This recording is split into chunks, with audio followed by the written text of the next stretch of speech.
Hey my watchers, welcome. Today we are gonna see. What if Harry Potter taken by Voldemort after Dumbledore abandoned him? For years old. Mummy? Daddy? He whispered timidly, as he slowly crept towards the general direction of the angry screams and curses. Harry had woken up a few minutes ago to the sound of sobs and angry voices. Voices that he recognized as his parents. He couldn't help but feel worried. Why were they angry? Clutching his favorite blankie tightly, Harry stopped abrupt in front of the entrance to his father's study. He could see a crack of light streaming out from the bottom of the door. Why? He heard his mother cry. Why does it have to be him? He is only a child. There was a loud smash as glass shattered against the wall. Darn it, Dumbledore. You know that prophecies aren't always true. Perhaps you've misinterpreted it or something. Harry's eyes widened with curiosity. Prophecy. A shiver went up his spine as he heard the next voice. He didn't know what it was, but it was old yet powerful. It was magical. Lily, you must understand, the voice said evenly, that all prophecies are true. Nothing, not even death, can prevent it from happening. But this prophecy that concerns your youngest son is true. The voice continued, I have double-checked all possible interpretations and have come to the conclusion that Nate is the prophesied child. He will be the one who shall carry the burden of destroying the Dark Lord Voldemort. If possible, Harry's eyes grew even wider at the man's proclamation. Nate, his baby brother, was going to destroy you-know-who? An excited smile grew on his face. Wicked. This time it was his father would replied. Dumbledore, please, he said softly, could you tell us the prophecy? So that we could see if it is true ourselves. His father coughed lightly, before continuing. You must understand. This is my son you're talking about. I won't allow him to be thrown into danger just like that. There was a long silence. Very well, James, Dumbledore conceded, with a defeated sigh. I will relay the first part of the prophecy to you and Lily for the time being. The second part will have to wait, understood? All right. Harry's smile grew wider, as he leaned his ear against the wall. Golly, this was turning out to be quite the adventure. He couldn't wait to tell Nate. The one with the power to vanquish the Dark Lord approaches. Born to those who have thrice defied his. A boy of gold and emerald shall rise, with blood so slight, as second in line, of history's past legacy. Harry pouted. Why did adults have to use such big words? But Dumbledore, what about Harry? Questioned James. Couldn't he also fit under this prophecy? Dumbledore murmured quietly, No, James, I am positive. I have researched quite extensively upon this prophecy. The man paused for a moment.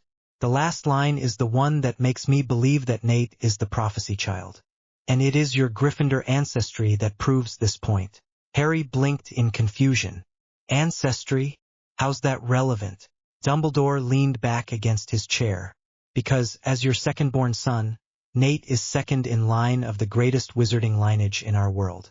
Godric Gryffindor made quite a name for himself during his time in Hogwarts. He was known as the founder of modern society. And from what I believe, Nate shall gain in time unlock his powers and defeat Voldemort. Someone sighed loudly. But then what can we do right now? Harry stifled a yawn as he leaned against the wall. This conversation was getting boring fast. He wanted to go back to bed. However, much to Harry's luck, the wood panel that he'd been leaning against for a good half-hour suddenly creaked loudly as he stood up. At the sound, Harry heard loud thumps coming from the room.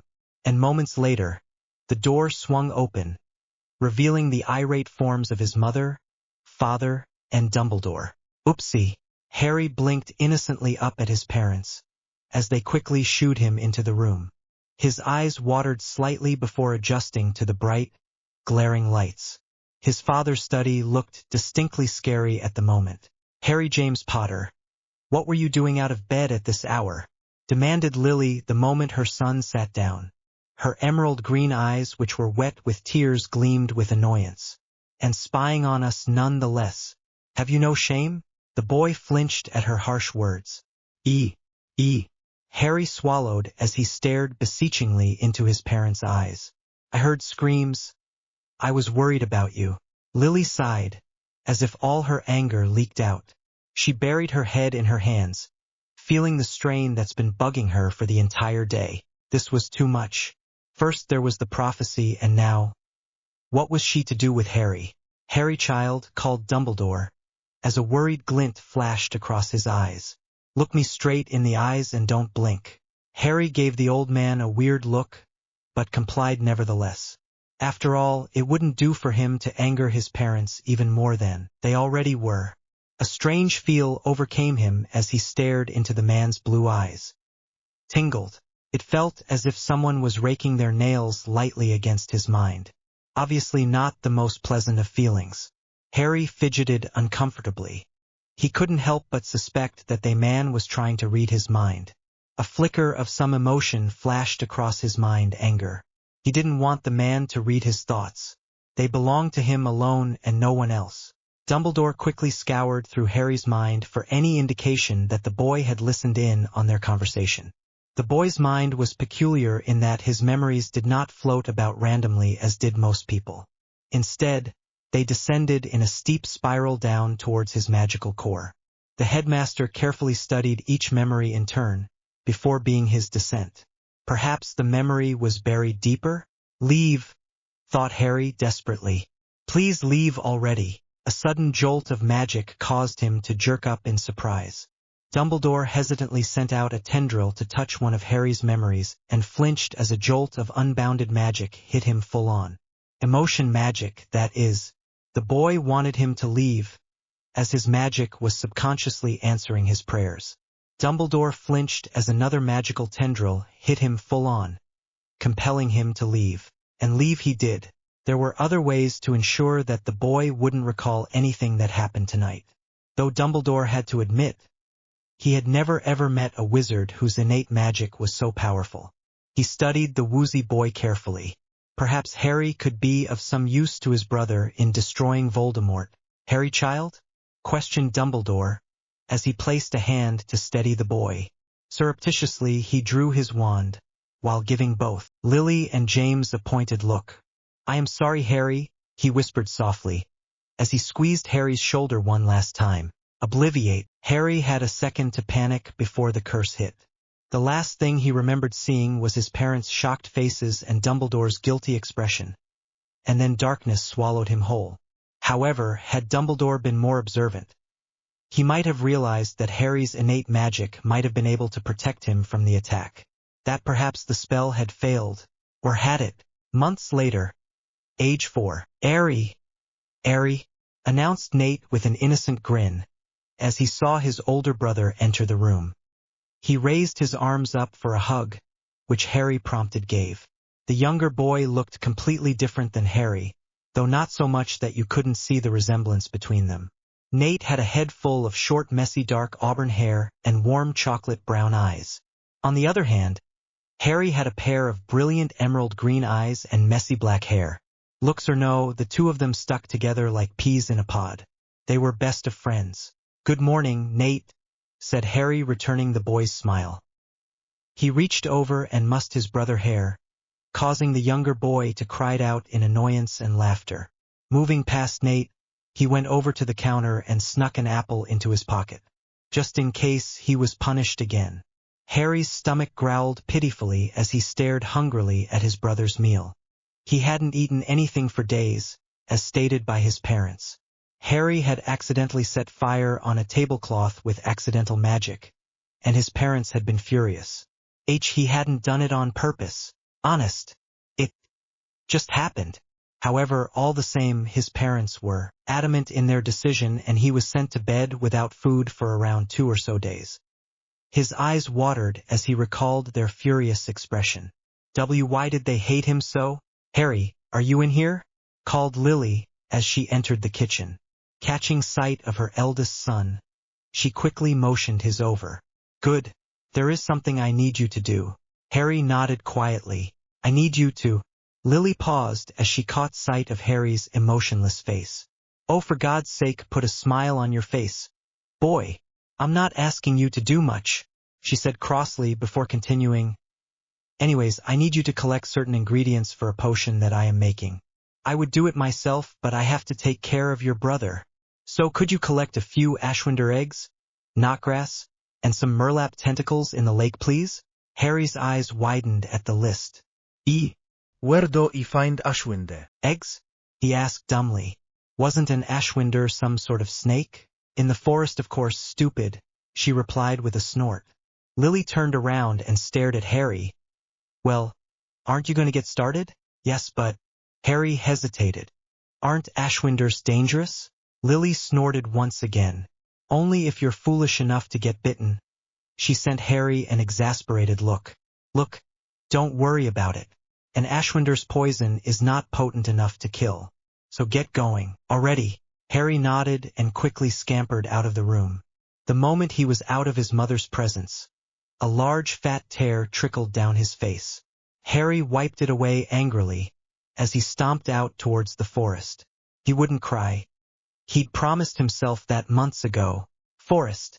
4 hours later, Harry sighed tiredly as he flopped back against a large tree trunk. His eyes subconsciously searched out the sun to check the time. From what he could see, the sun was high in the sky, pronouncing that it was mid-afternoon. Sweat trickled down his face as Harry closed his eyes weakly. It had taken a good 3 hours to find all the ingredients that his mother had wanted. However, the problem was, he still needed to find an Ashwinder nest. And not only that, but he needed to successfully remove the Ashwinder's eggs. He truly didn't know if that would be possible. But then again, if the snakes were anything like his parents, it shouldn't be too hard. Harry's eyes darkened with pain at the realization. His parents truly didn't give a darn about him. He just wasn't worth protecting. Such a realization hurt. Stupid master a voice grumbled, growing louder with each passing second. Why did he make me watch some stupid humans? They don't do anything. Eat, sleep, bother us and eat some more . A nearby bush rustled, revealing a huge dark shape. Harry gasped with surprise. The snake was beautiful. The snake blinked as it tasted the air. Human? In the forest it hissed with a hint of curiosity, as it slithered closer to the prone figure of the human child. It looks delicious. Now, well, it was those particular words that shocked Harry out of his stupor. Wait. Don't eat me, he hissed, not knowing that he was speaking in Parseltongue. I'm too skinny. You'd choke on my bones or something. Harry quickly backed against the tree, in an attempt to get away from the snake. He knew that it was stupid, but perhaps the snake would leave him alone. I don't want to die. The snake seemed to freeze the moment Harry spoke. You speak our tongue. It hissed curiously, as it flicked its tongue curiously at Harry. What is your name, Snakechild? This time, Harry managed to muster his bravery. Why do you want to know? He demanded, crossing his arms childishly. If you're going to eat me, why does it matter? The snake hissed in amusement, before turning more serious. Such a fascinating child. It said curiously. You look like Master did.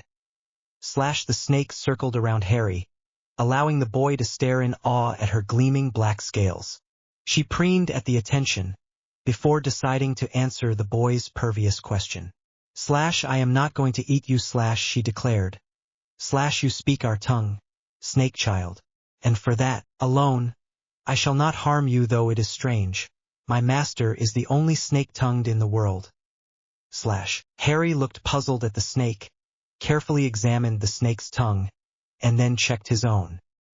My tongue doesn't look like yours. The boy tilted his head and eyed the snake curiously.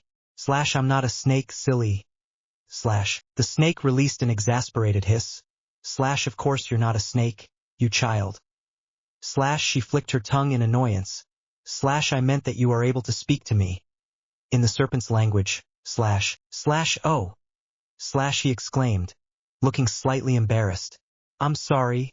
I've never spoken to a snake before, Harry insisted, loosing his fear. After all, the snake had promised not to hurt him. After a moment of silence, he asked will I ever see you again? The snake looking at the boy's expression of longing and pain, before it shook its head.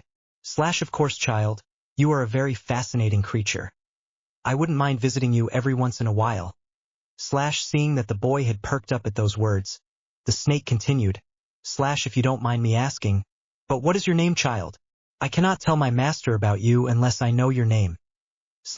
Harry gave the snake a bright smile and exclaimed cheerfully, my name is Harry. What is yours? My master calls me Nagini. She hissed quietly. I fear that he'd be quite fascinated by the likes of you. Serpent child. Nagini looked towards Harry hesitantly. It is not often that we encounter one of our own. A Parseltongue. For it is a rare gift that is only bestowed to those of the great Lord Slytherin's bloodline.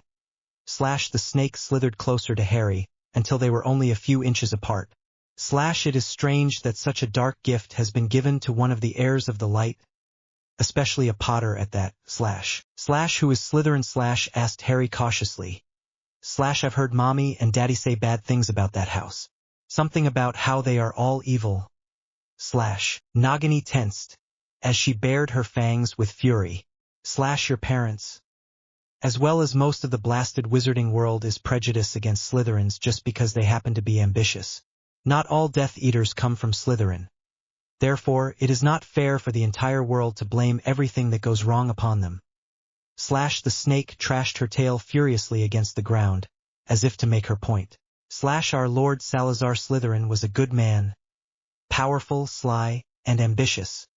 He was probably the most talented out of the founders. However, Slytherin himself was not match for the combined powers of the other three founders. Harry blinked in confusion. But didn't Slytherin die thousands of years ago? He asked questioningly. How do you know what he was like? Foolish child. Hissed Nagini, shaking her head back and forth. We snakes have methods that by far surpass your human ways of preserving the past. As each of us die, our knowledge of our lifetime is passed down to our offspring, therefore allowing them access to the knowledge and wisdom that can only be obtained through experiences in time. It is due to this that we manage to survive for so long, regardless of the discrimination the blasted wizarding world shows us. Snakes are not evil. We are sly and cunning. We are who we are, and nothing could change that. Okay. Answered Harry truthfully. So far, you're the only snake I've ever met, and you're too nice to be evil. He stated, as he crossed his arms in conviction. I'm not too nice. Hissed Nagini, who shuddered slightly.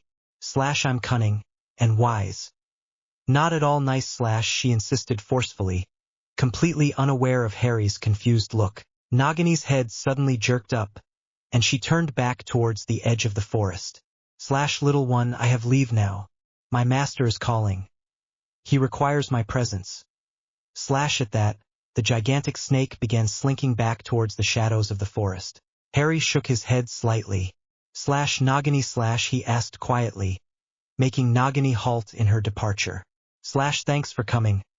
I'll miss you. You're welcome, child. Until we meet again. With those words, Nagini disappeared into the shadows, back to her master. With a lingering glance towards the shadows, Harry Potter stood up and dusted his robes carefully before walking back towards his home. His eyes fell sadly, as he heard shrieks of laughter and joy coming from within the house. Everyone was so happy without him. So loved. Harry raised his hand to wipe away a few traitorous tears that managed to trickle down his face. However, his hand halted in midair. His parents probably wouldn't even notice him, much less even see the tears. He sighed once again. He couldn't help but wonder whether or not he was going to get punished again. After all, he had failed his mother by not getting the Ashwinder eggs. Harry's stomach growled pitifully. Gifts and planning, darkly treacherous. Mooney, Padfoot, yelled Harry as he waved furiously towards the two dark shapes moving towards him. The moment the two of them passed through the Potter Mansion wards, Harry ran down the cheery hill towards the two unsuspecting visitors with his arms outstretched. Sirius's head jerked up in surprise, as he saw a small black blur slam into him, only to find out moments later that the so-called blur was actually his godson, Harry. Hey kiddo, how's it going? He said cheerfully, as he returned the hug. The man didn't even wait for Harry to answer before beckoning him over conspicuously. Hey Harry, has Prongs completed the final details for Nate's surprise party? Yet, Harry looked down sadly, his sudden cheer disappearing instantly. Yeah, he said quietly. Mommy and Daddy have been planning it for weeks. They said that it's going to be the best party ever. Well, that's prongs for ya. The old boy hasn't changed one bit, he said with a chuckle, as he bent down and ruffled Harry's hair thoughtfully. Sirius paused slightly though, and then winced. Oh crap, I haven't bought him a present yet. Huh? Then he began to pace, ignoring the amused looks that both Harry and Remus were shooting him. Let's see now.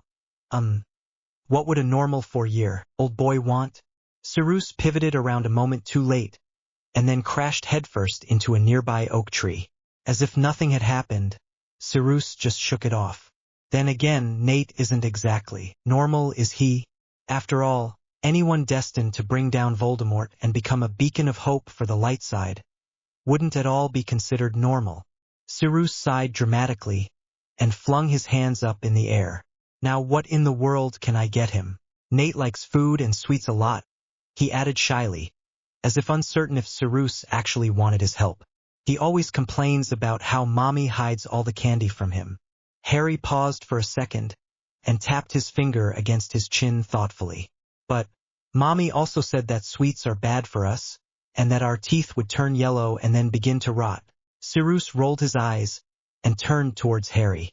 Well, in that case, your mommy was wrong, he said sternly, as if he was a professor who was off giving a boring lecture.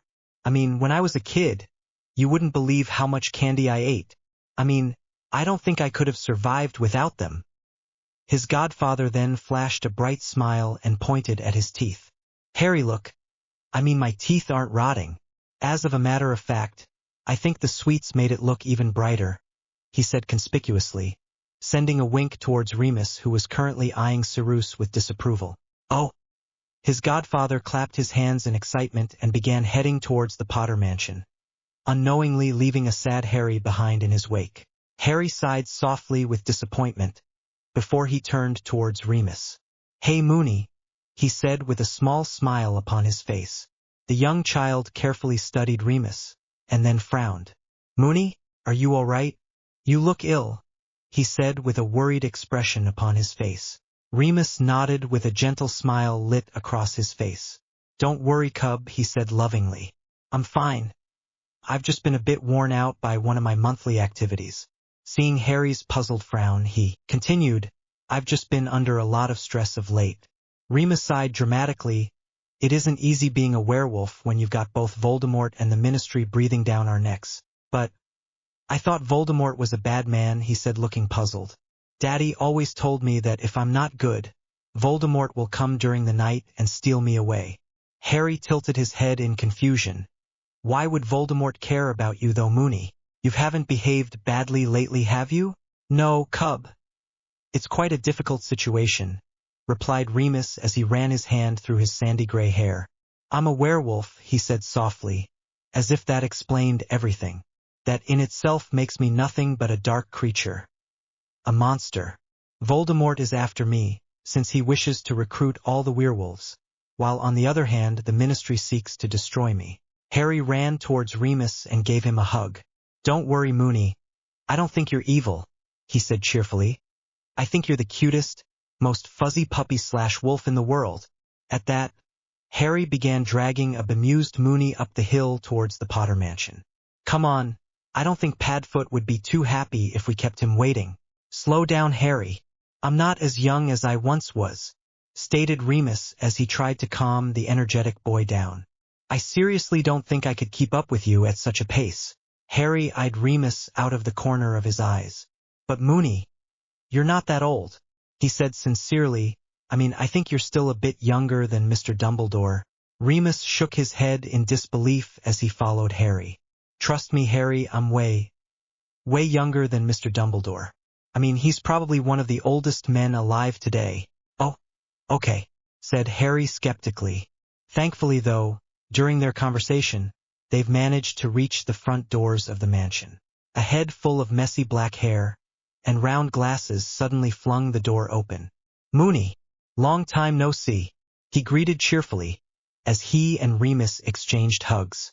The manly kind of hugs, if I didn't know any better, I would have sworn that you were avoiding," said James good-naturally. "It's been months since your last visit." Mooney shook his head with a smile and said, "Prongs, you know that I wouldn't miss one of your family get-togethers unless I had a good reason to. After all, you bunch are the family I have left." "Nah, don't be a fool, Mooney. I know a ton of people that care about you. Even when you aren't a big, puffy wolf," he said sincerely.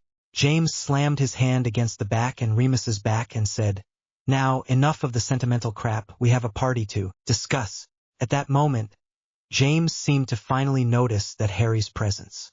"Hey Harry, aren't you excited about your brother's big day? I swear, it'd be the party ever," he said with a sly twinkle in his eyes, the exact same one that was present whenever he was planning a prank. "Have you planned out the party yet, Daddy?" asked Harry curiously, all the while ignoring the fact that his heart was clenching painfully. "What are we going to do?" James pulled Harry closer to him and subtly eyed his surrounds as if he was afraid someone was listening. "All right, kiddo, the rough outline is that we're planning on taking him to the Quidditch World Cup. First class and everything," he said brightly. "Nate has always loved Quidditch. However, due to the protection spells that Dumbledore layered on our house, it's nearly impossible to fly, much less even leave the proximity of the grounds." James rubbed his hands with glee. "I mean, sure, it took some time to convince Dumbledore to let us go to the World Cup, but as it seems, everything worked out in the end."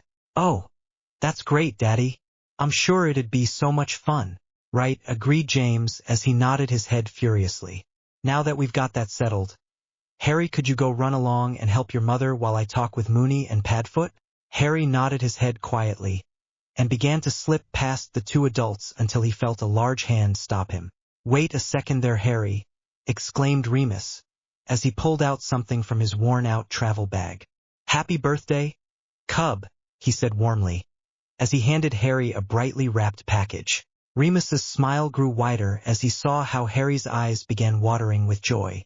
"It's something that I came across during my travels. I hope that someday it'll become useful to you."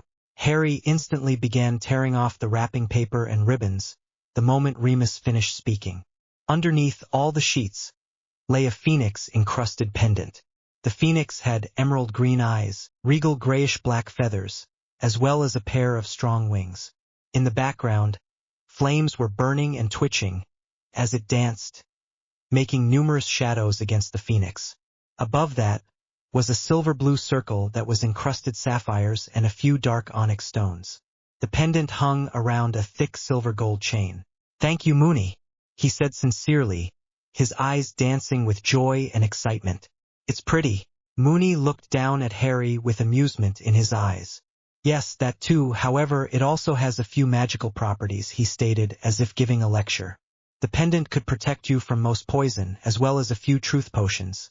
In addition, it will also burn slightly if danger is nearby." Remus bent down and placed his hands on Harry's shoulders. "Harry, I want you to promise me something," he continued when Harry nodded in agreement. "I want you to swear that you'll always wear it and never ever take it off. As long as you do, it shall protect you, maybe even save your life." "Okay, Mooney," said Harry, as he threw himself at Remus. "I promise." All the while, James had been looking at the scene with surprise. It's your birthday?" he asked pathetically, as he ran his fingers through his hair with an embarrassed smile upon his face. "Serpent Child, Darkly Treacherous" by Zlaslos Dreamerks. The first week of August flew by, and soon the carefully drawn-out birthday plan was soon put into effect. Before the dawn first broke out, a group of cloaked figures quietly sneaked out of the Potter mansion. This notorious group consisted of 1. James Potter, Sirius Black, Remus Lupin, and of course Peter Pettigrew. Of course, their partner in crime, Lily, was currently at home tearing through her cooking books in an attempt to find a perfect breakfast recipe for her dear Nate. Of course, after that, she was supposed to lead her 2 sons to the Quidditch Stadium, where the Maunders were currently planning their surprise. Harry Potter, who had currently just turned 6 a week or so ago, was currently sleeping in bed, holding a large stuffed lion tightly. Said boy woke up to the sounds of his mother's cheerful cries and Nate's grumpy laughter in the room next door. He sighed sadly, as he climbed out of his Gryffindor-colored four-poster bed and stretched his arms.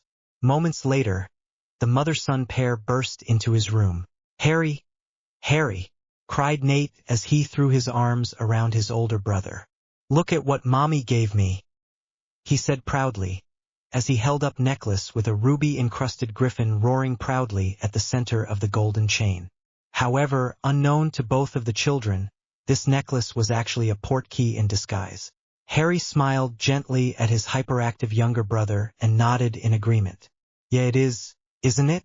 The older boy hugged his brother back and shouted, "Happy birthday, Nate!" Nate, with childlike innocence, smiled back brightly at his older brother. All the while, Lily looked down lovingly at both of her sons, with joy dancing in her eyes. "Nate, dear, I want you to promise me to take care of that amulet for me. Okay?" she asked carefully, locking her emerald green eyes with her favorite son's chocolate brown eyes. "This amulet is special to our family," she explained when she saw Nate's curious expression. "It symbolizes the Potter crest, and has been passed down through your father's family for generations." "Really?" Lily nodded fervently. "Normally it's given to the firstborn child. However, in this case we made an exception. The amulet has protective properties," she said softly, "and with Voldemort after our hides, I thought it would be best if you were the one to receive it." She looked slightly guilty as she turned towards her eldest son. "Harry, you understand, right?" she asked timidly. "Voldemort is mainly after Nate, and it's only reasonable for him to need the most protection." "It's all right, Mommy," Harry said with a sad smile. "I don't mind." At that moment, the two were interrupted by Nate's stomach growling with hunger. The younger boy ran his hand through his messy dark copper hair and smiled in embarrassment. "Oopsie." Lily smiled as she noticed how much Nate was behaving just like his father. "Come on, love. Let's go get you some breakfast," she said lovingly as she held out her hand to lead her youngest out of the room. She turned towards Harry and motioned for him to follow. Harry sighed once again and trailed obediently after his mother and hyperactive brother. He didn't understand why his mommy and daddy didn't notice him. His fingers idly traced the phoenix amulet that his Uncle Mooney gave him for his birthday. Truthfully, he sometimes felt as if Mooney was the only one in the entire world that cared about him. Harry bowed his head slightly as he recalled how his past 2 birthdays were spent. Ever since his parents found out about the prophecy, they seemed to have almost completely forgotten about him. Gone were the days when they would play games with him, sing to him, just being with him. He lost his train of thought as the aroma of pancakes and sausages greeted him. Harry stepped into the kitchen and automatically ducked as a syrup-soaked pancake was tossed through the air towards him. He scowled playfully at his younger brother, who stuck his tongue out in response. "Harry, look, the pancakes are flying," giggled Nate as he flapped his arms like a bird. "I can do magic." The younger boy continued tossing pancakes through the air, ignoring the annoyed expression that he was receiving from Harry, who was currently dripping with pancakes and drops of sticky syrup. Lily returned with another plate of pancakes and placed it between Harry and Nate.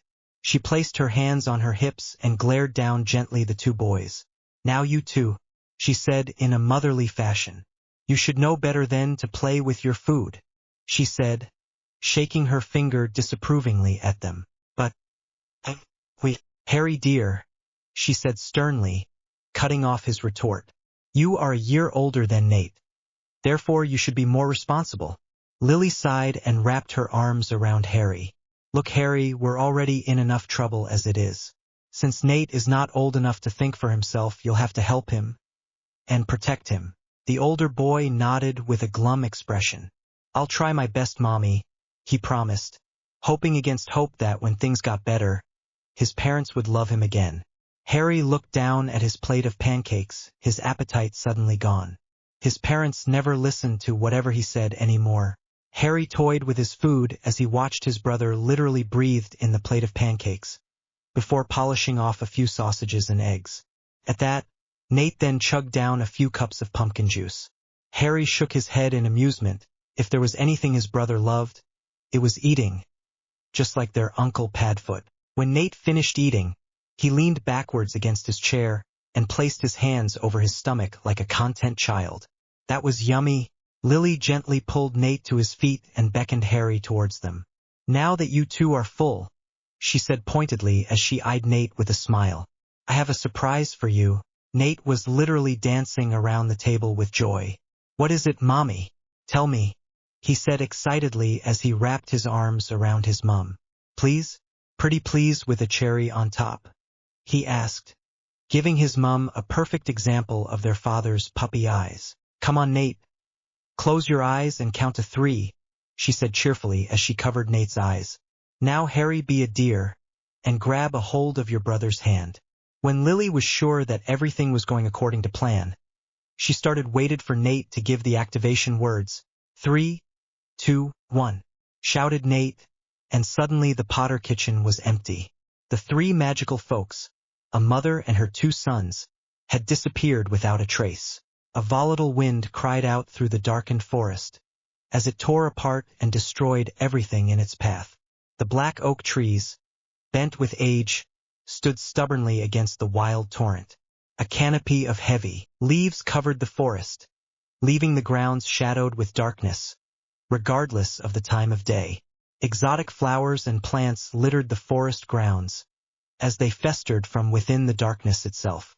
This very forest was well known by both the Muggles and wizarding folk alike, for it was a place of fear and danger, a place where no sane person would dare enter. According to Muggle references, the forest considered an enigma, for no one, scientist, philosopher whatsoever, could explain the sudden, mysterious disappearances that tend to occur the moment one sets foot in the forest. And as far as the wizarding folk have discovered, the forest was inhabited by evil creatures that wouldn't hesitate to feast upon human flesh. To put it simply, both of them avoided the forest like the plague itself, which is exactly why a largely splendid cave could be found within the heart of the forest, one that would seem to merely be a den to some abnormally gigantic dark creature. But unknown to the unsuspecting eye, this so-called cave was actually the entrance to a complicated, yet sophisticatedly decorated underground base owned by none other than the Dark Lord Voldemort himself. Within the depths of the cavern lies many corridors and trick staircases that eventually lead to the same destination. The throne room. The room was covered with a masculine-colored onyx stone that turns a slight shade of red when the light hits it at the right spot. But then again, it could have just been blood of their fallen comrades that was reflected. Beyond them stood an elegantly carved throne made out of the purest form of silver. There were 2 intricately identical carvings of 2 gigantic silver snakes that were wrapped around the arms of the chair with their heads entwined at the head of the seat. The snakes were carved so delicately that you could even see the deadly glimmer in its emerald eyes, as well as the fatal gleam of its sharp fangs. Upon the seat sat a figure that was obscured by the shadows. However, the only thing visible were a set of dangerous ruby-red eyes that watched, yet revealed nothing. Master, hissed Nagini respectfully as slithered slowly towards the throne. The winds of fortune have changed. We are in luck, for I have just acquired some interesting information that may well change the tide of our war. Lord Voldemort's lips curled into a cruelly delightful half-smile. Tell me, my dear Nagini, he hissed as he gently stroked Nagini's silky scales. What news do you bear, my cunning serpent? Nagini paused for a moment, before answering in a proud tone. I was spying at the Potter's mansion, my lord, when I overheard some fascinating news. The serpent curled itself up around the base of the throne before continuing. It is the prophecy child's birthday today, and his foolish Gryffindor parents plan on taking them to the Quidditch World Cup for a private party. Voldemort's eyes narrowed with suspicion. What about the old coot? Surely he would have prevented such an escapade. The Dark Lord's frown deepened. What was Dumbledore playing at? Nagini remained silent as she watched her master ponder. She had met the Dark Lord more than 50 or so years ago, when he had been no more than a young and uncertain child. She has fostered him and befriended him, just like her ancestors had once told her to. It was esoteric knowledge that a serpent child would eventually grow into one with almost absolute command in all the aspects. Magic. Nagini had never once wavered in her decision, for her once snake child had never forgotten her kindness, and for that she was always treated with respect and never punished whatsoever. She was his friend. Once, But humans change, Nagini, hissed Voldemort, shaking his serpent out of her train of thought. About the Potters, he said, looking directly into her eyes. We shall attack at dusk. So I suggest you get ready, he said emotionlessly, for you will be joining me and my Death Eaters tonight, when we bathe in the glory of the light's blood. Yes, master, replied Nagini quietly, before she began speaking with a slightly hesitation. I have also found something else, she hissed softly, ignoring the annoyed glare she was receiving from the Dark Lord. There is another speaker in the world now. Voldemort blinked in surprise. Whatever he had been waiting for, it definitely wasn't that. How can you be certain, Nagini? He asked with a slight bit of curiosity. Snakes are not that in tune with magic, for it is impossible for them to detect any gifts that one would have. If anything, now it was Nagini's turn to get annoyed. I spoke to the serpent child. She hissed defensively. He will grow up to be a strong and powerful wizard. She paused for a moment, before finishing softly. Just like you. Who is he? Nagini hesitated for another moment, before answering in soft and gentle tones. His name is Harry Potter. Slytherin eyes, darkly treacherous by Sloslos Dreamerks. The sun shone brightly down upon a tall and imposing building made up marble and stone, also known as the World Cup Stadium. Young children were running about the grounds with good cheer and cried out with delight, as the wind whistled in their ears. Their parents, on the other hand, watched over them with a fond smile and gave them each a friendly wave. At the moment, everything seemed to be going well, save for one individual, a young Harry Potter. At the moment, our young Potter was currently strolling. Better said, he was being bumped and pushed from side to side by a mob hasty shoppers and money-hungry salesmen. And for a 5-year-old, this would obviously be a very distressing experience. Harry sighed lightly as he unsuccessfully tried to weave through the crowd. Earlier that day, his mommy had brought Nate and him to the World Cup Stadium, much to Nate's utter delight. A light smile touched his lips as he remembered how happy his brother was.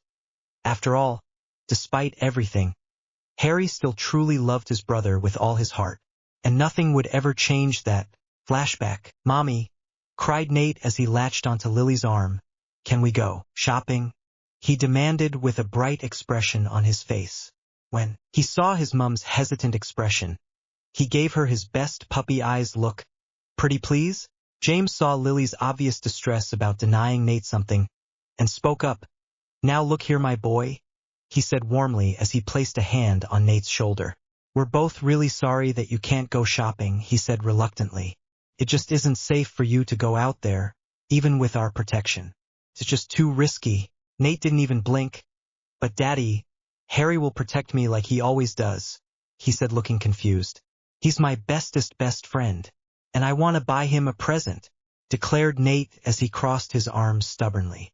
Now Nate, don't be unreasonable, said Lily as kneeled down so that she could see her son eye to eye. I'm sure that Harry wouldn't want any presents at the moment. He already has enough as is. And not to mention, it is your birthday, not Harry's, she reasoned as she tilted her head in Harry's direction and gave him a meaningful look. Right, Harry? Harry bowed his head slightly in agreement, and turned to face his brother's inquisitive glance. Really, Nate, I'm fine. It's your party and I want you to have the best time in the world. He gave Nate a soft smile and hugged him. Just forget about me and have fun, all right? Nate nodded reluctantly, before returning back to his cheerfully energetic self. All right, Harry, I promise. James's eyes suddenly widened as if he'd just been struck with an idea. That's it, he whispered to himself, as he ran a hand through his messy black hair. Now, why didn't I think of that sooner? He complained to himself, ignoring the curious glances that were being shot in his direction. Prongs? Asked Cyrus timidly. Are you sure you're all right? I mean, talking to yourself is the first sign of insanity. He waved a hand in front of James's face with a concerned expression on his face. Is anyone home? Lily playfully punched Cyrus in the back of his head. Of course he's all right, you big idiot, she grumbled. I swear, your stupidity is going to rub off on my children, she cried in mock horror. I'm not an idiot, cried Cyrus, as he waved his arms defensively about. Could have fooled me, muttered Peter Pettigrew, as he rubbed his beady black eyes with the back of his hand. According to the Potters, Peter, who had previously been on a well-needed vacation, had suddenly decided to drop by to visit for a while just to visit his favorite nephew Nate. Meanwhile, James led Harry to a secluded corner and gave him a bundle of money and told him to go and buy one of everything off the carts for his brother. When he saw that Harry looked like a deer caught in headlights, he decided to explain it to him once again. But, "Daddy, the party's about to start," complained Harry, for the first time today. "I want to see Nate open my present." James waved Harry's concern aside. "Stop worrying, Harry. Trust me on this. Everything will turn out fine." Upon seeing Harry's dubious look, he continued on, "If it'll make you feel any better, I promise that we'll save your present for the very end, all right?" Harry nodded glumly, and proceeded to exit the top box, that is until a dark shadow blocked his path. "Uncle Mooney, what are you doing?" he asked curiously when he saw that his uncle had no intention of leaving. Remus placed both of his hands on Harry's shoulders and gently turned him around. Obviously, the werewolf had heard Harry's argument with his father and had decided to intervene. "Now, James," he said quietly, his Lupin gold eyes locking with James's chocolate brown ones, "I'm sure that we could do the shopping after the party or during some other time." Remus paused for a second and glanced towards Harry and felt slightly ashamed at how happy Harry was acting just because someone was standing up for him. It made him guilty, really guilty. James's brow furrowed in confusion. "But Mooney, Harry just said that he wouldn't mind helping. And besides, the less time that we spend here, the safer we'll all be," he said firmly. "Do try to understand, Mooney, with Voldemort out wreaking havoc nowadays, we really should be concerned about our safety. After all, Nate is the one from the prophecy, and obviously the one that Voldemort seeks to destroy. So we have to protect him regardless of the cost." When Remus saw that Harry had hung his head in defeat, he tried once again. "Well, if you really want to purchase gifts for Nate right now, I could just go instead of Harry." "Nonsense," cried James as he clapped Remus on the back and gave a hearty chuckle. "Mooney, if I didn't know any better, I would have thought that you were trying to get away from us." Remus sighed in defeat. "All right, James, you win," he said in a tired voice. "You'd best get the preparations ready. After all, with Sirius there alone, things are bound to go askew." James nodded in agreement and rushed off towards the other room in order to save the party from the clutches of an idiotic Sirius. "Uncle Mooney," called Harry, as he tugged on Remus's frayed dress robes. "Thanks for trying." Remus ruffled Harry's hair with loving affection. "Don't worry, pup," he said soothingly. "Everything will turn out all right in the end. Trust me on this, pup." "I hope so too, Uncle Mooney. I really do." End of flashback. Harry approached a crowded stand that was selling some weird kind of edible sweets. "Excuse me," he said in his politest tone, as he looked up to the salesman. "May I please buy one of everything, please?" he asked, a bit desperately, only to be shoved aside by another customer who merely gave him a glare. The salesman wasn't as kind by half, since he thought that Harry was some sort of a prankster. After all, who in their mind would send a child off alone to buy so much candy? "Scram, kid. I have business to do here," he grumbled, as he made shooing motions with his hand. At that, Harry quickly scrambled away from the angry glares that were being directed towards him. A sad frown appeared on his face. "Why does everyone hate me?" As a sad sigh escaped his lips. "Even Mommy and Daddy don't like me." After another few minutes of being pushed and shoved by the crowd, Harry had successfully managed to purchase a set of singing Quidditch robes and a toy broomstick. "I'll never return back on time," thought Harry glumly as he walked off towards the furthest booth in the corner that was desolate of people that carried a few strange-looking objects. There were a few crystal private parts that had fog shrouding it, as well as a few mirrors that showed shadowy figures that were running in the background. Completely entranced, Harry reached forwards to pick one up. However, he froze when he heard a deep voice coming from somewhere above him. Harry quickly pulled back his hand as if he had been burned and looked up towards the direction of the voice. "Interested in ore equipment, are you not, boy?" Harry nodded quickly in agreement, with an eager smile on his face. "Yup, Daddy and Uncle Padfoot have a lot. They've shown it to me once," he said brightly, The man blinked in surprise. Your father's an heir? Eh? He asked, and accessed Harry as if seeing him in a new light. What's your name, boy? Harry Potter, he replied automatically. He paused for a second. Who are you? Gus? Fletcher's the name, replied Fletcher as he scratched his chin thoughtfully. Now, I'm sure that a bright lad like yourself would want something useful. Eh? Harry opened his mouth to protest. However, he was successfully cut off by Fletcher. Oh, do be silent for a moment, boy. I have to think, he said as he inhaled deeply on his pipe. What would a lad like you want? Suddenly, Fletcher snapped his fingers. That's it, he cried as he rushed off towards his cart and pulled out a thick silky dark blue cloak with a silver lining. When Fletcher saw Harry's perplexed expression, he explained, This is a top-quality or invisibility cloak. It's multifunctional since you could use it as a regular cloak when you don't need to become invisible. He beckoned Harry forward and said softly, Don't tell your father that I told you this, but an invisibility cloak is great for sneaking in and out of the house, as well as successfully performing any kind of prank. Fletcher gave Harry a wink and said, Use the cloak wisely, my lad. It's fairly expensive, I tell ya. If you're planning on purchasing it, it would cost you a bit over a few hundred gallons. Oh! Suddenly, screams of pain and terror erupted from all around the stadium, as a mass of darkly cloaked figures with white masks apparat onto the scene, and among them was a tall, regally dressed figure with glowing red eyes. Bear with me here, I know they have anti-apparition wards, but in my story they were either broken or just didn't work. Bloody hell, whispered Fletcher, as he stared at the scene before him in trepidation. By gods, everyone in the stadium was going to die, for few had ever survived a massacre when Lord Voldemort himself was present. Fletcher quickly came to a decision and handed over the invisibility cloak to a bewildered Harry. Boy, I want you to put that cloak on and run. By gods, run like the wind, cried Fletcher as he rushed off into the crowd to battle off a few Death Eaters. Harry stared at the cloak in his hands for a moment too long, for a stray Expelliarmus curse managed to hit him straight on. The last thing that he remembered was slamming his head against something hard, and then at that point, everything became a blur. Prongs! It's him! Tell Lily to take Nate and leave, cried Sirius, as he exchanged a few curses with the Death Eaters below. It's too dangerous for them to stay, as he gestured meaningfully at a frightened Lily, who was holding shivering Nate. James nodded in agreement and quickly shoved a Porky into his wife's arms, and repeated the same process with Nate. Take care, he whispered as he kissed Lily on the lips and gave his son a goodbye hug. James, whispered Lily with a teary-eyed look. Please, don't go this time, come back home with us. I can't explain it, but I've got this feeling that something bad is going to happen. James shook his head in negation. I'm sorry, Lils. I have a responsibility here.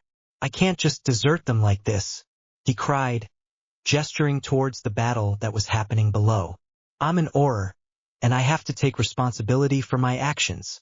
I just can't let innocent people die like this. They both winced slightly as they heard a blood-curdling cry out which was followed by peals of insane laughter.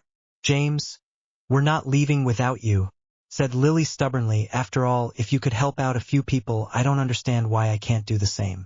Look, Lils. At that moment, Lily grabbed onto both James's and Nate's hand and activated the Porky. The last thing that Sirius heard was James's thunderous cursing. Padfoot, we have to find Harry, cried Remus suddenly, as he peered down from the top box. He's down there in the mess. He could get killed, he said, sounding distressed. And according to Padfoot and Prongs, they believed that Remus was absolutely terrifying when he was distressed. And to a werewolf, losing his only cub was something that was extremely distressing. And at that moment, Remus fixed his eyes down into the mess, and just about ran with inhuman speed down the stairs with Sirius at his heels. The two of them rushed past a stone corridor filled with magical glass windows that magnified everything so that you would have. Mooney, can you slow down for a second? Grumbled Sirius, as he unsuccessfully tried to quicken his pace. Look, I care about Harry as much as you do, but we can't save him if we can't find him, he said swiftly, knowing that Remus's logic would soon kick in. Can't we just rest for a second, try to find him from the windows? Without a word, Remus dragged Sirius over to the nearest window, as his eyes darted about frantically in search for the young child that he had grown so fond of. Meanwhile, from below in the center of the stadium, Lord Voldemort himself stood in the middle of the fray with his ruby-red eyes glinting cruelly as he watched his Death Eaters make sport of mudbloods. It was truly quite a sight, for there were people flying through the air without the aid of brooms while spinning like an abnormal human top, and others who were trying with all their might to escape outside, to get as far away from the ruby-eyed monster and his minions as they could. However, much to their dismay, there was simply just too many people crowded in the stadium, which made it ultimately impossible for everyone to escape. A malicious smile spread across his taunt and pale face as he watched Auror after Auror fall, as they fought gallantly to save everyone from their doom. Nevertheless, Voldemort himself knew that it would be impossible for the Light to win this round in the game, for his Death Eaters simply outnumbered the Aurors and Order members by a ratio of 3 to 1. Deadly flashes of light flew across the air, as they rained down by the hundreds and slammed into the unsuspecting Aurors and Order members, who were struck down, hopeless in their pain. After another few minutes of harsh treatment and death, the stadium was silent. The floor was littered with dead bodies, whose lifeblood was dripping out slowly but surely. The Death Eaters had managed to successfully force the Aurors in order to retreat, and had slaughtered all else that stood in their path. Hence the reason for the silence. For there was not another living soul in the stadium other than Lord Voldemort himself, and his trusted snake Nagini, or so they thought. Suddenly, Voldemort heard a soft groan and a whimper coming from somewhere behind him, and turned abruptly only to see nothing. An annoyed frown glanced over his face, as he eyed with dark glee. Nagini, do you smell anything? Nagini rose her head in a hypnotic fashion, and flickered her tongue and tasted the air. Yes, a young one. He is there. Yet he is not. She hissed in puzzlement as she looked towards the spot only to find that nothing was there. Another groan was heard, as well as the rustles of fabric, when a dark head with messy black hair emerged from beneath a silvery cloak. The boy looked to be around 4 or 5 years old, and seemed to be extremely skinny for his age. The one feature that caught Voldemort's attention was the boy's eyes. Those were Slytherin eyes. Voldemort frowned. It was impossible, though he himself was the only descendant of Salazar Slytherin. There was no one else? Or was there? Once again he carefully studied those eyes. They were the exact shade of emerald green with a hint of black and gold mixed in it when the light hit it at a specific angle. Yes. Those eyes looked exactly like how his did before they had turned ruby red due to his obsession with dark magic. It was strange. Nevertheless, emerald green eyes or no, the boy would eventually become extremely powerful, and seeing as how he hadn't seen the boy before today, he assumed that the boy was on the light side. Voldemort shrugged lightly. After all, it would be for the best to get rid of the child before it would pose a threat. At that moment, Lord Voldemort raised his wand and swished it downwards towards the young boy, and froze suddenly when he met the boy's gaze. The curse died on his lips, as he saw the boy looking at him with eyes that were far older than they were supposed to be, with eyes that were empty of hate and anger, an innocent glaze. A child that could very well be family. Voldemort shook his head roughly, and ruthlessly suppressed his conscience, and hissed, "Death and beyond." Darkly treacherous by Slaslos Dreamerx. Avada Kedavra. Remus Lupin stared down from the top of the pulpit with his face pressed against the window frame. His mouth dropped in horror as he saw an emerald green jet of light explode out of Voldemort's wand and shot off towards a slightly woozy young Harry Potter. "Harry! Look out!" cried Remus as he pounded his fist against the window, which was unfortunately shatter-resistant. He watched the curse fly towards Harry in slow motion, unknowingly. He tried with all his might to break the window, to try anything just in order to save his young cub. Remus growled furiously, as he felt a hand holding him back, and in retaliation, he fought on harder. Remus' eyes budged out, and his mouth dropped in a silent cried out as he saw the jet green light slam in Harry, causing the young boy to topple backwards and out of sight. "No," he whispered softly, as he stared at the scene with unbelieving eyes. "He can't be. His cub couldn't be dead. He was too young. Too innocent." Harry, he cried out as he pounded his fists furiously against the window, hoping against hope that Harry was still alive and could hear him. However, the only thing that Remus managed to do was to cause the window to shatter, which unfortunately caught Voldemort's attention. Voldemort's ruby-red eyes suddenly focused upon the two brightly clad figures that were standing near the upper windows, and a cruel smile spread across his face. The Dark Lord casually lifted his wand and shot a dark sickly yellow curse towards the two unsuspecting wizards, causing them to duck quickly behind a stone wall. "Mooney, we have to get out of here," cried Sirius, as he quickly turned towards the window and shot a curse at Voldemort, before he quickly ducked behind the wall once again. "No, Harry." Sirius shook his head sadly. "I'm sorry, Mooney, but he's dead," he whispered, looking down at the sole of his boots. "He's dead," he said once again, but this time with more conviction. "We have to get out now," he yelled, as the ceiling began to shake and fall. With those words, Sirius quickly shoved a porky into Remus's trembling hands, and just in time, the two wizards disappeared right before the ceiling collapsed. "Master," hissed Nagini, as she slithered up towards Voldemort. "Are they dead?" Voldemort tilted his head slightly in agreement, and reached down to stroke Nagini's scaly head. "Yes, my sweet," he hissed back softly. "Those fools should be dead by now." With a slightly bitter smirk, he added, "After all, every one of those fools who dares challenge my rule shall die, and die horribly." Nagini was silent for a moment before she asked hesitantly, "Master, there is pain in your scent.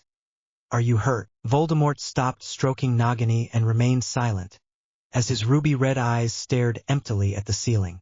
"No, Nagini. I am fine," he replied with an odd note in his voice. I'm fine. The snake flickered her tongue in sympathy. After all, after spending about a few decades with a person, you'd learn to tell when they're lying or when they're just, well, confused. And to put it simply, Nagini could easily tell that her master was a little of both. Nagini dipped her head in agreement, as she began slithering away from her master in order to hunt for a mid-afternoon snack. However, much to her surprise and Voldemort's, she accidentally slithered across something, or someone, who was alive. "Master," she hissed urgently, using her tail to beckon her master over. Nagini carefully dipped her head down and pushed against the soft silky fabric that she was won, and to her great surprise, she found him beneath it, her snake child. The boy, the Potter child, he's still alive. Voldemort's eyes widened in surprise before darkening with suspicion. "That's impossible," he hissed angrily, causing Nagini to back up slightly in fear. Seeing that he was starting to scare even his most trusted serpent, Voldemort tried to lower his voice. "I hit the boy with an Avada Kedavra and no one has ever survived the curse." If it was possible, Voldemort would have sworn that Nagini's beady black eyes had widened in shock. "But, Master, the boy, he is also a speaker," she explained quietly as she tried to shake off Voldemort's glare. "What do you mean he's a speaker?" hissed Voldemort, as his eyes narrowed dangerously. "The boy is obviously from the Potter lineage. It would have been impossible for him to possess such a gift." Nagini hesitated for a moment, before continuing in a soft wispy hiss. "Master, a few weeks ago, I met the child while I was spying on the Potter mansion." The serpent paused for a moment to evaluate Voldemort's expression, before hissing softly, "He was a good child. A lonely child just like you, Master. The boy was neglected, hurt, and ignored by his parents since he was deemed unworthy." "Enough with the melodrama," Nagini hissed Voldemort, as he waved his hand dismissively. "The boy is a Potter, an enemy, and his childhood is no of my concern." There a momentary pause, before Nagini asked in a gentle, slightly sad hiss, "Are you sure?" Voldemort opened his mouth to release a bitter retort. However, the words died at his lips when he saw the young child move slightly before opening his eyes.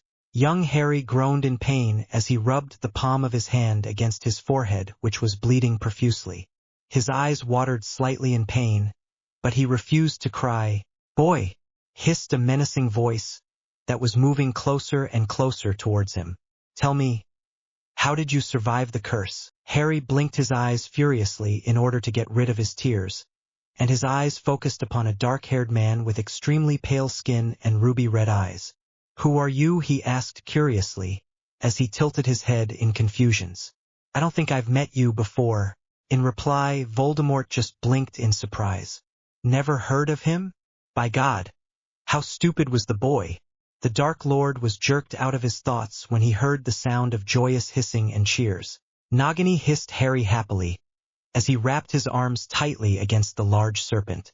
"I've missed you so much," he cried, as his emerald green eyes sparkled with cheer. "Where have you been for the past few weeks?" he asked sadly. "I thought some mean person had hurt you." Nagini flicked her tongue lovingly at Harry. "Don't worry, my serpent child. No one would ever dream of hurting me." Nagini glanced over at Voldemort and saw his flabbergasted expression and decided to help him out for once.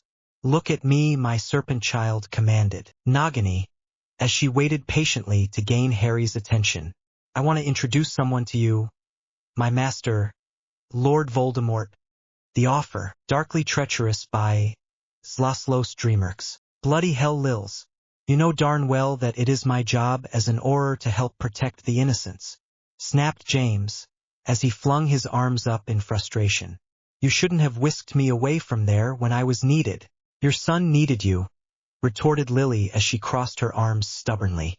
Upon seeing James' scowl of annoyance, her emerald green eyes flared in anger. "For heaven's sake, James, can't you grow up for once? Things are different for us now since we have Nate and Harry. You cannot just simply go gallivanting off to fight Death Eaters and Voldemort like you and Sirius used to. You have a responsibility now, and it'd do you well to remember that," she finished with a matching scowl on her face. "I do," he growled as he accidentally slammed the piece of parchment that he had in his fist. "You know that I would and will always put Nate's safety above anyone else's. But this topic isn't relevant. I made sure that you and Nate were both whisked off safely away from Voldemort and his Death Eaters, but you shouldn't have made me leave." "This is war, Lils," whispered James softly as his chocolate brown eyes darkened with sadness. "And the risk will always be there, the danger. However, we don't have much of a choice. We, the light, are all that stand between Voldemort and world domination." Lily's eyes softened and she wrapped her arms around James. "I know," she whispered softly in his ear, as she felt his arms snake around her waist and held her protectively. "But sometimes I just wish that we weren't so directly involved," she said with a gentle smile. "I'm just so worried about the prophecy. About Nate. You know?" James sighed knowingly. "Yes. Poor Nate. It must be tough for him to have the fate of the world on his shoulders." He bowed his head sadly. "Sometimes, though, I wonder whether or not we'd be able to help him in the end in his battle against the Snake Ugg." A smile tugged at the corners of Lily's lips. "Regardless, though, he has the blood of the lion running through his veins, and that should be enough, if not so, to provide a challenge for Voldemort. Yes, we can obviously expect great things from him." At that moment the fire flared darkly in warning that two people had entered the house premise and were slowly making their way up the stairs towards Lily and James' sitting room. James frowned slightly and instantly drew his wand and went over to the fireplace. A few months ago, the Potters had installed a new magical identifying device that was similar to the Marauder's map, for it showed a detailed outline of the entire Potter grounds and 5 miles of the surrounding forest. Upon it were dots that showed each and every person's location and name, which was toned to identify their intentions upon entering the house. And this so-called system was called the Plot of the Misfits, which was named and honored by the one and only Sirius Black and, strangely enough, could be accessed in nearly every fireplace in the mansion. James' eyes widened in delight as he noted the 2 blinking blue dots that symbolized his 2 best friends, Padfoot and Mooney. However, his smile disappeared slightly as he glanced over at their status bar and noticed that they were both weak and in shock. At that moment, the door burst open as Sirius and Remus entered the room. Or to rephrase that, Remus, who was leaning heavily against Sirius' arm, had to be carried in. "Mooney, Padfoot, are you all right?" asked James, as he stood up to help his 2 exhausted friends down into a squishy red couch. The Sirius shot him a look that just cried out, "What do you think, James?" "He's gone. He's dead," whispered Remus, as his Lupin gold eyes were fixed emptily upon a crack in the wall. "By gods, He's dead. Sirius patted Remus on the back and gave him a supportive look. Who's dead? Sirius shook his head sadly and ignored James' question. It's all right, Mooney. Everything will turn out right. In the end, lied Sirius, as his voice grew hoarser and hoarser with every word that came out of his mouth. The man closed his eyes in pain before opening them slowly. Bloody hell, he shouldn't have died. He was only a child, he whispered softly. Darn you, Voldemort. Darn you to hell. He cried out suddenly, as he slammed his fist against the wall. James' brows furrowed in confusion. Dead? Who in the hell was dead? However, before James could articulate a question, Lily intervened. Sirius? Remus? Asked Lily quietly, as she walked up to them and gave them both a supportive hug. Here, I want you both to drink some of this calming draught, you're both in shock. Numbly, both of the men nodded, and Lily was forced to help both of them hold the bottle to their lips since their hands were shaking so badly. After a few moments, Lily was satisfied to see that both Remus and Sirius had long stopped trembling. However, the scary thing was that there was still an empty glint in Remus's eyes, and Sirius's usually tan face was as pale as a ghost. Sirius? What happened? Harry? He was right down there in the fray when Voldemort and his Death Eaters appeared, said Sirius as he leaned back tiredly into the sofa. He didn't stand a chance. Lily covered her mouth in horror as her eyes darkened in pain. No, not Harry. No, couldn't be, she said softly, as her voice trailed off. He just can't. I'm sorry, Lily, said Sirius, as a single tear rolled down his face. We weren't fast enough. We just couldn't save him. James had his face buried in his hands as he shook his head violently from side to side. He can't be dead. It's impossible, he snapped, as he jumped off the sofa and began pacing. No, I refuse to believe it. It has to be a lie. A prank, he said, looking desperately at Sirius and Remus. However, whatever hope he had died instantly when he saw their serious and dead expressions. God, tell us what happened, insisted Lily as she sat down next to James and wrapped her around her husband once again, before fixing her tear-bright green eyes on Sirius. Tell us everything, and of course, in a soft voice, Sirius began. Meanwhile, while Sirius was retelling the tale, Remus sat there, stunned and lost. Harry, his favorite cub, the child that was always left out, always neglected, the child that he thought of as a son, was dead. Remus closed his eyes in pain, and a flash of green light flared across his mind, as he saw through the deadly curse fly once again towards Harry, and his boy, his cub, fall. Flashback. Isn't he the sweetest thing ever? Cried the nurse, as she handed over a newborn child with emerald green eyes with a few tufts of jet black hair to Lily, who was lying in bed watching her baby with warm green eyes. Yes, he is, said Lily sternly, as she reached out to hold her firstborn. The boy blinked innocently up at Lily and gurgled, causing the entire room of people to laugh. Lily smiled and waved back at her son, and began rocking him gently in her arms. There's a good boy, she said fondly, as she tried to smoothen the tuft of hair only to give up moments later. He's just like you, isn't he, Prongs? Joked Sirius, as he punched James lightly in the shoulder. The little tyke will soon need glasses, since only heaven knows how blind you Potters are. Hey, that's my son you're talking about, cried James indigently, as he turned around to give Sirius a piece of his mind. While the two of them were arguing, Remus slowly moved closer to Lily and peered curiously down upon the newborn babe. Hi there, whispered Remus softly, as he reached out a finger to tap Harry's forehead lightly.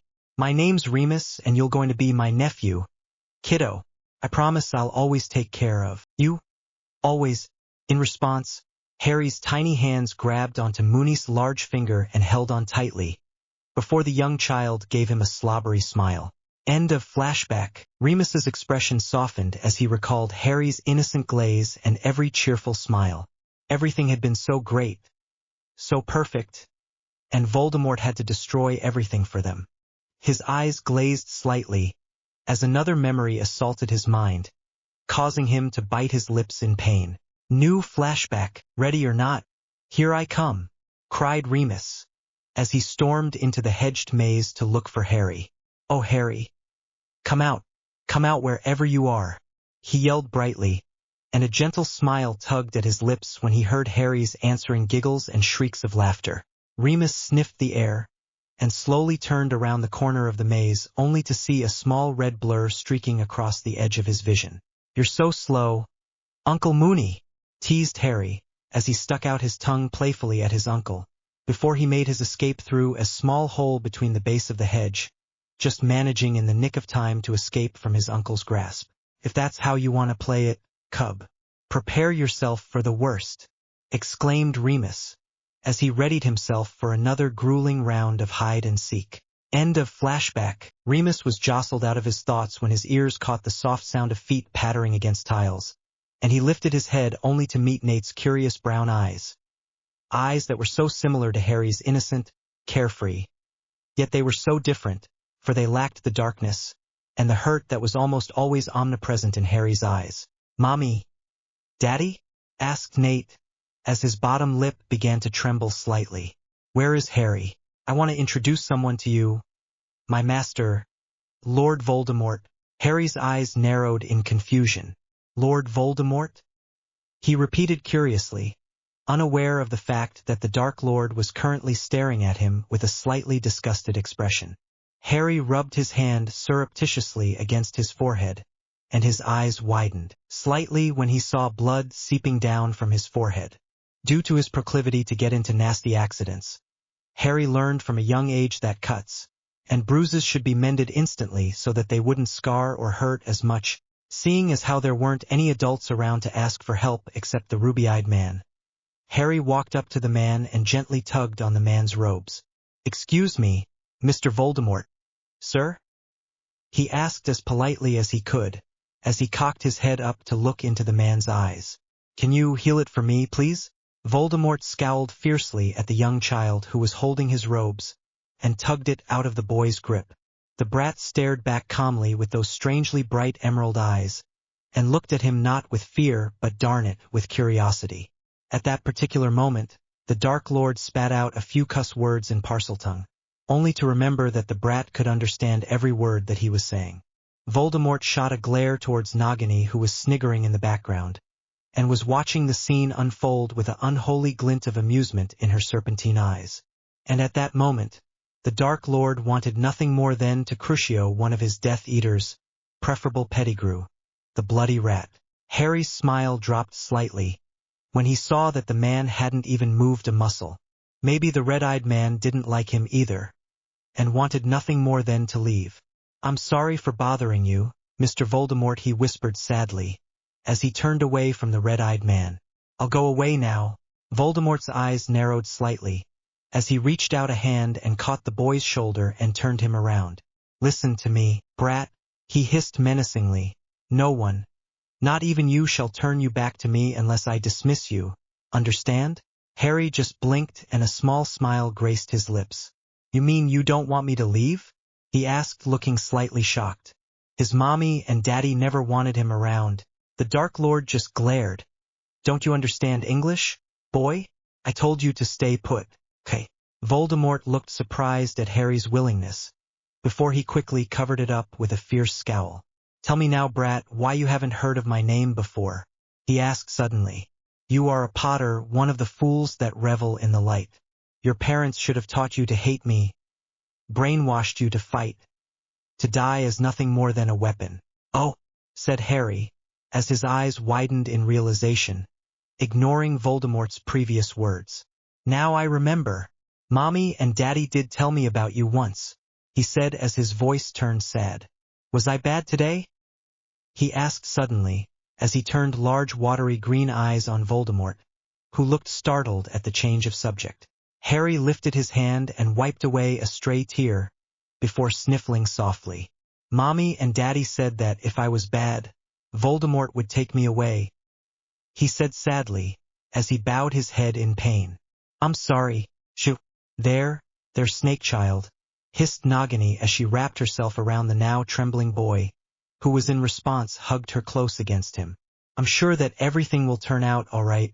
Harry shook his head before turning towards Nagini. But, Mommy and Daddy don't want me anymore. I didn't mean to be bad, he said sadly.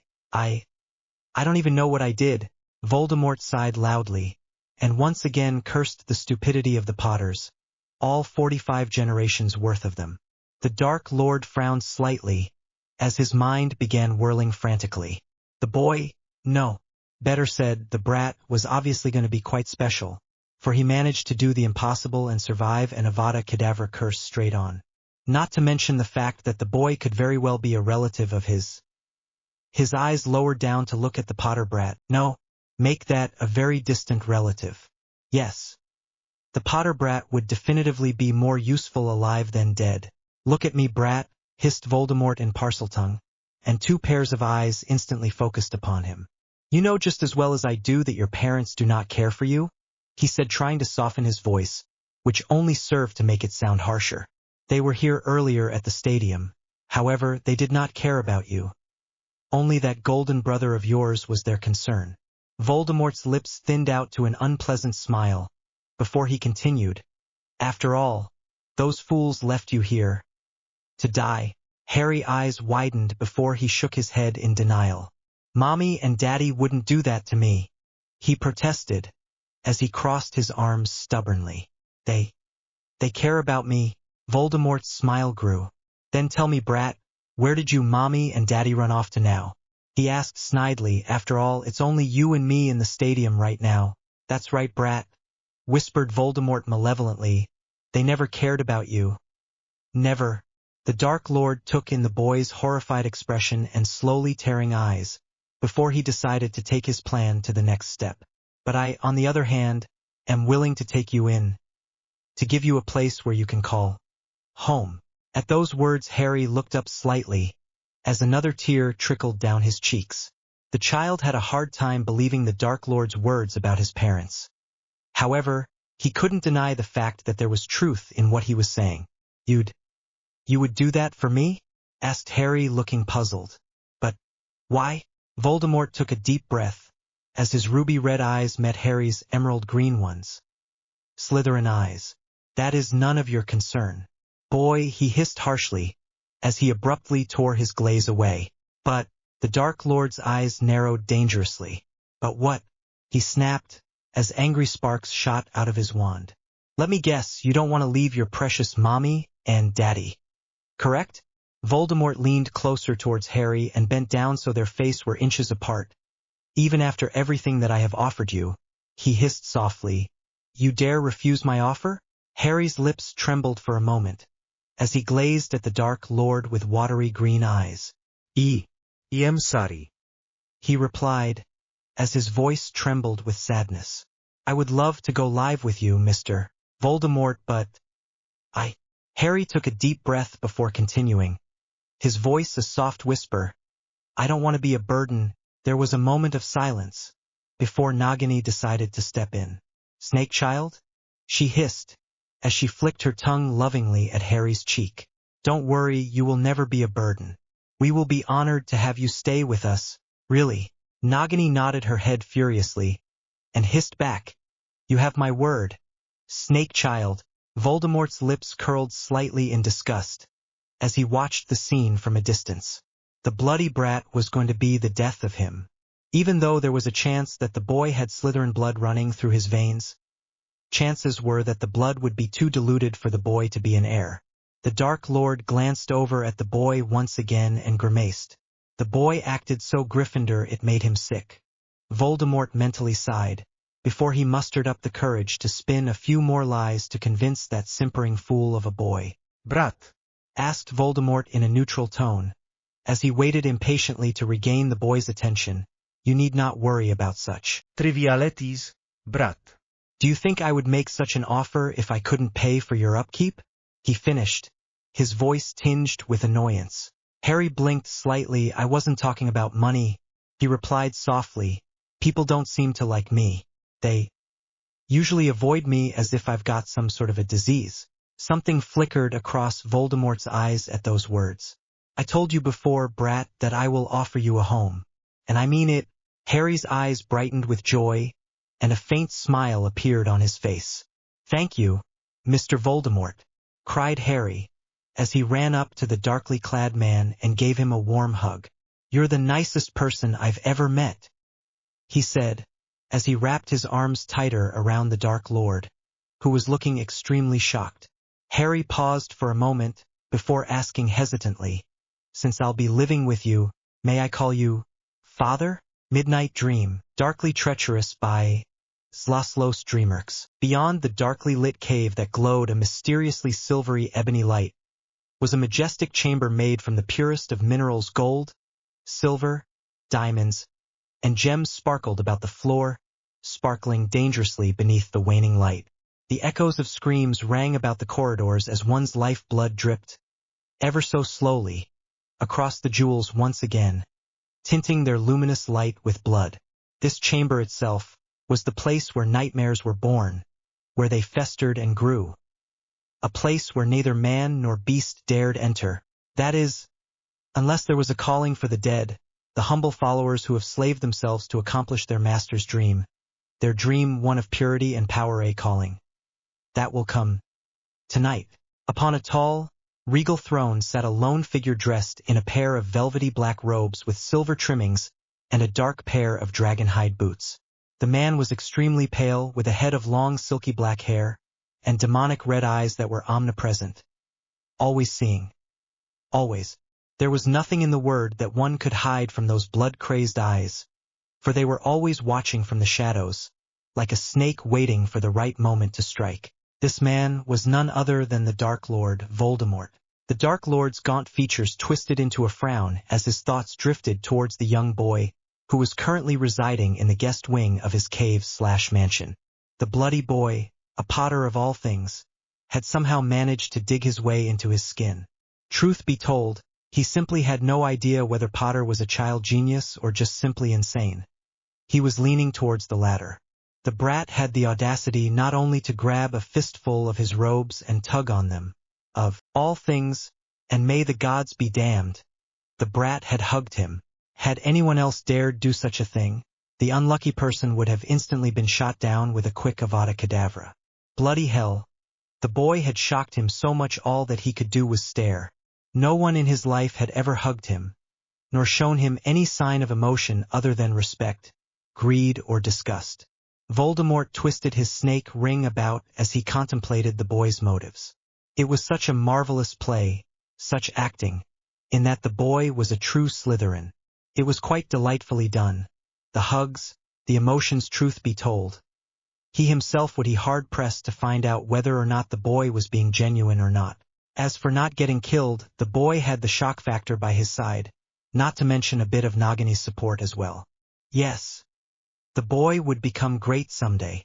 Voldemort's eyes narrowed slightly in disgust. That is, he corrected himself mentally. If the brat manages to keep him bloody emotions to himself, he would eventually become a great asset in this war. The Potter boy was simply an enigma, a startling simple mix between a Gryffindor forced into a Slytherin mindset. Innocent yet sly to a fault. The Dark Lord leaned back against his throne. As far as he was concerned, the brat was going to be more trouble than he was worth. The sounds of popping echoed about the chamber, indicating the arrival of Voldemort's inner circle.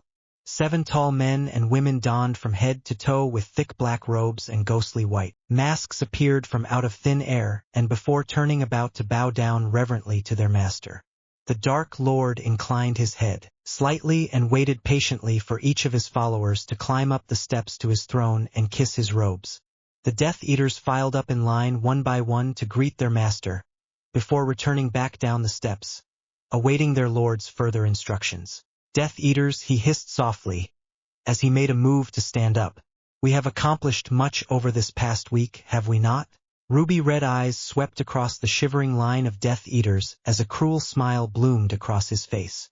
Lucius, said Voldemort, as his dark smile grew when he saw the blonde flinch slightly at being singled out. How are the plans proceeding with Azkaban? Lucius Malfoy, a tall aristocratic man with a head of pale blonde hair and cold gray eyes, tilted his head reverently towards the Dark Lord before he began to speak. "My lord," he said in a smooth, velvety voice, "our forces have been growing exponentially over the past few months," he stated, paused for an effect. "Unless I stand to be corrected, our forces will become strong enough to slam the light side with ease and capture Azkaban." The blond man's eyes glinted slyly. "And my lord, our troops' recent improvements can be credited by none other than yourself. Soon, we shall be powerful enough to cleanse the world of this mudblood filth." Voldemort's eyes narrowed dangerously. "Soon?"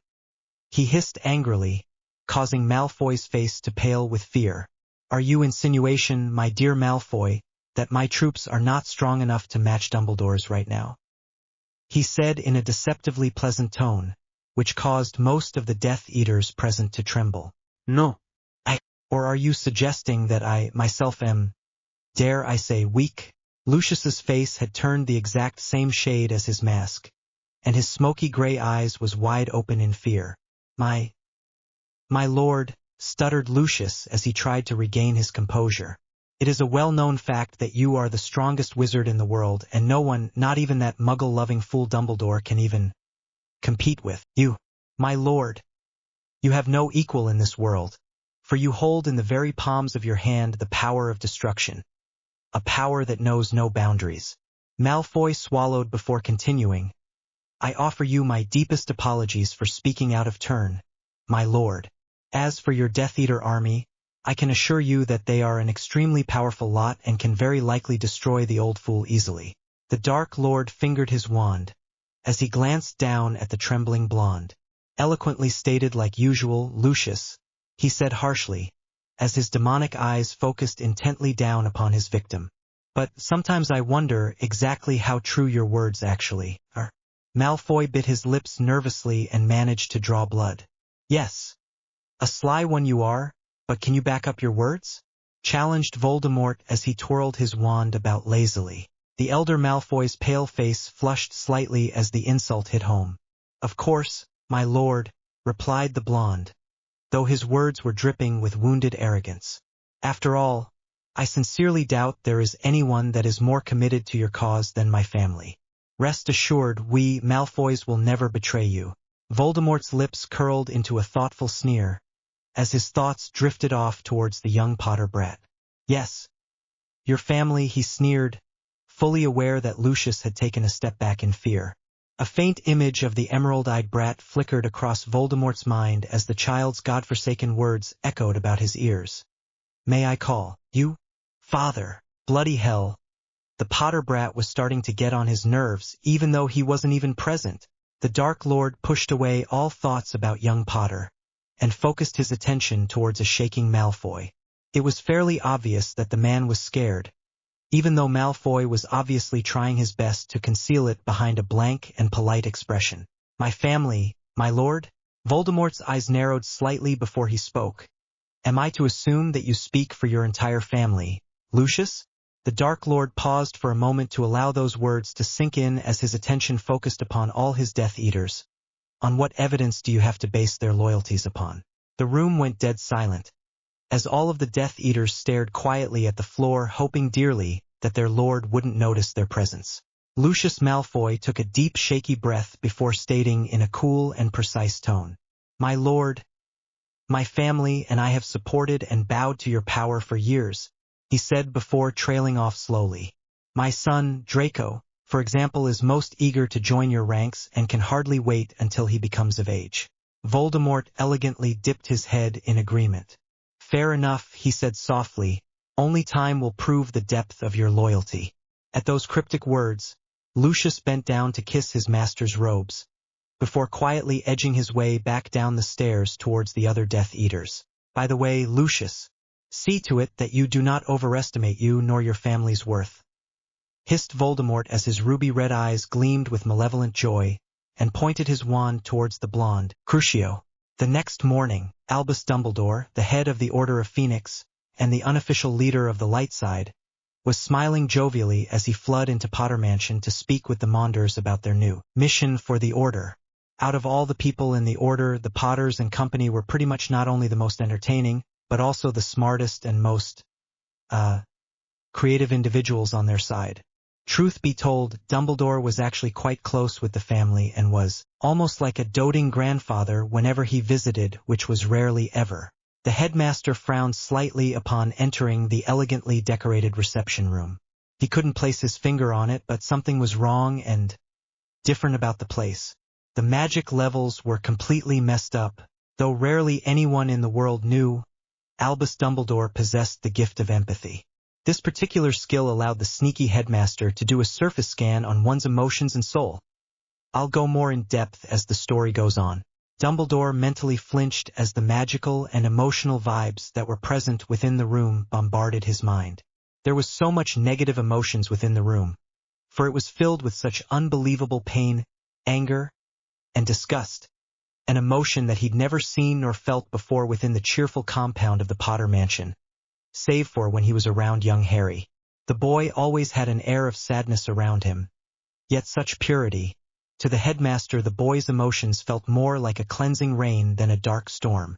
Yes, the older Potter child was obviously quite different from his indefinitely cheerfully younger brother Nate, the prophesied hero of their world.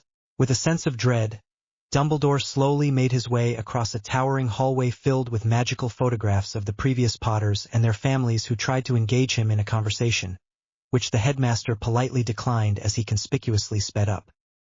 He couldn't put his finger on it, but there was a lingering taste of bitterness in his mouth, almost as if he'd swallowed a bag full of scrumptious lemon drops. The older man was jerked out of his thoughts when he heard a heartbreaking cry emerge from the room to his left. Dumbledore glanced over towards the intricately carved oak doors whose gems glittered welcomingly. Without an ounce of hesitation, the old man's wrinkled hand reached out towards the ivory-carved handle and pushed it open. Like a flickering flame in the wind, the omnipresent twinkle that usually sparkled in Dumbledore's ocean blue eyes died upon seeing the small, huddled figure that was lying absent-mindedly against the windowsill. The boy looked ill, sickly even, Dumbledore noted as his eyes swept over Nate's thin, shivering frame. Truth be told, he couldn't remember a time when the young Nate looked so hopeless and lost. The old man shook his head sadly, as he felt a twinge of pity for the lad. Nate was only 3 years old, and the poor lad already had a prophecy hanging over his head, not to mention a prophecy that Voldemort himself knew. When the time came, young Nate will have to lead the light into battle against Voldemort. But for now, the headmaster shook his head sadly. It would be best for the boy to enjoy his childhood while he could.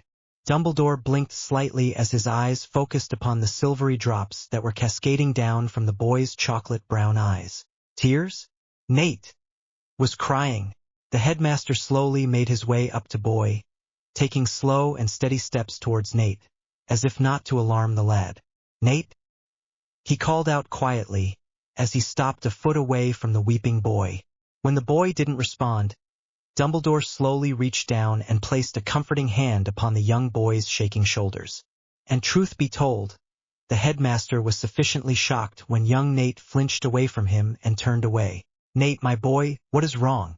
whispered Dumbledore more to himself than anything else, for as it so seemed, the boy didn't seem to notice his presence. The headmaster reached down and gently tried to shake the boy out of his stupor. However, this time, Dumbledore managed to get a reaction out of the unusually depressed child. "Leave me alone," cried Nate as he flung Dumbledore's hand away as if it was something poisonous and quickly scooted away from the now bewildered man and buried his tear-streaked face in his own little arms. At that moment, Dumbledore's magical senses sharpened as it felt 2 emotional figures approaching them. And in a blink of an eye, his wand was in his hand and pointed straight into the startled face of James Potter. "Albus?" asked James as he rubbed his eyes blurrily. "What are you doing here so early?" However, before the headmaster had even opened his mouth to reply, James had caught sight of the trembling Nate and something akin to regret flashed across his face. "Lily, could you look after him for a second while I talk to Albus?" Without needing to be told twice, Lily nodded quietly, before she ran up towards Nate and wrapped her arms around her son and whispered comforting words in the child's ear. To put it simply, Nate looked, well, traumatized. However, you truly couldn't blame the lad. After all, Nate had just discovered that his brother was dead. And with the mentality of a 3-year-old, Nate was refusing to accept anything whatsoever that came out of his parents' mouths.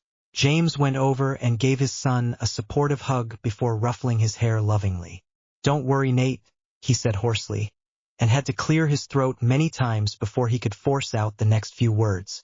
"Everything will be fine," he stated, as his eyes met Nate's. "Trust me on this, Nate. I promise you that in time you will forget, and things will be all right again." Seeing that Nate was shaking his head in denial, James sighed softly before getting up and motioning Dumbledore to follow him into another room. The headmaster nodded solemnly as he tore his glaze from the young child and onto the tired features of James Potter.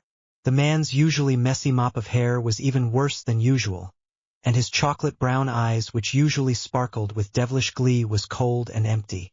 James looked tired, defeated, and even worse, dead. It was quite obvious that some calamity had befallen the entire Potter family. After all, it wasn't every day that you would see the lively family become so downtrodden and hopeless. The younger man led Dumbledore to a beautifully decorated drawing room that was carefully adorned with statues of their previous ancestors who were actually quite famous in the magical world.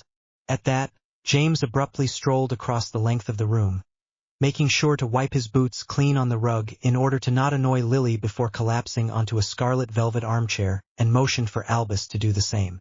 There was a moment of silence as James stared down at his feet with an empty and lost glaze while ignoring Dumbledore's worried eyes.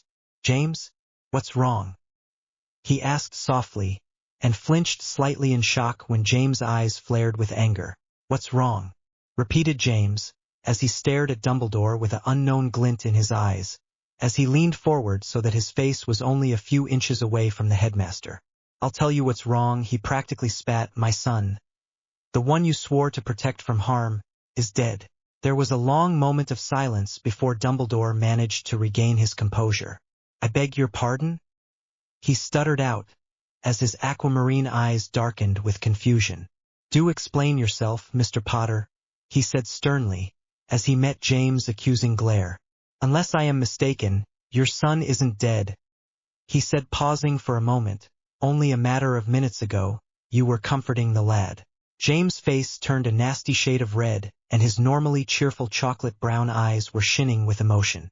"No, Nate is fine," he said slowly, as he tried to rein in his temper. "However, Harry isn't." At those words, Dumbledore's face turned ashen before dilating until he looked as pale as a ghost. The older man buried his face in his hands and took a few deep breaths. All the while, James was glaring angrily. Truth be told, the headmaster was quite fond of Harry. Maybe even more so than Nate. He couldn't explain it, but there was just something about Harry that set him apart. Something that made truly trust and care about the poor lad. And yet, despite everything, there was a war going on, and Dumbledore needed all the allies that he could get, and the best way was to gain their respect and trust when they were young. Which was exactly the reason why he paid more attention to Nate, the prophecy child, instead of his brother. And at this very moment, he felt his heart twinge slightly with regret. How did he die? At those words, all of James' anger melted away from his face and was replaced with tiredness. James sighed sadly, as he slumped back dejectedly against his armchair. And at that, James took a deep breath and retold Cyrus's account of the story to a stony-faced headmaster. Lily cradled the sobbing form of her youngest boy in her arms as she whispered soothing words in his ear. However, as it so seemed, nothing managed to stop the torrent of tears that cascaded down her poor boy's cheeks. Lily buried her face in Nate's hair as a single, crystal teardrop dripped down her face. Harry, her son.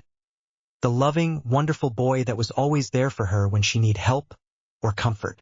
A boy that she had never once acknowledged since Nate's birth and the discovery of the prophecy. Her heart tightened in pain as images began assaulting her mind. Memories. Oh, bloody, horrible memories of the past, of the mother that she had once been, and now, after this revelation, it would be impossible for her to rectify it. Harry, her precious son, was dead, and she had forgotten about him and had left him there in the stadium. She had left him there to die. Lily was jolted out of her thoughts as she heard Nate's distressed cries. Acting out of instinct, she pulled Nate closer against her and planted a kiss on his forehead. "Shoo!" she said soothingly, as she pushed away a stray lock away from Nate's face. Everything will be all right. When Lily saw Nate once again shake his head in denial, she decided to comfort him the only way she knew how. Nate darling, trust me on this, all right? Harry is gone now, she said gently, as she tried to stop her voice from cracking. He's gone to a better place. A place where he will be loved and be taken care of. Lily paused slowly as her voice got hoarser with emotion. Harry will be happy there. Don't you want your brother to be happy? Nate nodded instantly, but his eyes were still red from crying. But, when can I see him again? He asked sadly, as his chocolate-brown eyes focused upon Lily. Miss him. Lily shook her head sadly and forced herself to ignore Nate's question. I can't answer that, sweetie, she said gently. We can only hope that we will sometime during the future. Nate's lip trembled again, and Lily's eyes widened slightly as an idea hit her. Nate, darling, I've got an idea. Harry has always loved you, and I know a way for you to remember him forever. For him to always be there with you. Lily dug through her pockets and picked out a messily wrapped present which was from none other than Harry. This is Harry's present for you, she said, holding the gift as if it was a treasure. He told me that he found it when he was in the forest and that it was something special. The young child nodded and reached out and slowly took the present away from his mother, and with a sad sniffle he began opening the gift while keeping in mind to put the wrapping paper aside, and reached down and pulled out a flower seed. Nate cocked his head in confusion as he turned to face his mother. Mummy, what is this? The redhead bent down to get a better look at the seed, and gasped in surprise. After a moment of shocked silence, Lily turned towards Nate and said slowly, Darling, this seed is special, she said softly, as her eyes were transfixed upon the round object. If you raise it with love and gentleness, it will eventually grow into a beautiful silver-flowered bush. Lily licked her lips nervously. I don't know how Harry found it, but it is one of the rarest of its kind. This seed is known as the Midnight Dream, and in its current state it can only be used in powerful potions. However, over the next few years, given that you take care of it. Lily trailed off slightly as her eyes unfocused. What, Mummy? It will grant you one wish and fulfill your heart's desire.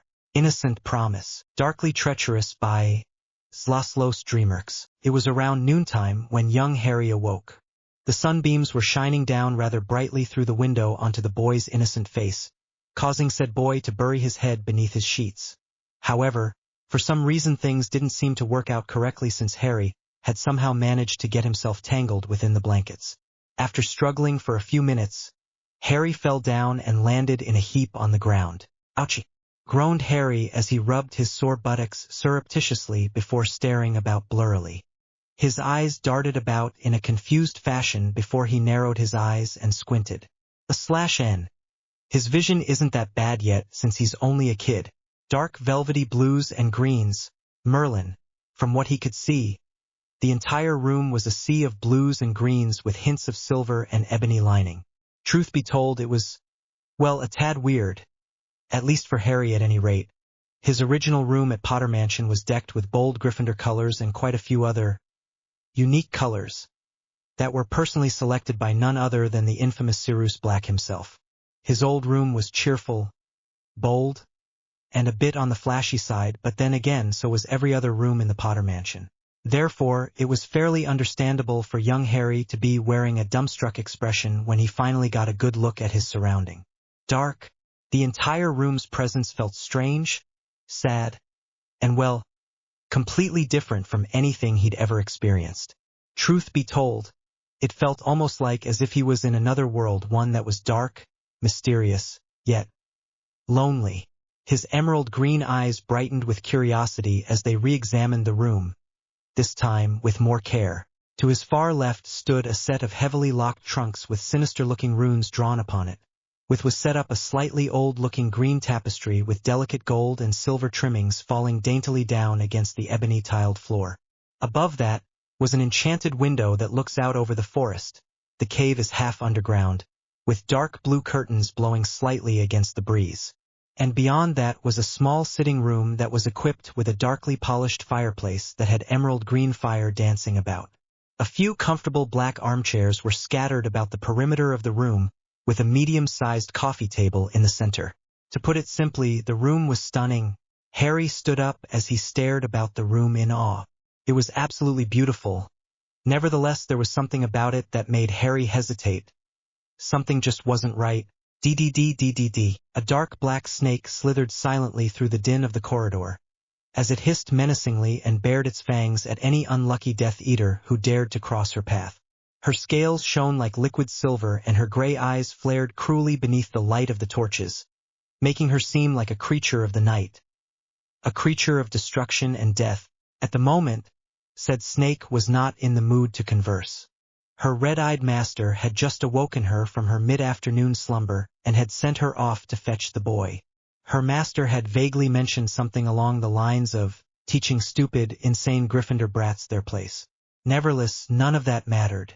Of all things in the world that Nagini hated, being forced to do something before nighttime was probably high up on the list.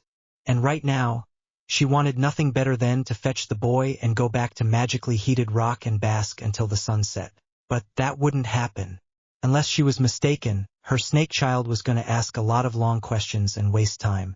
As far as she was concerned, humans were stupid, hence the reason for her dark hisses and violent slithers. If it was possible for a snake could throw a temper tantrum, Nagini would have obviously done so. After all, these violent, deadly glares of hers were quite disconcerting and often reminded Death Eaters of their master. And now, seeing as how she was going to have to deal with her extremely emotional snake child, she needed to somehow rein in that awful temper of hers. DDD. Nah. You can't catch me, yelled Harry as he sped away from Nagini as quickly as his two pudgy legs would carry him. With a teasing smile, young Harry turned around to stuck his tongue out at Nagini. Stupid brat, Grumbled Nagini, while muttering a few colorful words beneath her breath. Sure, Nagini was probably one of the largest snakes in the world, save for that arrogant, lazy basilisk who did nothing more than sleep half the time. Sure, she enjoyed hunting prey, but of all things that she had to agree to, she couldn't help but ask herself why she did so. Seeing as how she wanted nothing more than to sleep, Nagini had told Harry to hurry up. And do you know what that darn brat did? He tapped her lightly on the nose and yelled, "Tag! You're it!" before running away. Nagini had just stared dumbly at his retreating form before she regained her senses. The cave was extremely large and had quite a few dangerous beasts and deadly traps here and there. To put it simply, the cave was extremely well guarded. So much that the Death Eaters themselves rarely strayed away from the throne room. After all, they were Slytherins and did have a healthy sense of self-preservation. Had it been anyone else, Nagini would have gladly left them to their fate. However, this was her snake child. Seeing as such, you could probably put two and two together and figure out exactly Nagini was slithering quickly after the boy. "Snake child," hissed Nagini angrily, as she paused a few seconds to draw a breath. "I order to stop right this instant," she ordered, as she glared at the back of Harry's head. Said boy did not hear her. "Snake child, what is going on here?" hissed a slightly annoyed voice which was coming from directly behind Nagini. Surely enough, seeing as how Voldemort's voice was a nuance louder than Nagini's. Harry stopped abruptly and quickly turned around. "Master," hissed Nagini respectfully, as she dipped her head slightly in a bow. "The snake child and I were getting ready to meet with you in the throne room." Her eyes darted hesitantly over towards Harry. Before she continued speaking, the child wanted to go exploring, and he got lost. Voldemort's eyes darkened slightly. "Nagini, what did I tell you about lying to me?" he asked silkily, as he leaned in closer towards her. "You, of all people, should remember exactly how much I hate people like that old fool who speaks of nothing more than riddles and lies." "Master, after all, Nagini, you were there with me back then," hissed Voldemort, as his voice grew softer by the second. Harry strained his ears and barely caught the last few words. "When the old fool destroyed my life." Harry blinked. "Destroyed his life?" But Voldemort was still alive. Nagini lowered her eyes in shame. "Forgive me, master," she hissed sadly. "I did not mean to make you." Remember, there was a moment of silence before Harry's childish voice cut through the tension. "Do you want some tea, father?" he asked tentative, as his bright emerald-green eyes focused on the Dark Lord to gauge his reaction.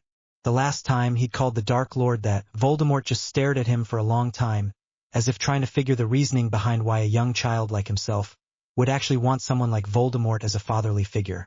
Those blood-red eyes were scary. Nevertheless, the Dark Man didn't seem to hate him or anything.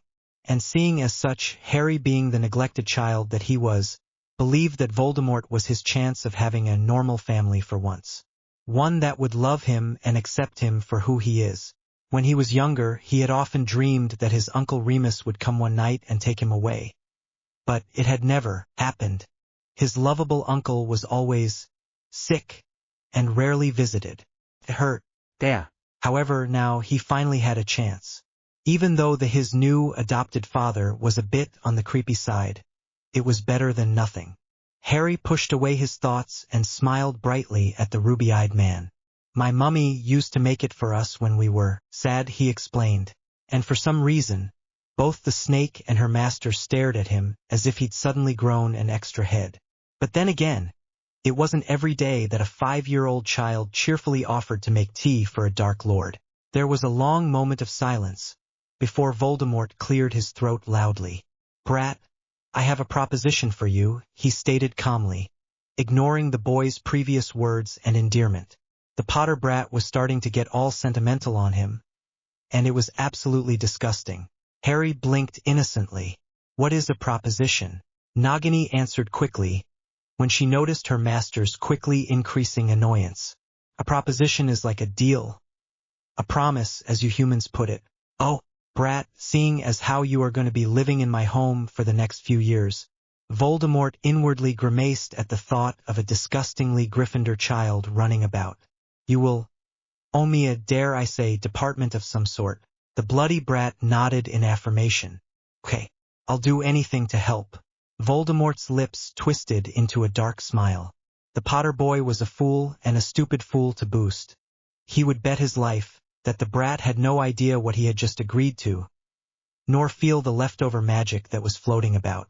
"See to it that you remember your promise, boy," he hissed quietly to the boy, causing the Potter child to raise his brows curiously. "It would not do for one like yourself to break a promise." Young Harry tilted his head up and proudly crossed his little arms over his chest and drew himself up to his full height, a mere 3'2" in point. "You can count on me," he said cheerfully. The Dark Lord's lips twitched even more, whether in amusement or in satisfaction. Nagini suspected the former. "Very well, brat, see that you do," he said slowly, before his ruby-red eyes met Harry's emerald ones. "However, right now we have a more dire task at hand. You need a new identity. DDD, DDD, DDD, DDD. Darkly Treacherous by Zlaslos Dreamerx." Years later, a slender young lad strolled casually about the forest grounds. Said lad was quite unremarkable at first and second glance. Unless, that is, you decided to count the large black snake who was following at the boy almost like an obsessive mother.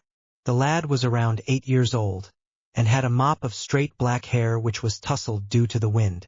His skin was a healthy shade of apricot, due to the boy's tendency to explore the great outdoors, aka the dark forest, which ultimately made him more knowledgeable about secret paths and tunnels that were located in said forest than his father Lord Voldemort himself. Nevertheless, the most fascinating feature of the boy's was his golden eyes, which changed colors depending upon his mood. This boy was none other than Harry Potter himself, also known as Alex Nigel Mortimer. Alex lowered in his eyes in embarrassment as he recalled exactly how he received his full name. "Just to make things easier, I'm going to refer to Harry as Alex from now on." Flashback. But why? Voldemort rubbed his temples in frustration.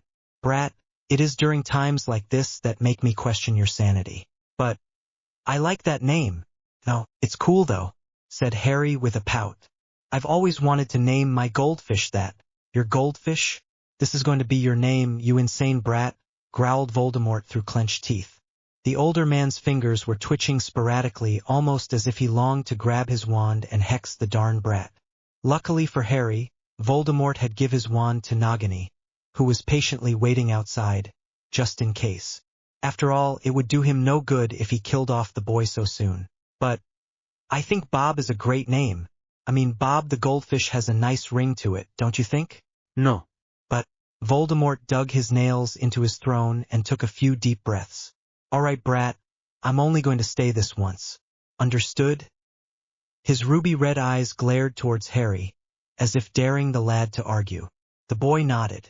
Since you do not seem capable of selecting your own name, he paused to sneer, it seems as if I'll be picking it for you. The brat opened his mouth probably to retort. However, Voldemort quickly shot him a dark look. How about Alex Mortimer? Two. Alex sighed as he once again mentally thanked his father for his insight. After all, the name Bob Mortimer just seemed plainly wrong. After shaking himself from his stupor, Alex blinked slightly when he realized that he'd already arrived at the apparition point. It was quite strange that he'd arrived here of all places. As his father had stated with a light sneer, the only people who could actually use or even find the apparition point had to carry the dark mark. And Alex himself, thankfully, did not have that luxury. When he'd asked Voldemort exactly why he could see said point without the mark, his father stared at him for quite some time, before mumbling something about Alex's bloodline. A month ago, flashback, father, asked Alex quietly, as he stepped into his father's private study. Do you have a minute? Voldemort rolled his eyes. Would it stop you? He said grumpily, before setting down the Death Eater reports that he was reading. Alex's lips twisted into a smile as he plopped himself down into the elegant emerald green armchair in front of his father. Over the past 2 or so years, his father had finally learned to tolerate his presence and vice versa. Truth be told, Alex even suspected that the Dark Lord even found him quite amusing at times. And Alex, truth be told, was also quite fond of his adoptive ruby-eyed father. Well, Alex chewed his lips nervously. I was thinking the other day about what you said when we first met. Voldemort raised his eyebrows. What about it, brat? There was a long silence, as Alex tried to gather his thoughts. You never told me why you allowed me to stay, he blurted out after a few minutes. Silence, dead silence echoed about the study. Time seemed to freeze as Voldemort stared at Harry with an indecipherable expression upon his face. Alex nervously met his father's calculating glance, and swallowed hard. I never really did thank you, he said slowly. I suppose I was a bit too shallow at the time. Voldemort stifled a snort. Shallow and obnoxious, he added, as the corners of his lips twitched slightly. Alex pouted, but kept silent as he waited for his father to answer. The Dark Lord leaned back against his chair as he studied the brat with hooded eyes. The boy, Alex, was becoming quite powerful under his tutelage. So far, the boy, a mere 7-year-old, had already progressed to the level of 5th-year material for most of his classes. However, his strongest point was dueling. For some strange reason, the brat mentally soaked up spells like a sponge. It didn't take more than a few days to weeks, depending upon the level of the spell, for Alex to master it. Despite this ability, the brat still had problems controlling quite a few dark spells. As far as Voldemort was concerned, the boy still wasn't emotionally mature enough to handle performing the dark arts. Hence, Alex was forced to stick to learning dark theory until he ready. It truly didn't surprise him that Alex had already realized that he had an ulterior motive when he had offered the boy a home. The brat was smart, though a bit dim-witted at times. Voldemort blamed the later on the Gryffindor blood that was flowing through the boy's veins. Haven't you ever wondered why I gave you the surname of Mortimer before, brat? Alex blinked at the sudden, unexpected question. No, he answered dumbly. However, when he saw the displeased expression on his father's face, he elaborated. I just thought that it was a random name or something. Voldemort's eyes rolled heavenward, as he mumbled a few colorful words about stupid, idiotic brats. The noble house of Mortimer carries the line of the snake, Slytherin blood, stated Voldemort, after a few minutes of silence. It was the house that my mother was born to. Alex edged closer towards his father with a curious expression. In all of the past 2 years that he'd known Voldemort, he had never once heard his father mention anything about his family. My mother was a noble pureblood, the last and only legitimate heir to the entire Mortimer family, he said as his lips curled into a disdainful sneer. However, being the mudblood-loving fool that she was, my mother dismissed her heritage and married a muggle, he spat. Alex's eyes softened with something akin to sympathy and understanding. Voldemort closed his eyes and took a deep breath, as if trying to control his temper. At her deathbed, I was marked as the heir of the Mortimer family fortune. However, due to the muggle filth's blood that runs in my veins, I was not allowed to obtain any magical inheritance from the family, he said coldly, as his ruby-red eyes flashed dangerously. However, Slytherin's blood ran true in my veins, more so than any other member in my family history, and regardless of the Mortimer inheritance, I became the Slytherin's heir. Oh, but how does that have anything to do with me? Asked Alex with a puzzled expression upon his face. No heir. Voldemort's lips twisted into a nasty smile as he leaned closer to Alex. There, my boy, is where you are all wrong, he hissed, mentally enjoying the dumbstruck expression upon Alex's face. You through your father's line inherit the blood of the lion, Gryffindor blood, and through your mother's line you inherit the blood of the snake, both from the Mortimer family and the Slytherin family. Your father's ancestors married into the Gryffindor line during the 3000 BC. However, the Gryffindor girl that your Potter ancestor married was an illegitimate ugh, said Voldemort, his ruby-red eyes glinting with suppressed mirth as he watched Alex turn pale. Her blood was pure as can be. Nevertheless, the rest of the Potter clan hated her for tainting their line with her foul blood. Voldemort smirked to himself when he saw Alex bury his face in his arms and groan in misery. Your mother, on the other hand, came from a line of disowned squibs who carry the Mortimer bloodline, he said in clipped tones. From what I have found, you Mother Lily Potter was the first magical witch that emerged from the squib line of the Mortimer. Due to this, she carries the Slytherin bloodline. However, since she is female, she did not receive any of the family traits save for her Slytherin eyes. Voldemort turned towards Alex. Everyone from the Mortimer and Slytherin bloodline had those eyes, he finished, looking pointedly at Alex's eyes. So in other words, we're closely related. But if we're related, why did you try to kill me off when we first met? Demanded Alex, as he crossed his arms stubbornly over his chest. I mean, wouldn't it be cool to have a living relative? Ruby-red eyes once again rolled heavenward. Brat, do you have any common sense at all? He grumbled. I've just discovered the truth about your heritage around a year or so ago. Voldemort reveled in the silence, as the brat contemplated his next question. However, there was no doubt that the boy was going to now ask why the curse failed. Stupid curious brat. So before Alex had even opened his mouth, Voldemort lifted his wand slightly in warning to remind the boy to remain silent. Thankfully, the boy did. Brat, I seriously doubt that you would know the family traditions of the Mortimer clan, so stay silent and listen, Voldemort commanded. You undoubtedly are now wondering how you survived the curse. Alex nodded eagerly. There is no other explanation than the one I will give you now. The Mortimer clan was a famed and glorious clan for thousands of generations. However, one of our ancestors, Septimus Mortimer, cast a blood-binding spell upon every member of the clan. The exact incantation of the curse has been lost through time. However, its magic can still be used to this very day. The spell's purpose was to guarantee the survival of the clan.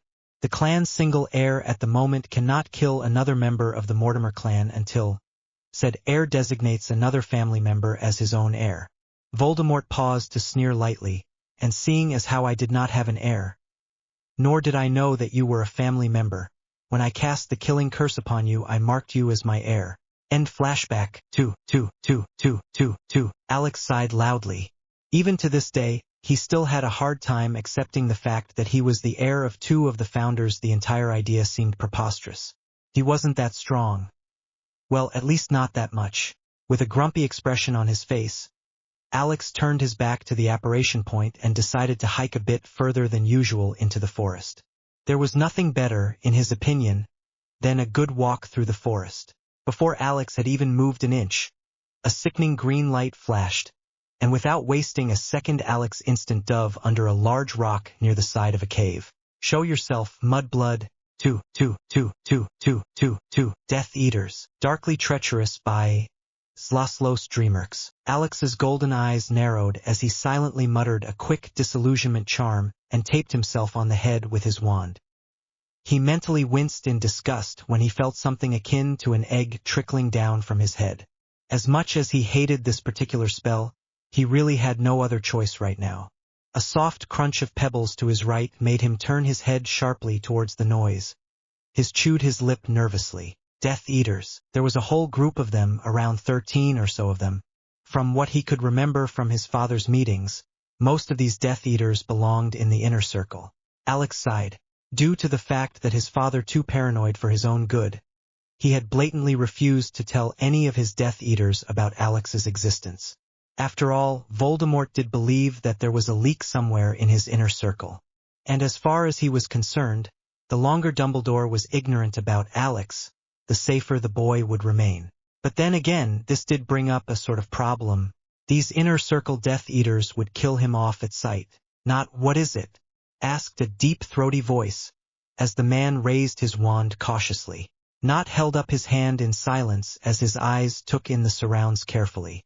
There is a boy here, he said slowly, after a few minutes of silence.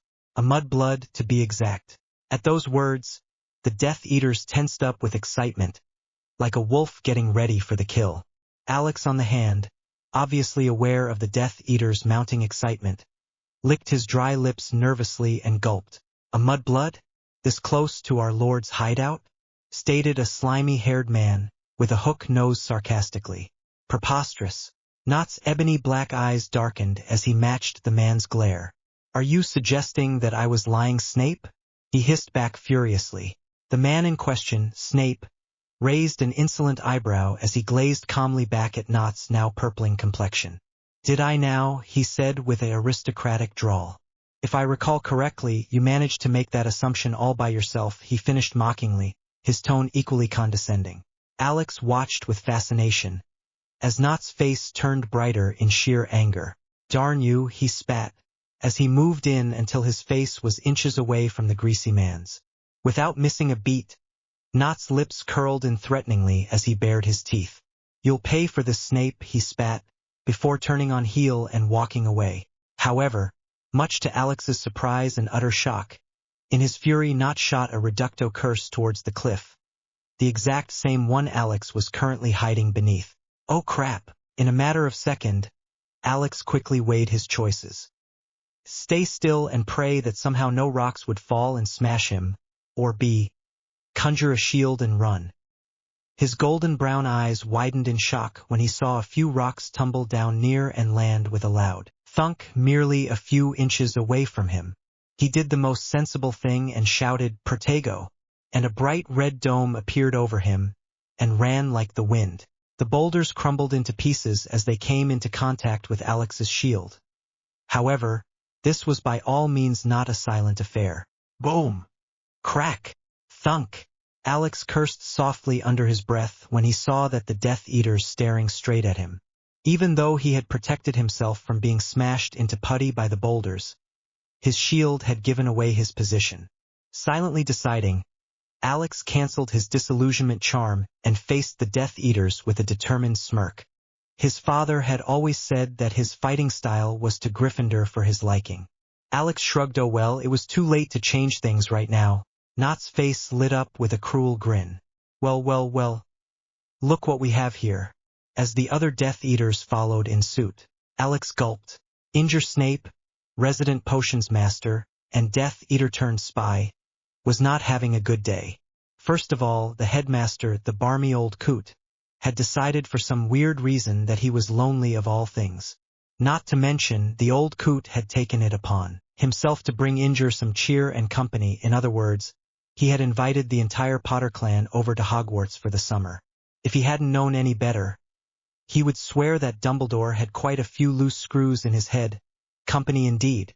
For the first time since he'd turned spy, Snape was actually happy to leave the confines of Hogwarts to attend a Death Eater meeting.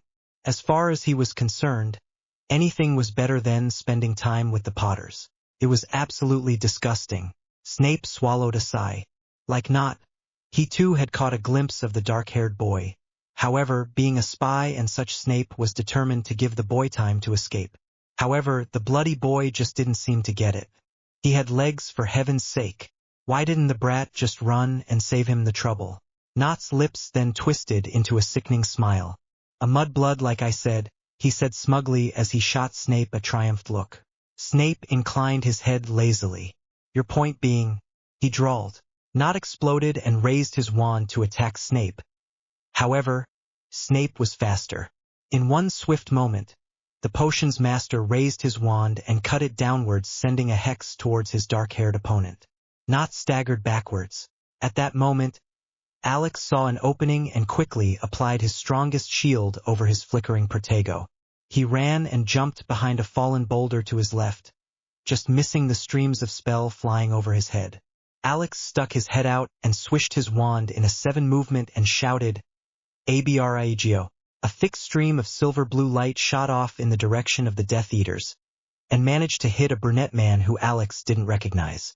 The jet of light began spreading across the brunette's body until a small ice crystal surrounded it, causing the man to freeze. The Death Eaters bristled slightly as they renewed their attacks with vigor.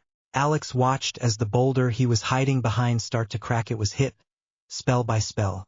Preparing himself for the worst, Alex leapt out from behind the rock and yelled, Stupefy! He missed. Spell after spell came towards him as his shield absorbed most of them.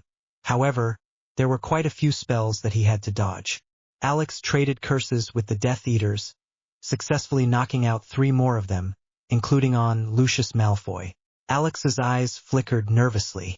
The Death Eaters had surrounded him in a circle and were currently shooting spell after spell at him. He gulped fearfully.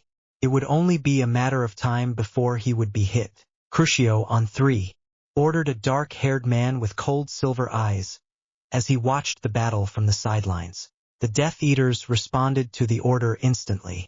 Alex didn't even have time to blink before a set of 8 curses blasted towards him from all directions. God, I'm doomed, he thought, before he was hit straight on. Red-hot knives cut through every inch of his skin. Alex bit his lip to hold in his cried out. However, within a few seconds he burst on cried out. It felt like he was being burned alive, cut up, and harsh treatment. He wanted to die right then and there.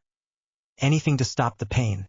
It went on like that for another few minutes, before he was finally released. In truth, Alex had only been under the curse for around 3 minutes. However, to him, it felt like a lifetime. Alex spat out some blood, as he tried shakily to get back on his feet, much to the surprise of the Death Eaters. Not frowned as he watched the dark-haired child pull himself to his feet. It was abnormal. None of his victims had ever managed to stand or move for quite some time after being under the curse for more than a minute or so. Leave me alone, said Alex in a hoarse voice. I'm not Muggle-born. The silver-eyed Death Eater stared unblinkingly at Alex. Which family do you belong to then, boy? Alex's mind suddenly went blank as the consequences suddenly flooded his mind. It would be dangerous for him to give his family name, for it would then link Voldemort to him. After all, it was a well-known fact, at least among Death Eaters, that Voldemort descended the Mortimer line. Nevertheless, was he betraying his father's trust by telling the Death Eaters the truth? Not interrupted Alex's train of thought. Forget it, Kelnose. The boy is lying, he said coldly. The silver-eyed man. Kelnose glazed steadily back at not, causing the later to shiver slightly in fear. Kelnose stared at Alex for a moment with a calculating expression on his face, before shrugging and turning on heel. Very well. Do as you wish. Snape blinked at Kelnose's sudden retreat. As far as he knew it, the man never gave in to anyone's demands save for the Dark Lord's. It was quite strange for him to act so subservient. Well, boy, any last words? Hissed Not, with a twisted grin upon his face, as he raised his wand slowly. The tip of his wand began to glow, a sickening green. Alex watched entranced as he watched the magic build up slowly. He didn't know what was wrong with him, whether it may simply be from an overdose of crucio, jumbling up his nerves, or the splitting headache that seemed to be tearing his head in two. For whatever cause it may be, Alex didn't move. In that case, Avada Kedavra, stop, ordered Snape, causing the former to stop mid-curse. Not shot Snape a death glare. Explain yourself, Snape, he sneered as his eyes darkened with hate. Turning soft now, are we? He taunted. Afraid of killing a mudblood? Snape frowned. Don't be a fool, not, he said sharply. Unless you've somehow forgotten, it is our duty to bring any spy straight to the Dark Lord. We cannot kill off the boy now without facing the consequences. There was a long moment of silence as Nott weighed his choices. The dark man scowled darkly before bowing his head in agreement. Very well, he said tensely, as he turned away from Snape and gave Alex a good hard kick in the stomach. Bind the boy and revive the Fine.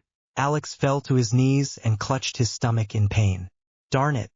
His entire body was so sore, he looked up suddenly when he heard footsteps to his right. It was the slimy-haired man, Snape.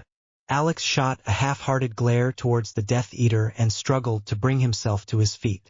He refused to bow to no one, not even his father. Alex tilted his chin defiantly, and his golden-brown eyes met Snape's beetle-black ones. Suddenly an image appeared in his mind and Alex frowned. Legilimens. It showed an image of Snape brandishing a set of normal ropes from his wand and wrapping them loosely about Alex.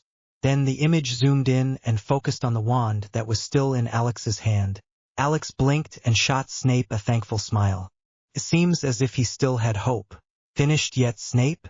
Snape nodded, and just like in the image, he shot out a set of ropes from his wand that wrapped themselves loosely about Alex. From an outsider's perspective, the ropes tied Alex up like a turkey. However, in truth it actually allowed Alex certain mobility, in other words, the use of his wand arm. The dark-haired lad's smile grew, as he gave his wand arm a twist. Now, it was only a matter of time before he would escape. The deadly escape, darkly treacherous. In every light there is darkness. Alex winced when one of newer Death Eater's recruits accidentally cancelled out the levitation spell, hence causing him to fall onto the ground like a tussled chicken. The stupid ropes prevented him from moving at all. At best, the most that he could move was probably his wand arm, which was tied looser than the rest of his body.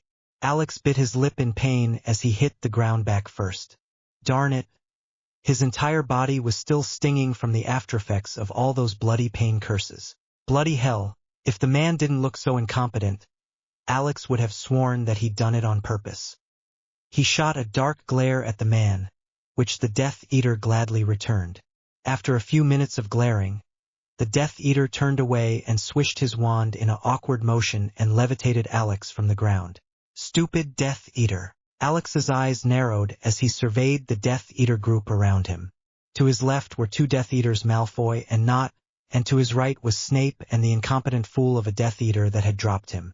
Sufficed as it is, Alex decided that it would be the safest to escape on the right side. Even though he wasn't quite sure why Snape had helped him earlier and might help him again. And not to mention, the other Death Eater seemed so incompetent he probably couldn't even possibly be deemed a threat.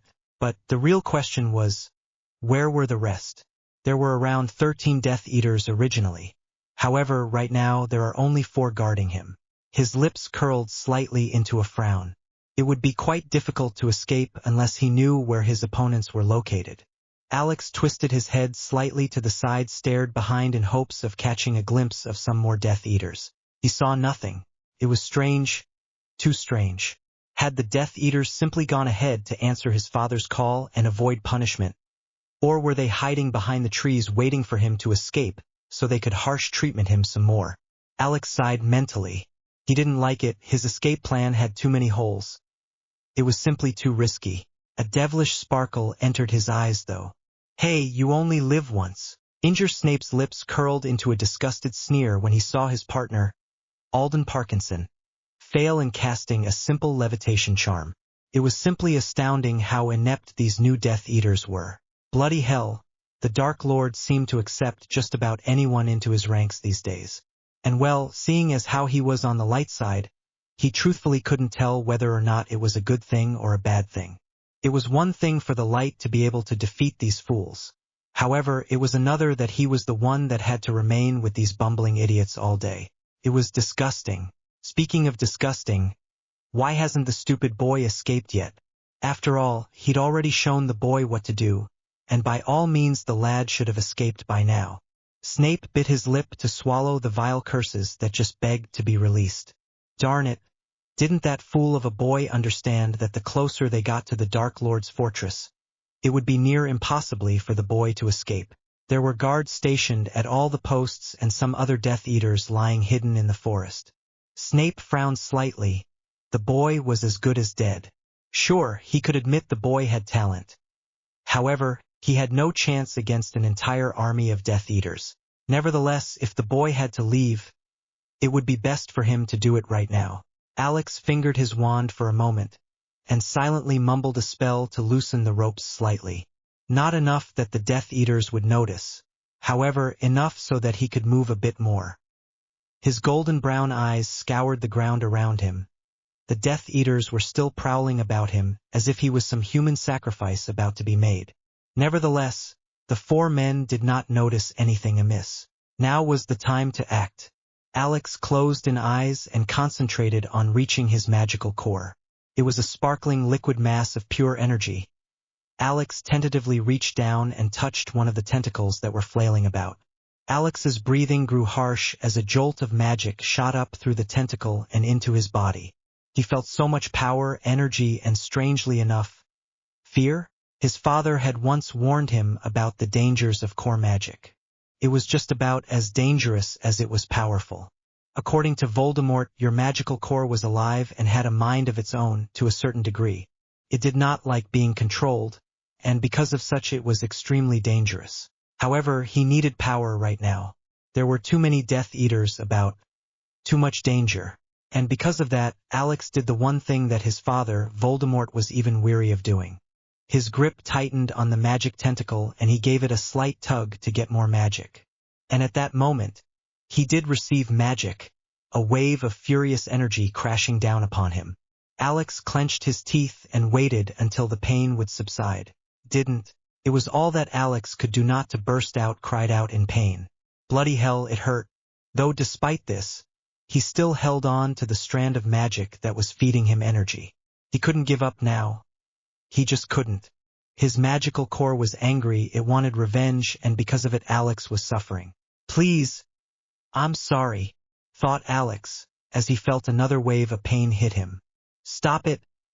Please. I promise next time I won't try to steal. The magic wavered for a moment, as if it was confused by what Alex was suggesting. This is your power, and I'm sorry about taking it without your permission, thought Alex as he tried to apologize. But I need it right now, or else I'm in big trouble. The magical core stopped struggling for a long while as it considered the boy's position. The boy, its host, did not steal its magic just to become more powerful. However, the boy did it so that he could survive. Alex felt the core's acceptance a second before another wave of magic crashed down upon him. He blinked in surprise. This time it didn't hurt.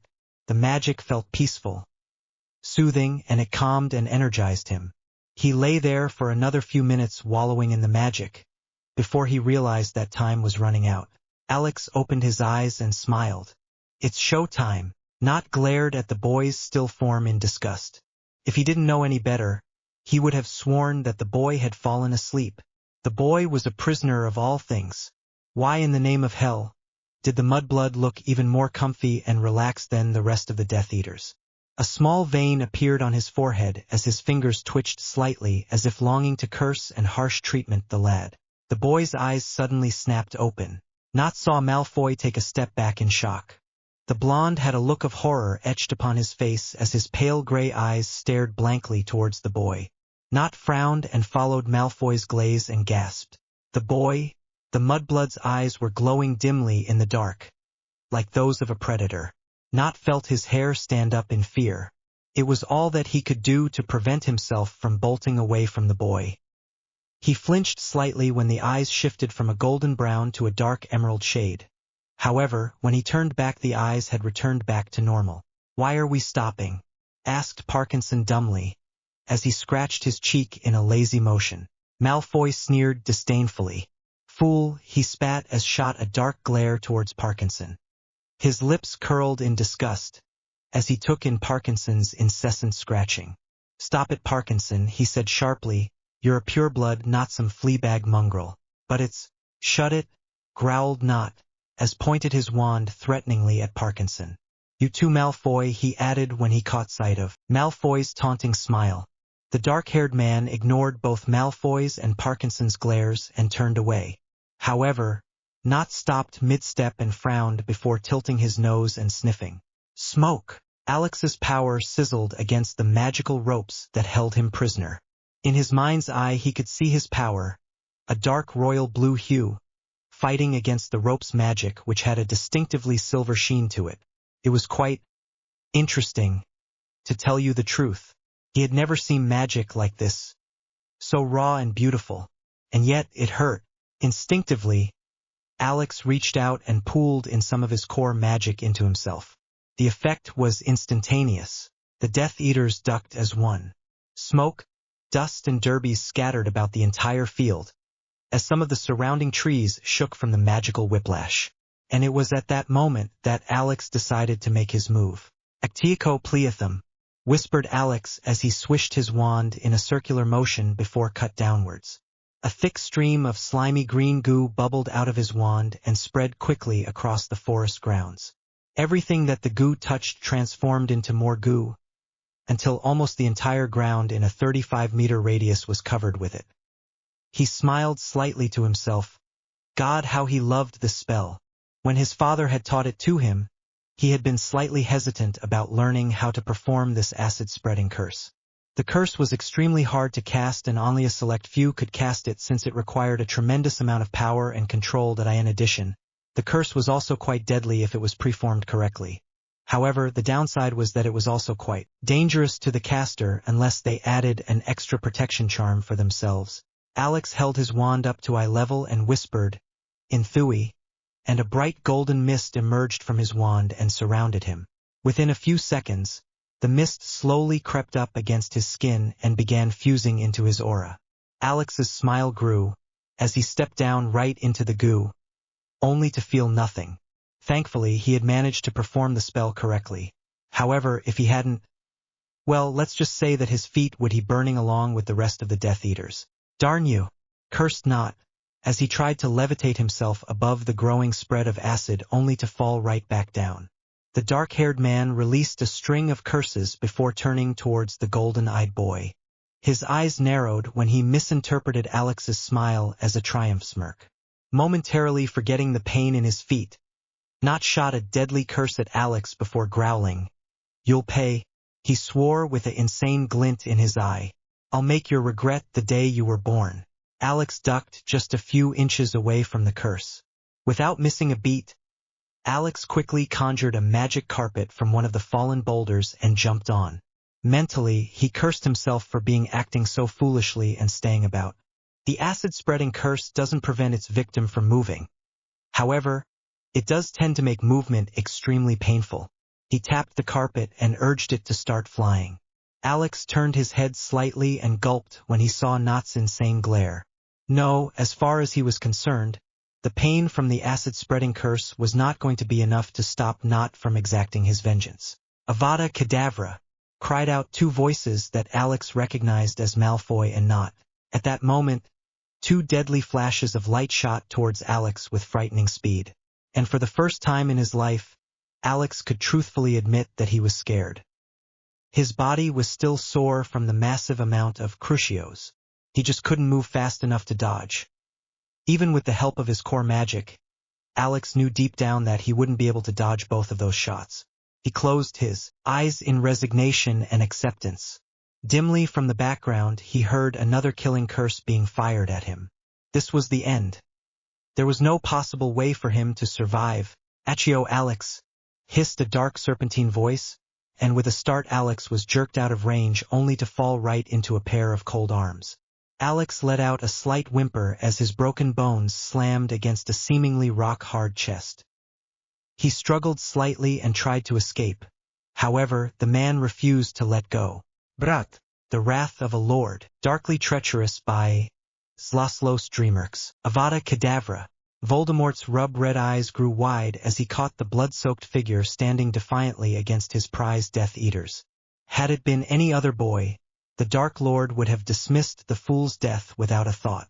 However, this was no ordinary child that stood before him. It was Alex, and for the first time in decades Voldemort felt a twinge of true fear, not for himself but for Alex, his foolish yet charming heir. So Voldemort did the only thing his fear-muddled mind would allow. He raised his wand and summoned the boy away from the pair of deadly green curses. Yes, summoned.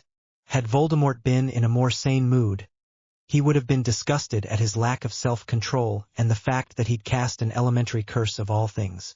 After all, it just did not do for a Dark Lord, of all people, to go about waving his wand foolishly and casting fourth-year curses. Nevertheless, Voldemort's entire concentration was focused directly on the young dark-haired child that was shooting off towards him. With a reluctant sigh, he opened his arms and prepared to catch the boy, and catch he did. Or so he thought. As predicted, Voldemort had managed to catch Alex before he'd fallen. Nevertheless, he'd accidentally caught the boy at a slightly awkward angle. The boy's head slammed against his chest, causing the red-haired man to wince slightly. However, it was nothing compared to the soft cried-out that emerged from his heir's lips. Voldemort's eyes narrowed in suspicion, and he slowly pushed aside Alex's bangs, and removed it only to find his entire hand soaked with blood. Alex's blood. Voldemort's eyes darkened with anger until they became nothing more than a demonic set of red orbs. A jet of Avada Kedavra green sparks shot dangerously out of his wand, as his fingers twitched sporadically as he tried to calm down his raging temper. Alex let out a soft whimper almost as if he felt the man's anger and began to struggle. The Dark Lord's anger ceased temporarily as he noticed the dire condition the boy was in. Brat.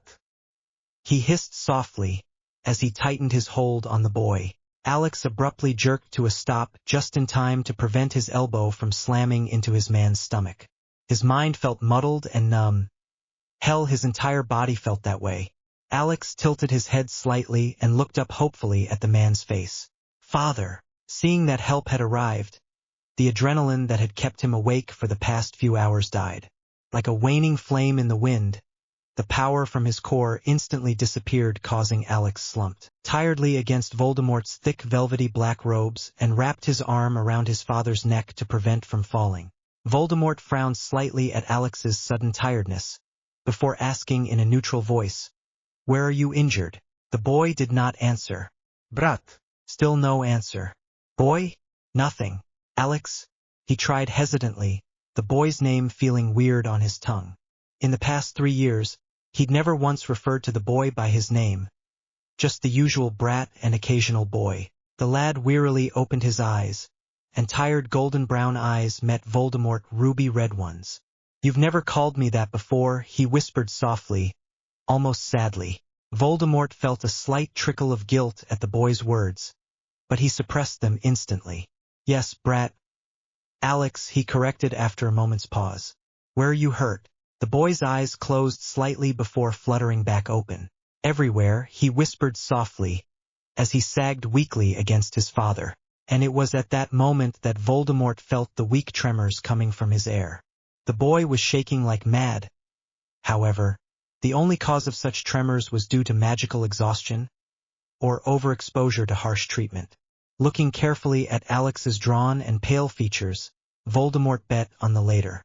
"Nagini," he hissed loudly, as he waited impatiently for his snake, familiar, to arrive. Voldemort did not have to wait long, for within a matter of seconds a long ebony black snake slithered out from behind a flowering bush. The snake released a furious hiss as she caught sight of Alex. "Master, what happened? It seems my Death Eaters have been misbehaving lately."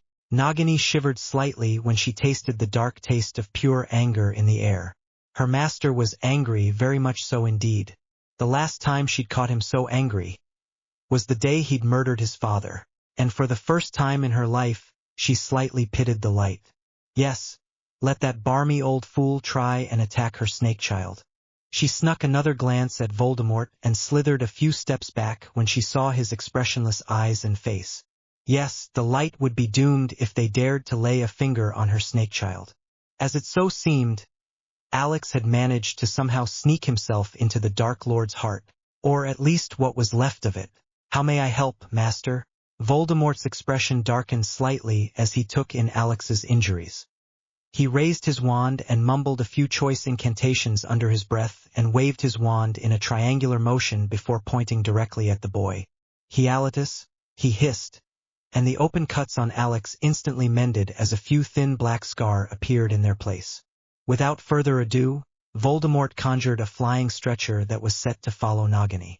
Nagini, I want you to return him to the hideout, he said slowly, as he gently placed Alex's shivering body onto the stretcher. His eyes softened slightly and he conjured a pair of blankets for the boy and covered him. When you get there, go to the potions chamber and give him a calming potion as well as a healing potion. When he saw Nagini's puzzled expression, he added, you can read all of the labels, for they are written in Parseltongue. Nagini bobbed her head. Anything else, Master? Voldemort shook his head. Just tell Alex when he wakes up that I will see to him shortly. His smile turned feral. Tell him that I have some Death Eater business to take care of. As you wish, Master. She hissed as she slithered away as quickly as she could with a small stretcher floating just a few inches behind her. And Voldemort watched them leave before turning away and stepping out from behind the trees into the clearing to face his Death Eaters. Voldemort's lips twisted into a dark smile. For the first time in a long time, he was actually looking forward to seeing his Death Eaters.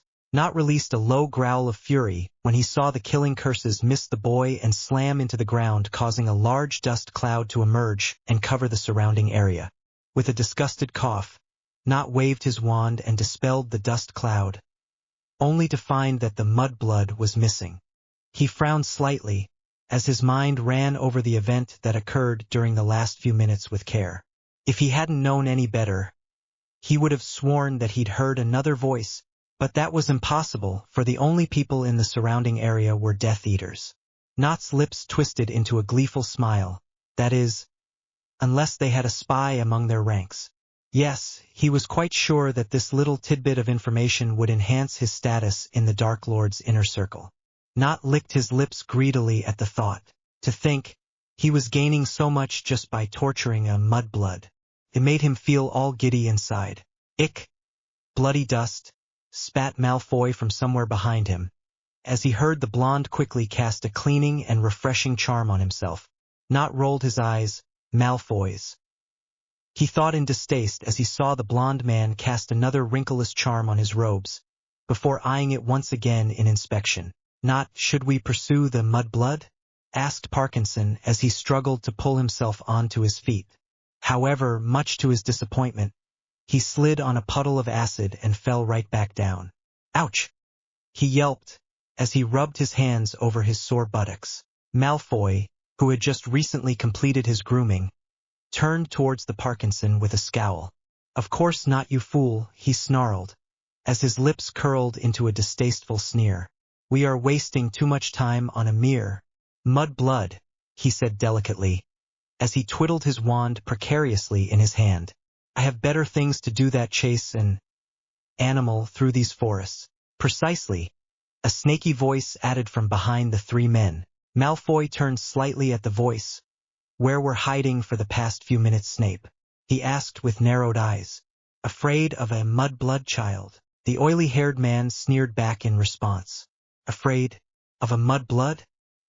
He repeated in disbelief, before his thin lips twisted into a dark smirk. Unless I'm mistaken, which I sincerely doubt that I am, he drawled, you bunch were cried out your heads off like a cluster of Gryffindors. I was not cried out, protested Nott, as he walked until he was level with Snape. Snape raised a thin eyebrow. Oh, pardon me, he said insincerely, you were shouted. That's enough, snapped Malfoy, when he saw Nott's face turn a purplish shade.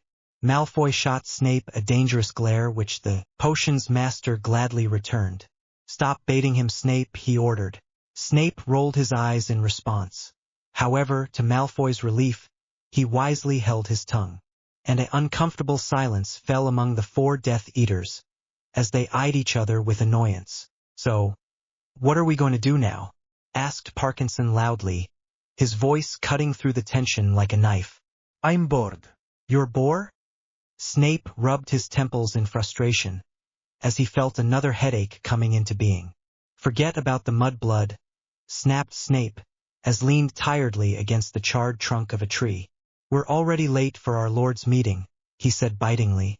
I for one do not wish to be punished any more than usual. Not who had remained quiet for most of the conversation suddenly burst out furiously. What?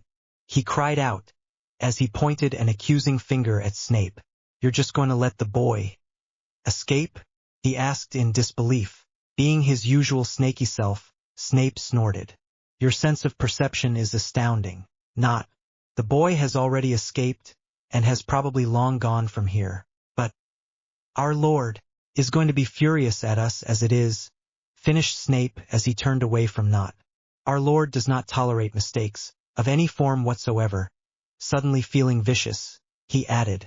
And who's to say that he'd actually believe your little story about finding a mudblood this close to the headquarters? Nott bared his teeth. Of course he'd believe me, Snape snorted. It's your own grave, he said as he began walking away. Darn you, Snape. He cursed, shooting a deadly glare towards the potion master's back. If our Lord does not believe our story, you will also have to pay the price. You helped us. Snape turned his head slightly and shot a triumph smirk. Believe whatever you want not. However, I know that will not be punished quite as harshly as you, he taunted. Why? The slimy-haired man frowned lightly. Why else not? The Dark Lord needs my services as the potions master. Hence, so long as I don't do anything drastic, I shall be left off fairly lightly. You lie. Leave it not, snapped Malfoy. Snape's right, we're already late as it is. We might as well hurry. The dark-haired man's lip curled into a distasteful frown. Nevertheless, he turned towards the direction of the fortress and pushed Snape aside and stomped furiously on the shrubs. Fine, he hissed, hurry it up then. However, much to his shock, Nott suddenly felt himself crash face first into something hard. Stones! Nott winced in pain and rubbed his nose. What in the name of hell was going on? A tall mossy stone wall had suddenly erupted in front of him and his fellow Death Eaters. Slowly but carefully, he reached out his hand to touch the wall, only to be thrown back by a jolt of lighting that shot out from within the wall. Freaking! Snape personally agreed with Nott's assessment as 3 other such walls erupted from the ground and surrounded them. Yes, today was just so not his day. Stiffly, Snape reached into his wand holster and pulled out his ebony black wand and held it out in a threatening manner before him, and the other Death Eaters followed suit. Behind him, he felt, rather than heard Malfoy's nervous breaths. The stupid fool was breathing so loudly that he couldn't hear anything other than the blonde. Once again, Snape cursed the day he joined with these idiots to support the Dark Lord. Fools, the lot of them. Fools that were probably going to get him killed. Snape darted a glance towards Parkinson, before cursing softly under his breath. The blonde was staring dimly about in fascination, or horror.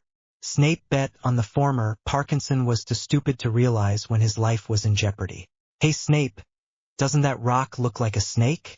Commented Parkinson, as he pointed to a rock to the far corner of the room. Snape looked at Parkinson in disbelief. Here they were, trapped inside a stone box of all things, and Parkinson was commenting on the patterns on the rocks. Didn't the man have any sense of self-preservation? Parkinson reached out to touch the rock. Snape sighed when he heard a girlish cried-out echo about the walls. And the man was supposed to be a Slytherin. From the corner of his eyes, Snape caught a dark figure moving across the edge of the far wall. The shadow flickered slightly, as if it was made of nothing more than a wisp of darkness. It was a man, or some creature of some sort. Snape feigned ignorance and waited for the figure to make its first move. As the thing came closer and closer, Snape caught the sight of a long black cloak, whose hood shadowed the figure's face. All color drained from Snape's face as he realized what it was. A Dementor. In his moment of panic, Snape's mind instantly turned to survival mode, that he did not consider the fact that the creature could possibly not be a Dementor, merely some other dark creature. Along with that, He'd forgotten that the presence of a Dementor could be felt yards away, and that he still couldn't feel anything coming from said creature. Nevertheless, Snape did the stupidest thing in his life. He raised his wand and shouted, "Expito Patronus," and a bright, slightly misty shape of a crow burst out and flew towards the offending clocked figure. Snape watched with a triumphant smile and waited for the Dementor to retreat. However, retreat it did not. The Dementor merely frowned and raised its wand. A pair of familiar ruby-red eyes glinted dangerously from beneath the hood, as the man conjured a shield that caused the Patronus to disappear the moment it touched. Snape felt a sinking feeling in his stomach, and his usual sallow face paled to a silky white pallor. Bloody hell, he was doomed. He'd just cursed the Dark Lord. Treacherous, darkly treacherous. Nothing ever dies so long as it is remembered. The entire chamber fell deadly silent the moment the Death Eaters recognized their master. Master, stuttered out Parkinson as he took a step backwards in fear, not noticing the flash of anger that flickered across Voldemort's face. Why are you? He grunted as Malfoy elbowed him sharply in the stomach. What's wrong with you, Malfoy? I was just...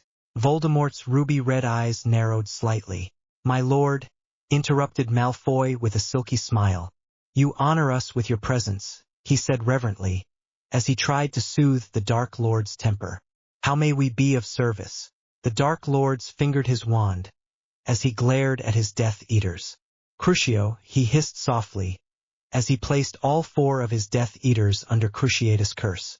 Their screams were music to his ears. His eyes glazed blankly at the twitching figures on the floor. These were the ones that had hurt him, the ones who were responsible for his condition. Alex, his child? Voldemort frowned as his thoughts whirled about in confusion. Now that he thought about it, why was he angry? He sent another jolt of power through his wand and felt, rather than heard, his Death Eaters cried out. He had never felt fear before, especially that for another person, but that was expected of him. After all, the orphanage had destroyed every ounce of humanity that he'd ever possessed until he became nothing more than an empty shell. He did not care, nor had he ever cared about anyone's welfare other than his own. Voldemort's eyes darkened slightly. Emotions were for the weak. They always were, but then why did he care? With a slight snarl, Voldemort cancelled the curse and waited impatiently for his Death Eaters to regain their composure. Feeling a headache begin to emerge, he pushed aside his thoughts. He could deal with the brat later. Right now he had to concentrate on his Death Eaters. His lips curled slightly into a twisted smile at the thought. Weak or no, the Death Eaters were going to pay for harming his heir. Master, gasped Not, as he crawled forward and kissed the hem of Voldemort's robes. Your kindness knows no bounds. However, even as he uttered those words of praise, Not flinched backwards as the Dark Lord's ruby-red eyes focused upon him. Snape winced slightly at Not's blatant lie. Didn't the man have any idea how much the Dark Lord hated being lied to? His breath hitched as the Dark Lord's eyes moved on towards him. But then again, the Dark Lord hated being cursed even more. Fool, spat the Voldemort, as he slammed the heel of his black dragonhide boots straight down upon the middle of Not's hand. A sickening crack echoed about the chamber, which was instantly followed by a horrible cried out. Voldemort's lips curled into a cruel smile. He had completely shattered the fool's bones with that one blow. Not's eyes watered in pain. However, he bit his lips to prevent himself from cried out. I want a full report. Not, hissed Voldemort, as his dark eyes glinted dangerously. Not's breath hitched slightly. However, he couldn't seem to utter a word. Now, snapped Voldemort impatiently.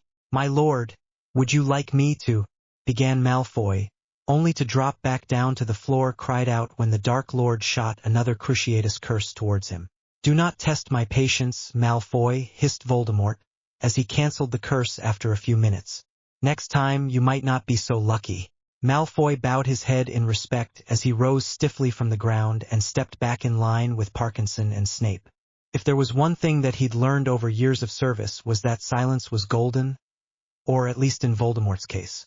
The Dark Lord did not tolerate fools, especially loud ones, which made him wonder, Exactly how Parkinson managed to survive as long as he did in his lord's ranks. Not cradled his broken hand and took a deep breath before hastily beginning his report. Pain or no pain, there was nothing stupider than to keep the Dark Lord waiting. My lord, he hissed out between tightly clenched teeth. We, your loyal Death Eaters, have discovered a spy. Not took a deep breath as he tried to suppress the pain. And not just any spy but a mudblood one, he spat. Snape's breath hitched as he saw something akin to anger flicker across the Dark Lord's usually bloodthirsty eyes. He licked his dry lips nervously. Was Voldemort angry merely because they'd found a spy? Strangely enough, he didn't think so.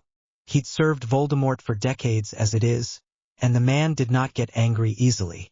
Annoyed, yes, but anger was an emotion that he'd ceased to associate with the Dark Lord. Well, that is unless the man was in the presence of one Albus Dumbledore. Snape frowned slightly, as he recalled the strangely bright glint that followed closely behind the anger. Worry. The Dark Lord was worried about something. Then where is this infamous spy of yours? Not? Taunted Voldemort, as his fingers stroked his wand. His ruby-red eyes trailed off towards the prone figures of Snape and Malfoy, and his smile grew when he saw them flinch as one. Not shot the remaining Death Eaters a pleading glance, urging the others to speak up. The others stubbornly remained silent. Even Parkinson, the scatterbrain, held his tongue. Even though Parkinson, who was a tad clueless, understood that now was not the best of times to question his lord's authority, especially due to the fact the Dark Lord's magic had suddenly gone cold. In its raw form, there were two different types of magic. The first kind is that of warm magic, which is tied specifically with the emotions from our daily lives. Whether it may be anger, hate, happiness, or merely just amusement, magic is powered by emotions. So in theory, the stronger the emotions, the stronger spells you'd be able to cast. And just about every witch or wizard casts spells in this category. Lastly, the most powerful and dangerous type of magic was that of cold magic. This form of emotion magic comes not from the caster, but rather from their magic. Simply put, magic is alive and under extreme emotional stress. The caster's emotions snap and their magic takes control. However, it is not the same as being possessed, since the caster is in control, though he loses every ounce of warm emotion he possesses for the time being. And Voldemort was already cruel enough when he used warm magic. The last thing anyone wanted to see was their lord going cold. Master, the spy disappeared, protested not, as he licked his lips nervously. We managed to apprehend the boy. However, he managed to escape our clutches. A boy? You mean a child, do you not? Not? Hissed Voldemort as cheek twitched in fury. Child managed to escape from the clutches of my inner circle? He practically spat in disgust. My lord, Crucio, he hissed, as he pointed his ebony wand at the shaking fool. You must be a fool not to tell me such blatant lies. It is impossible for a child of all things to wander this close to my fortress, especially a mudblood. Not's breath came out in harsh gasps as he felt the curse being lifted. No, I would never ever dream of lying to you, my lord, he whispered weakly. It is the truth, we saw a mudblood boy wandering about. We all did. Crucio. Not's screams echoed about the solid stone foundation of Death Chamber. The other Death Eater flinched back as one when they caught sight of the insane glint in their lord's eyes. Sparks of magic. An angry red flared cruelly about Voldemort, which gave the man the impression of a demonic devil. Though that was probably not far from the truth. Was there a child, not? Questioned Voldemort, as he twirled his wand about. Master, I saw. Crucio, he hissed softly, as a blood-red jet of light shot towards the prone figure on the floor. Voldemort held the curse for a few minutes before lifting it. Was there a child? He repeated quietly. Not paused for a moment, as he saw the Dark Lord's wand point glow once again. No, there was not child, my lord, whispered Not, hastily. We were mistaken. The magical glow dimmed, and Not released a sigh of relief. That is until he looked up and saw the demonic red glow in his master's eyes. And it was at that moment that he knew that he was doomed. So you did lie to me, no? the Dark Lord said coldly, as his ruby-red eyes swept across the entire room and fell towards the kneeling forms of Snape, Malfoy, and Parkinson. As did you companions, and the Death Eaters shivered as one when a multitude of harsh treatment devices appeared before them. And I believe that you need to relearn quite a few lessons, Snake Child? Hissed Nagini as she prodded Alex's shoulder with her tail. The boy winced slightly and turned away from her. Master wanted you to take these potions. Alex shook his head slightly, as he buried himself back into his sheets. It hurt so bad. With an annoyed hiss, Nagini slithered closer and wrapped herself about the boy's limp arm. Drink, she urged softly. Master said it would make the pain go away.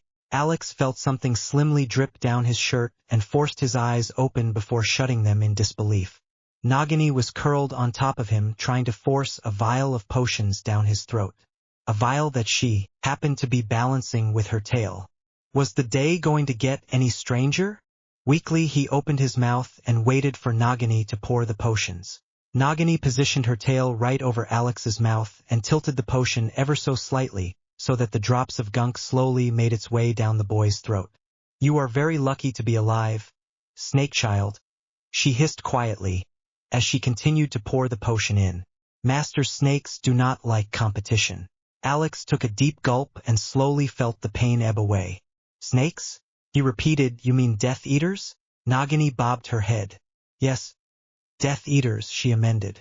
I have watched them, ever since Master first initiated them.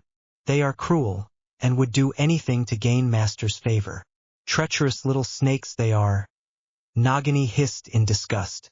I have warned Master over and over again to kill them. Alex raised an eyebrow. How interesting. Nagini did not trust any of the Death Eaters. Before they try to kill him, ranted Nagini as she withered about agitation. Those Death Eaters are too power-hungry. Nagini, why would the Death Eaters even want to kill Father? Protested Alex. Isn't he their rallying point? Their leader? Father is trying to rid the world of muggles. Nagini released a tired hiss. You are young, Snake Child, she said after a moment of silence, and innocent of the ways of the world. Those humans, she spat, would turn their back to Master the moment things go awry. I see it in their eyes. They hate bowing down to anyone. They crave power, especially the kind that Master wields. Alex sighed. I understand, Nagini, he said quietly.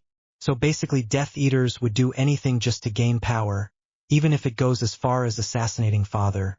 Exactly, hissed Nagini. Haven't you ever wondered why Master never revealed your identity to the Death Eaters before? Or even to his precious inner circle? Alex shook his head slowly. I suppose it might have crossed my mind every once in a while, but it didn't really matter, he said with a shrug.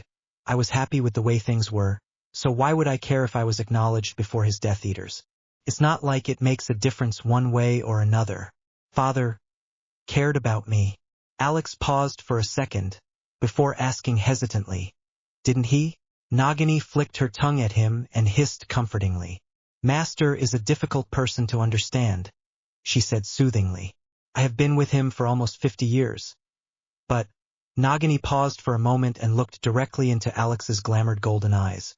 I have never seen him act so human before. Yes, Snake Child, he cared. A soft smile emerged upon the boy's face, causing Nagini to hiss fondly. Flashback, begin.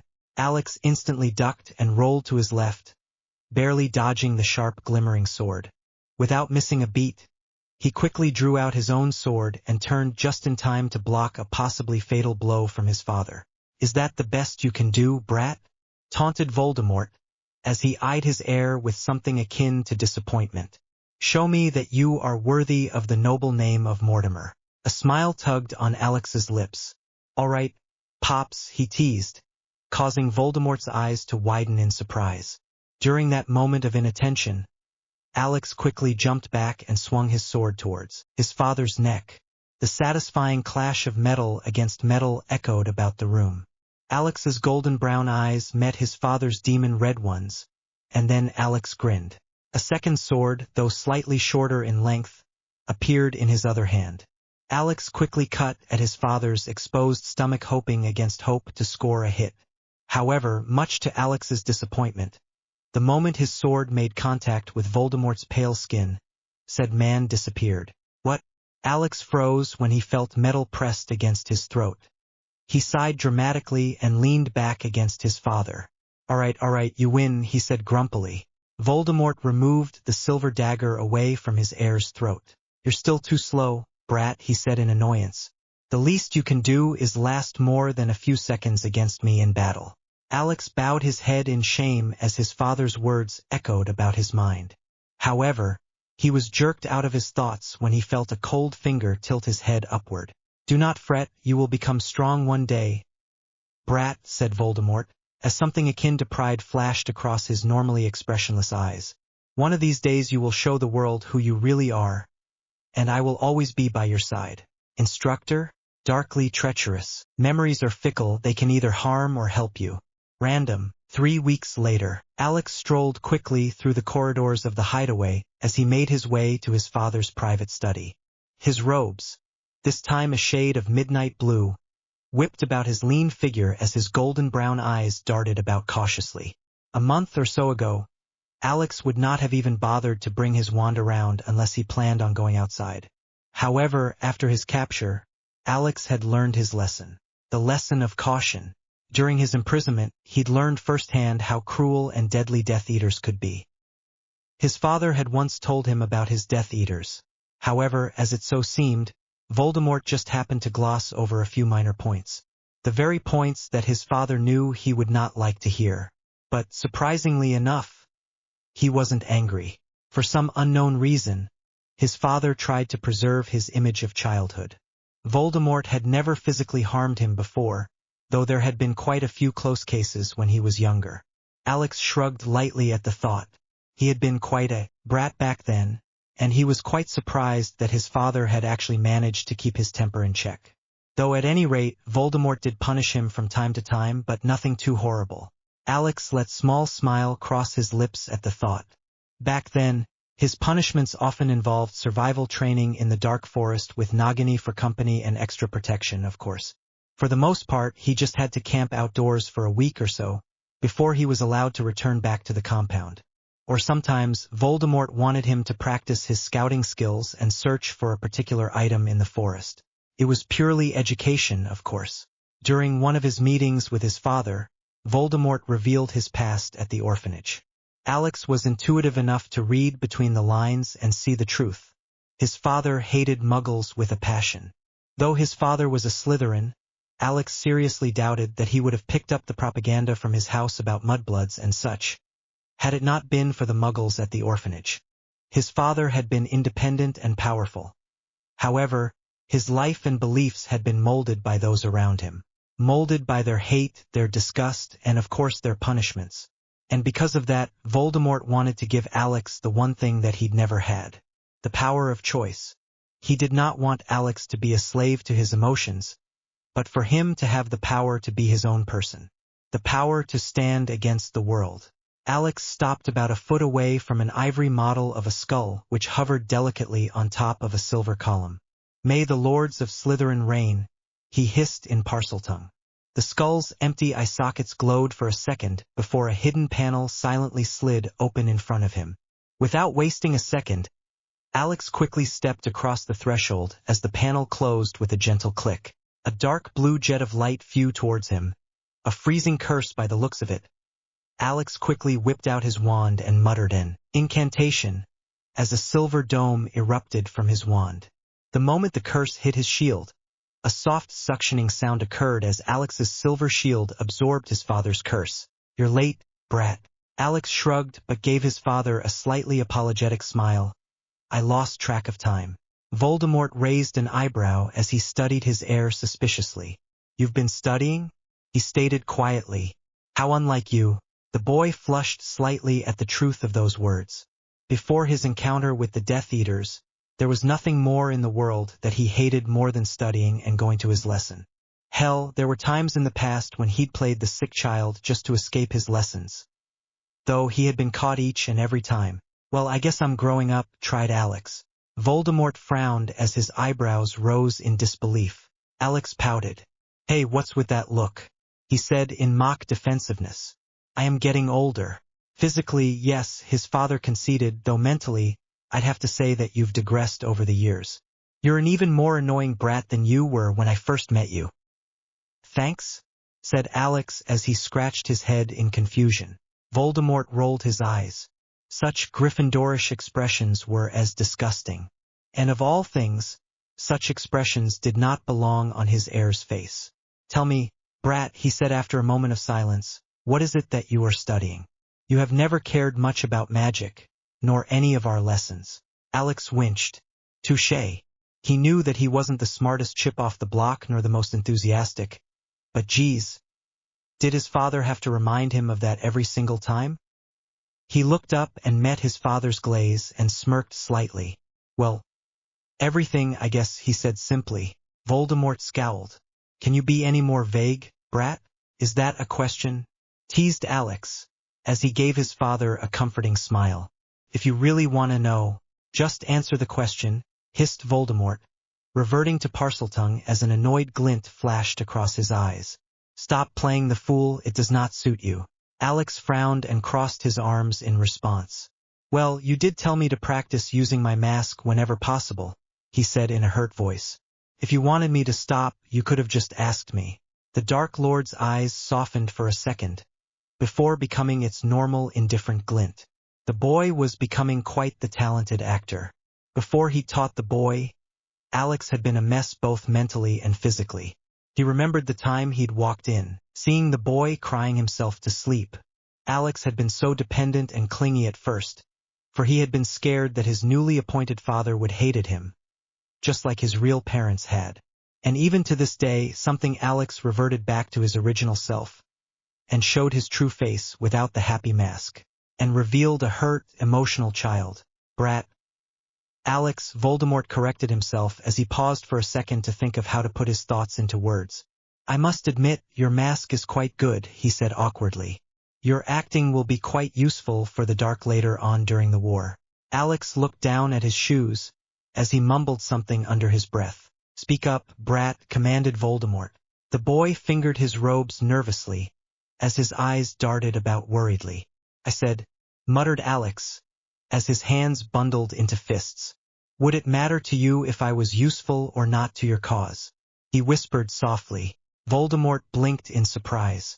I mean, I know you took me in since I survived the killing curse and also because you thought I might be a relative, said Alex quickly as a stream of words flew out of his mouth.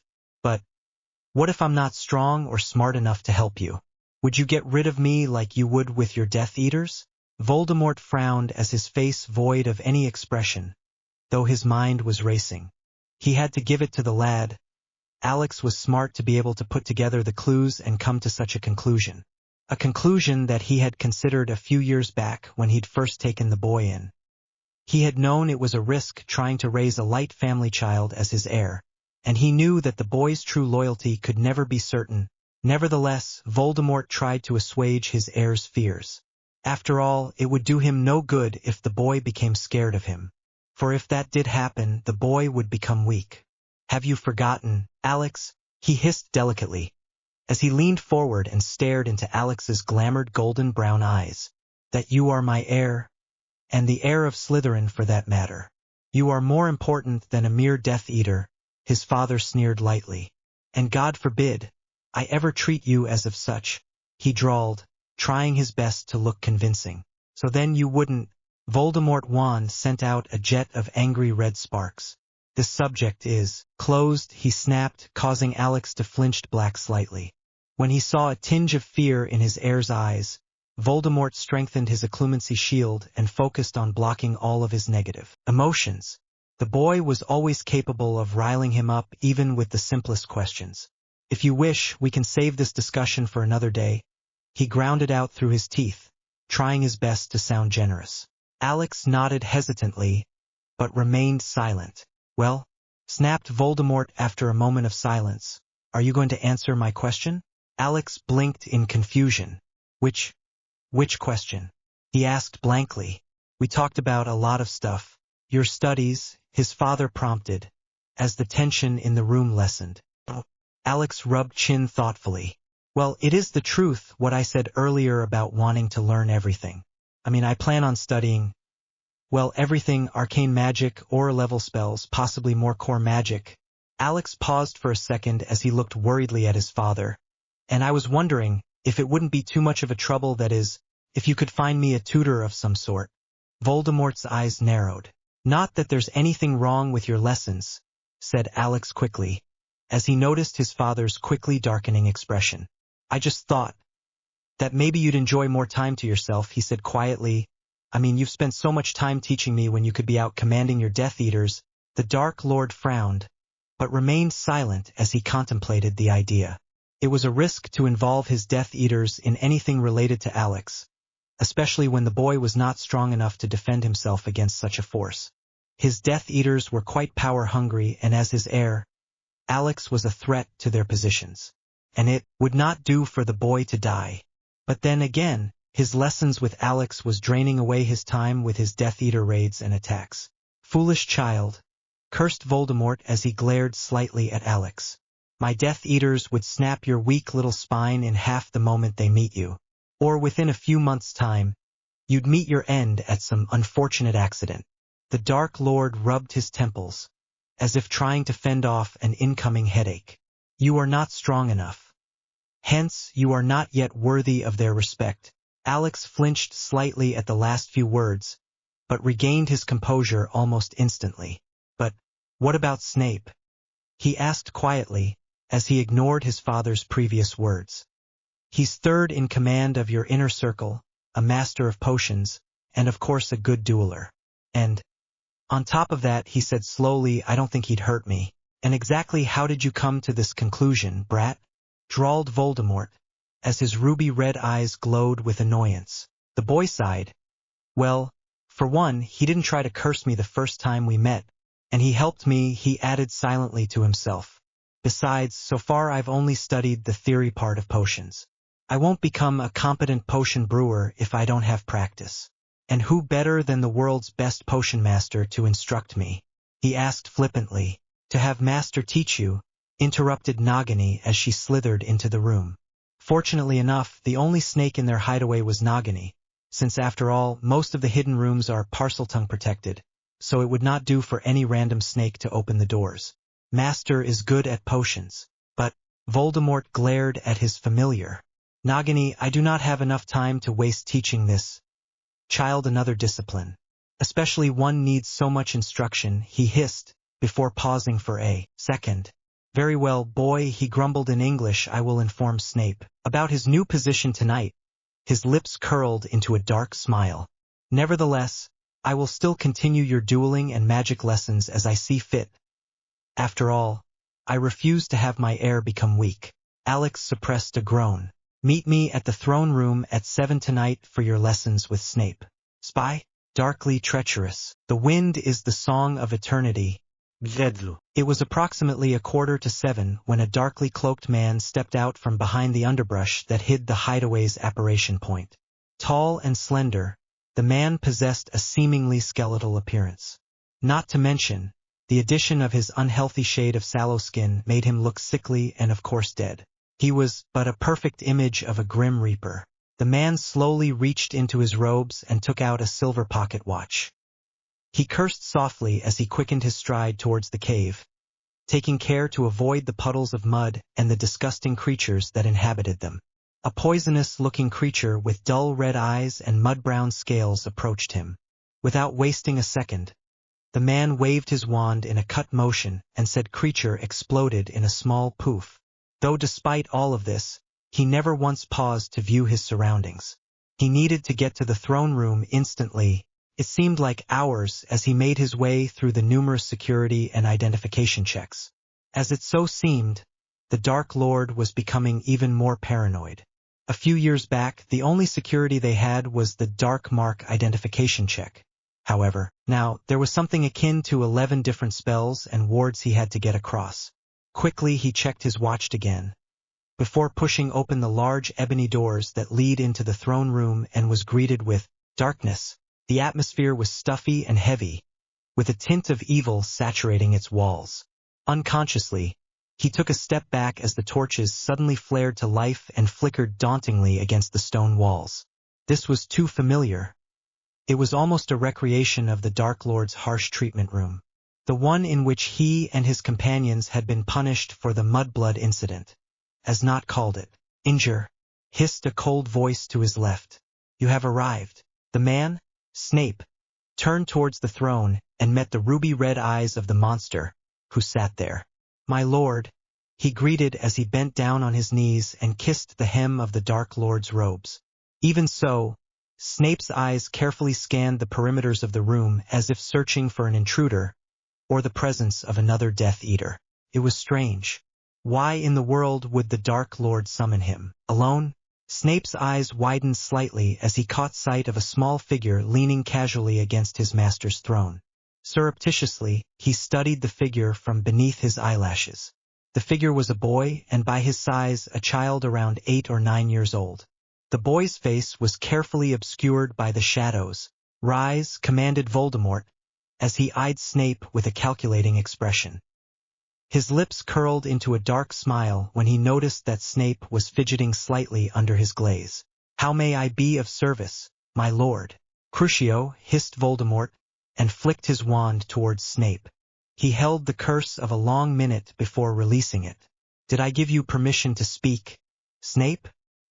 He whispered cruelly, as his ruby-red eyes flashed angrily. I have no use for a servant who cannot hold his tongue. Snape dipped his head silently in acknowledgement, knowing better than to contradict his master.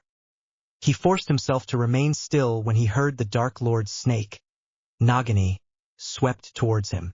After all, it would be Gryffindor-worthy to show fear in front of a predator, especially one with enough poison to kill him with one tiny bite. I smell fear, hissed Nagini, as she glided over the man's bare hand and felt his flinch. He is afraid. The Dark Lord's lip curled into a dark smile. Of course, after all, it would not take much to kill one such as him. Such a foolish human, taunted Nagini as she hissed in an angry tone, causing the man to stiffen. And you want this human to teach my snake child? Voldemort shrugged. It matters not, but he is a very good potions master, he said evenly. Nagini hissed softly, a more of a snake laugh than a hiss to tell you the truth. If you say so, she stated as she slithered away. Snape, I have a job for you, stated Voldemort, getting right to the point. His Death Eaters had no choice but to obey his will. Hence, there is no point in batting around the bush with them. Snape lowered his head and repeated, I live to serve, my lord. The Dark Lord's eyes took on a calculating look. See that you do, Snape, he hissed softly, or else I'll make your life hell.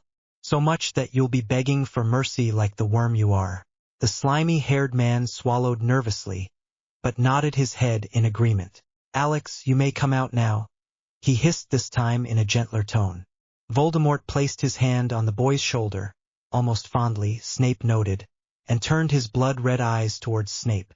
This is my protégé Alex, he explained in a voice that booked no argument. From this day forth, he will be under your tutelage for potions. Snape's eyes widened in horror as the boy finally came out from the shadows. It was him, the mudblood boy that he'd helped escape from Not's harsh treatment. Bloody hell, if only he'd known back then that he was helping the Dark Lord's favorite. He probably would have let the boy die as it is. That is, unless you disagree, said the Dark Lord coldly as he saw Snape's horrified look. Snape shook his head quickly in disagreement. Of course not, my lord, he replied quickly. I'd be honored to teach the boy. I was just surprised that you chose me of all people to be his tutor. Voldemort ignored him as he turned towards Alex. I will be back in about 2 hours for your other lessons. The boy groaned at his father's words before grinning slightly. You're a sadist, he concluded as he shot the Dark Lord a mock glare. Snape was surprised that the Dark Lord didn't blow up the boy into smithereens for his insolence. Voldemort just raised an eyebrows and glanced at the lad. 2 hours, he repeated in a neutral voice, as he ruffled the boy's hair on his way out the door. The boy pouted in response. Hours. 30 minutes later, in the potions lab, Snape stood over a silver cauldron, his hair falling over his eyes, as a silver cloud of smoke spiraled upward. His long spidery fingers grasped the long ladle and carefully stirred the potion to ensure that it would not become too dense. Carefully, he eyed the boy from the corner of his eye, just to make sure that the lad hadn't managed to spoil his own potion. Much to his relief, a similar silver cloud spiraled out of the boy's cauldron. The boy gasped in surprise, before quickly grabbing the nearest ladle and stirring the potion just like Snape had done previously. The boy shot Snape a questioning look. "We're finished, boy." "Master Alex," Snape corrected himself, as he backed away from his cauldron and motioned for Alex to do the same. "Take one of those vials," he commanded as he nodded towards the corner of the room where a supply of potion vials dangled in midair, "and fill up as many as you can." Alex nodded and quickly grabbed a few vials and carefully stored his potion inside. The boy was good, he'd admit. After all, it wasn't every day a mere 8-year-old managed to successfully brew a 4th-year potion, especially one that even his own Slytherins had trouble with. Snape studied the boy's stance and countenance while the lad was carefully ladling his potion. The boy's stance was light and quick, a dueler's body, Snape noted grimly, though that was to be expected seeing as how this was his master's protégé. The boy was going to be a force to reckon with when he grew up, or maybe even before that. A shiver crept up Snape's spine at the thought. Such power was not meant to exist. The boy was merely a child. A cold wind swept against him, as a trickle of sweat dripped down his back. The boy was already strong as he is. After all, it isn't an easy task to stand up to an entire squad of Death Eaters. Most fully grown wizards would have died instantly. But this child survived and managed to take down quite a few of his Death Eater squad. "Sir?" called Alex, as he turned and faced Snape. "Do you need something?" Snape shook his head slowly. "No, I'm fine, Master Alex," he murmured quietly. "Alex," the boy corrected with a slight smile. Snape blinked. "I beg your pardon?" he asked incredulously. "My name is Alex," repeated Alex, though this time he rolled his eyes. "I'm not your master, so it would only be fitting if you did not address me as such." The boy lowered his glaze slightly. "Though I take it that F.A. the Dark Lord ordered you to call me that, eh?" The dark-haired man narrowed his eyes at the child's slip-up. Actually, he did not. He frowned when he saw Alex raise an eyebrow in disbelief. "So the boy was that familiar with the Dark Lord?" "He only ordered me to show you the same courtesy as I would for him." Alex rolled his eyes. "Ah, and that's not an order, I'm sure," he replied sarcastically, causing Snape's lip to twist slightly in amusement. He sighed lightly, placed the last potion vial onto the table. "Look, I don't know about you, but it feels darn uncomfortable to be called Master," he said quietly. The greasy-haired man frowned darkly, before saying quietly, "But as my lord's protégé," he sneered. "You are already technically my superior," Snape pointed out before smirking. "At least status-wise." Much to his surprise, the boy tilted his head slight and scowl in annoyance. Obvious the boy was at least bright enough to understand his quip, but not arrogant enough to do anything about it. Much to Snape's confusion, Alex's eyes brightened before narrowing into a calculating slit. The older man blinked slightly, and the boy's expression returned back to normal within a matter of seconds. Yes, the lad was interesting to say the least. "So as you superior," drawled Alex, his smile growing at Snape's annoyed expression. Obviously, the man did not take kindly to the fact that a child of all people had a higher status than himself. "I take it that you wouldn't mind if I simply commanded you to call by my name."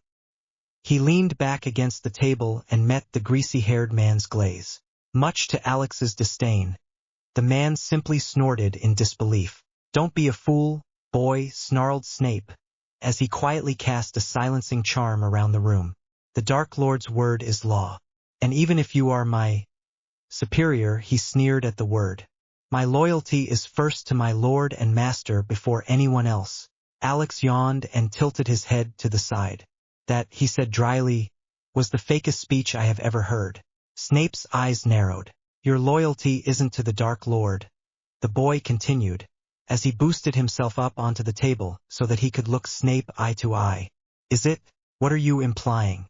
hissed Snape, his dark ebony eyes flaring with anger. "Was it?" Alex cautiously eyed the man and surreptitious reached into his robes for his wand. Just in case. Nevertheless, he gave the man a disarming smile that could be said to be slightly predatory. "Nothing," he said innocently as his smile grew. Snape's glare turned icy cold. Was the boy playing with him? Not that I'm not thankful. Alex continued as drew his legs up and wrapped his arms around them. To an outsider, or even a Death Eater, he looked like he was sitting casually without a care in the world. However, the truth was that his father had taught him how to hide his skills, so to speak. In other words, he was in a perfect crouching position and was ready to spring into action at any moment whatsoever. But doesn't it strike you as a bit suspicious? He asked with a knowing smile on his face. That a Death Eater of all people would willingly help a so-called Muggle trespasser escape? Snape frowned at the boy's choice of words. Muggle? Didn't the boy mean mudblood? As the lad's words slowly sank in, Snape hastily pushed away his thoughts. He could always worry about that later. Actually, it does not, he hissed harshly. Though in the future I shall keep that in mind and feed you to the dogs of hell. Alex burst out laughing. Dogs of hell? He thought before falling into another fit of laughter. He shook his head in amusement. Then what is your explanation, Snape? The greasy-haired man glared darkly at Alex, but nevertheless obliged. I helped you escape because I wanted the glory of catching the mudblood spy for the Dark Lord, he explained quietly. By letting you go and showing you how to escape, it would have made it easier for me to scout and capture you later after Nott and the rest of the group had left. So in other words, you didn't want to share the honor of catching a spy with Nott and Malfoy, was it? Deduced Alex with a curious expression on his face. The man was lying, Alex knew that. There were problems with legitimacy since no matter how hard you try, you would always project your intentions or emotions a bit with the memory you were trying to send. And from what he remembered, Snape's emotions indicated that he had genuinely wanted the boy to escape. Correct. Alex sighed and weighed his choices. There really was not point in pressing Snape for more information. If he had to hazard a guess, he would probably assume that the greasy-haired man was a spy, one of Dumbledore's glorious Order of Phoenix members, just like his parents. Alex mentally shoved the thought away and buried it deeply within his mind. He did not want to think of his parents. All right, I believe you, he said tiredly, as he gave Snape a tired smile. Though I am glad that you are who you are, he said cryptically. After all, I'd hate to have to find a new instructor after just one lesson. Snape nodded. Indeed, zombies and warnings, darkly treacherous. Beneath the silvery folds of an invisibility cloak, a pair of golden browns sparkled in amusement as he made his way silently through one of the hidden passageways that he'd recently uncovered. Coughing slightly from the dust, Alex scowled slightly before waving his wand and conjured a bubblehead charm. He sighed lightly as he mentally made a note to scour the library for a book on cleaning charms. His father, even with his worldly knowledge on magic, had probably possessed the same level of knowledge as a Hogwarts graduate when it came to household charms. In other words, the Dark Lord knew next to nothing other than the basics. Alex's lips twisted into a wry grin. But then again, that was what his Death Eaters were for. Those almighty purebloods with their haughty countenance and fickle natures simply made the best housekeepers. After all, nothing scared most purebloods more than having insects and other vermin scampering about. After all, being stuck inside a cave of all things, said Death Eaters often cast numerous cleaning and vermin-controlling charms on a daily basis. Alex's grin grew. Fear was always such a great motivator. Slowly but surely, Alex slowly crawled through the tunnel while subconsciously memorizing his surroundings. The further he went, the more narrow the walls became.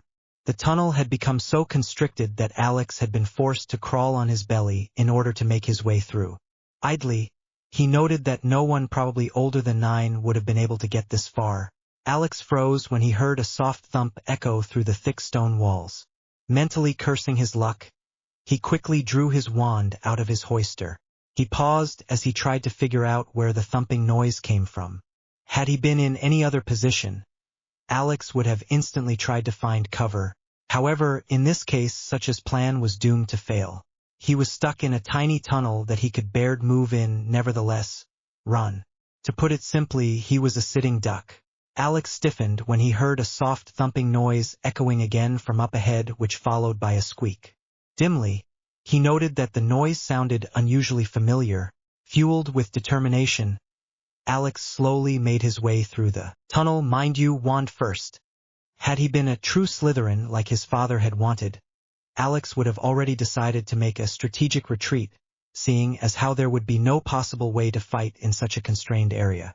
But, as of now, Alex was fine with blaming his curiosity on his Gryffindor genes. Quietly, he made his way deeper and deeper into the tunnel. Alex frowned lightly when he came face to face with a dead end, though by no means a normal one. A stone gargoyle was making a face at him. A bet a scary yet strange one at any rate. Alex returned the statue's scowl, as he carefully traced the surrounding tiles. He couldn't have come this far for nothing.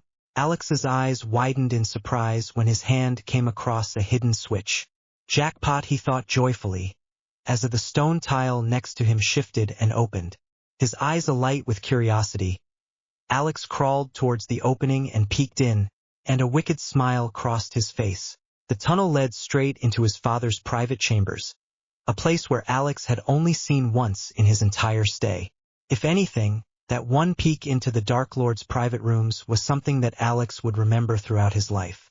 Never had he ever seen a room so bare of possession. A tall wooden four-poster bed stood intimidating in one corner of the room, while a pair of emerald green armchairs stood adjacent to the window. And the books, Alex would definitely never forget that. An army of bookshelves stood silently as they blocked an entire wall off from sight. Dimly he shook his head. The room looked exactly the same as it did when he'd last seen it 2 years ago, when he'd accidentally stumbled across his father going into his room after their dueling lessons. Alex shrugged off his thoughts as he quickly made a plan. All the while, his golden brown eyes flashed with barely contained excitement. Alex silently lowered himself down from the hole before landing silently down upon the corner of Voldemort's four-corner bed. His lips curled into a feral smile as he noticed the large lump that lay huddled without the blankets. Alex stretched his arms out as he was preparing to dive, before jumping off the corner of the bed, right onto the prone figure, and cried out when he say what he landed on. A large ghoulish zombie sat up as it stared at Alex through a pair of sunken yellow eyes. Alex instantly scouted back as shock overrode his ability to rationalize. The creature made a swipe at him, and he felt hard flaky finger grab him. "Incendio!" he cried, as a large jet of flames blew out of his wand, hitting the creature head first. Amidst the screams, Alex dimly heard another voice curse softly, before he felt himself flung across the room into one of the green armchairs, as a jet of water instantly put out his flames. "Damn it, brat," cursed the voice, a very familiar voice. "That was my bed that you just destroyed." Alex froze in horror as he slowly turned to face his father's furious face. Unfortunately for Alex, his mouth managed to recover before his mind. "What in the hell was a zombie doing in your bed?" he blurted out, mindful that his father's ruby-red eyes first blinked in surprise before narrowing in anger. Obviously, that was not what the Dark Lord wanted to hear. Ignoring the dangers, Alex prodded onwards. You weren't doing that with it, were you?" he managed to squeak out, though his face was flaming red by the end of it. Though, Alex had to admit it wasn't his fault that he already knew about the birds and the bees. In his old life, Sirius was by no means discreet about his relationships with his various girlfriends. A look of confusion crossed Voldemort's face. "Brat, what are you?" He paused slightly, as realization and disbelief flashed across his eyes. Unfortunately, Alex misinterpreted the spark in his father's eyes for something entirely different. With a groan, he buried his head in his hands as he tried to process the information. Personally, he would have never guessed in a million years that zombies were his father's type. With a shudder, he mentally banished the image that managed to surface in his Sirius-corrupted mind. "Look, brat," I hissed, Voldemort pausing as he tried to gather his thoughts. First of all, what he wanted to know was how his charge was so well educated, as well as how the brat managed to come to such a preposterous conclusion. However, before he could finish his sentence, Alex suddenly launched himself, much to Voldemort's disgust, into the Dark Lord's arms. "Father," he said quietly, as he gave his father a tight hug, "you don't have to explain yourself. I understand." Voldemort's eye ticked in annoyance.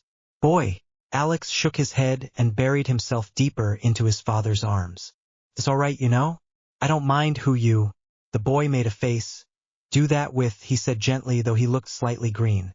You're still my father, and I'll always care about you. The Dark Lord's eyes flickered once again at the boy's loyalty, however misplaced it might be. Alex, but... Alex grimaced slightly before finally looking up and meeting his father's eyes. There's something I want to know. What? Hissed Voldemort, his voice tinted with frustration. Didn't the brat ever stop talking? Alex paused, as if choosing his words carefully. Is it? He asked hesitantly, as he nodded towards the charred yet twitching figure lying on the bed.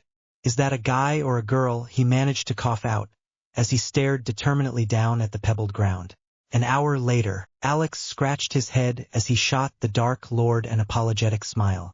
It had taken his father almost an entire hour before he'd managed to convince Alex that he wasn't playing bedroom games with a zombie. Alex flushed slightly when he remembered his father's furious expression. Obviously the man did not like being interrupted. He winced slightly at the memory of dodging a volley of curses sent by his dear old dad. Nope, Voldemort hated being interrupted.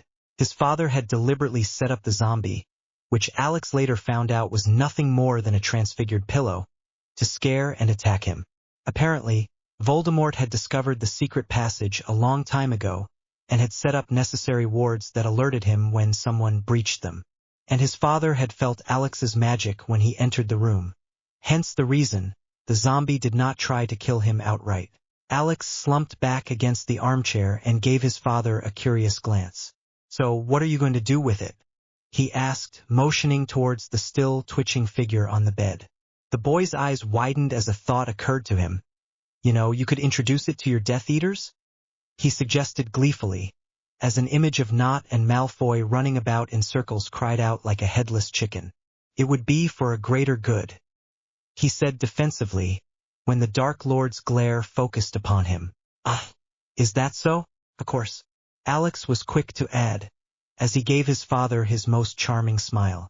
I mean, if you created more of these, he said slowly as a smile slowly lit his face. It'll teach them how to defend themselves in a difficult situation. Voldemort inwardly rolled his eyes. Stupid Gryffindor brat. Kropka. Apparently the lad had not completely forgiven the Death Eaters for capturing him a while back. Speaking of Death Eaters, how are your lessons proceeding? He questioned, ignoring the boy's previous suggestion. Of course he wasn't going to scare his Death Eaters to death. It would of course do him no good in the long run if all of his followers died of a heart attack. Much to the Dark Lord's surprise, Alex's smile dimmed slightly before returning. Interesting. Well, he's a good teacher, Alex said brightly, as he sat up slightly to face his father. During our last lesson he taught me how to brew a mild mind-controlling potion. Voldemort stared at Alex with a calculating expression on his face. That sounds educational, he said evenly. Did you learn anything else? This time, the boy noticeably squirmed in his armchair. Ever since the Dark Lord had adopted him, Alex had a fairly difficult time lying to his father. He cared about the man, hell, he even respected him. However, he did not know if he could turn Snape in as a possible spy to his father. He owed Snape a life debt for helping him escape the Death Eaters. Was it right to repay kindness with death? Alex shook his head slowly. But then again, was it any better to lie to one of the few people who have ever cared about him?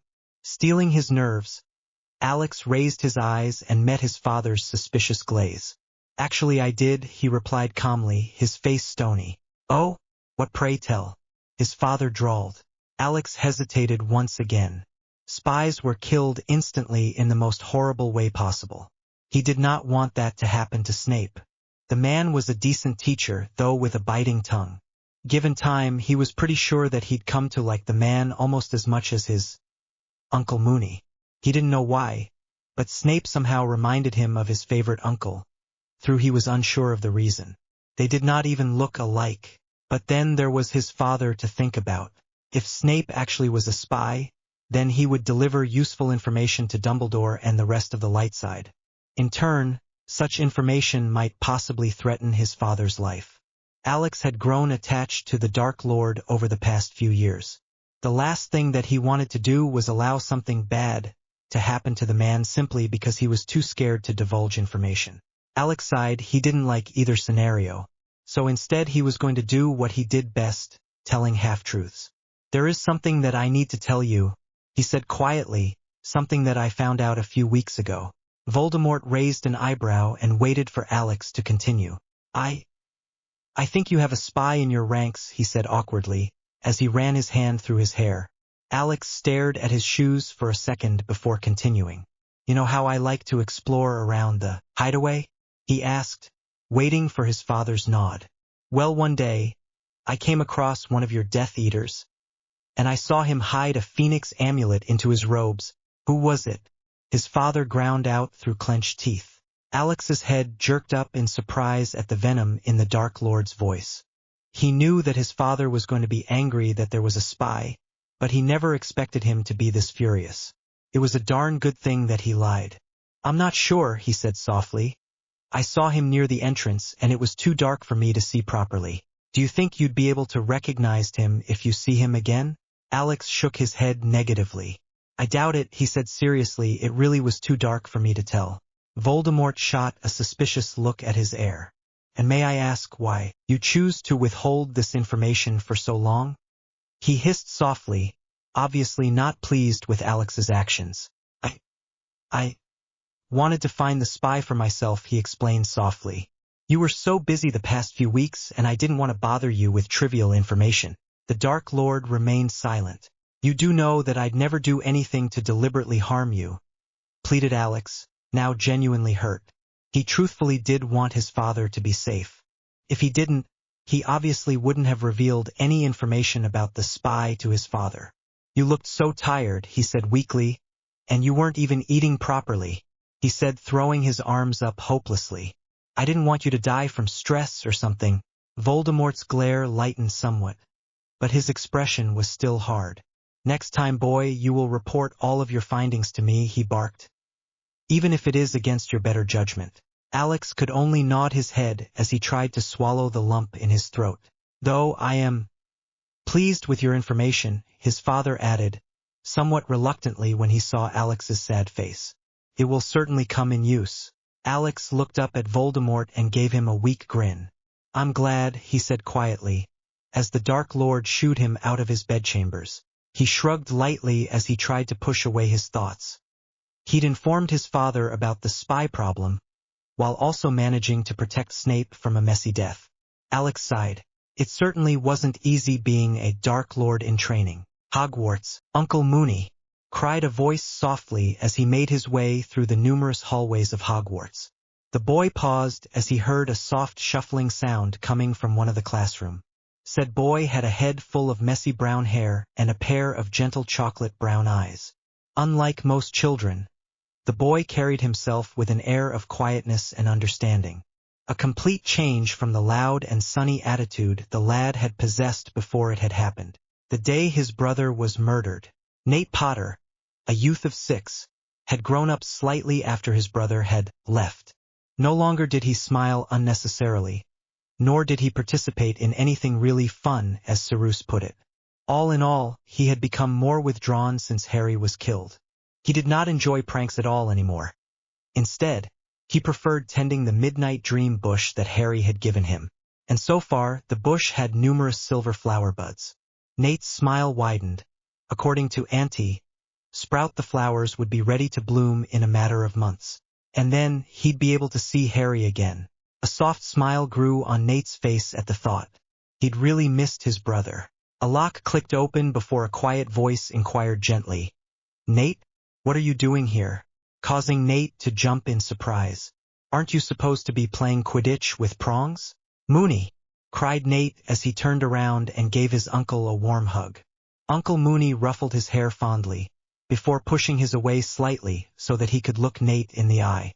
"Mummy and Daddy want to talk to you," he said softly, as he grabbed Mooney's hands and began dragged a bemused Remus towards the headmaster's office. "They said that it's important." Remus blinked in confusion as he allowed the youngster to drag him. "Did they say anything else?" he prodded, his curiosity getting the best of him. Unless he was mistaken, the next Order of the Phoenix meeting was scheduled to be in a few weeks. A flash of fear crossed his face. Was someone hurt? Without warning, he quickly sped up his pace a bit, thought not too much so that Nate could still follow.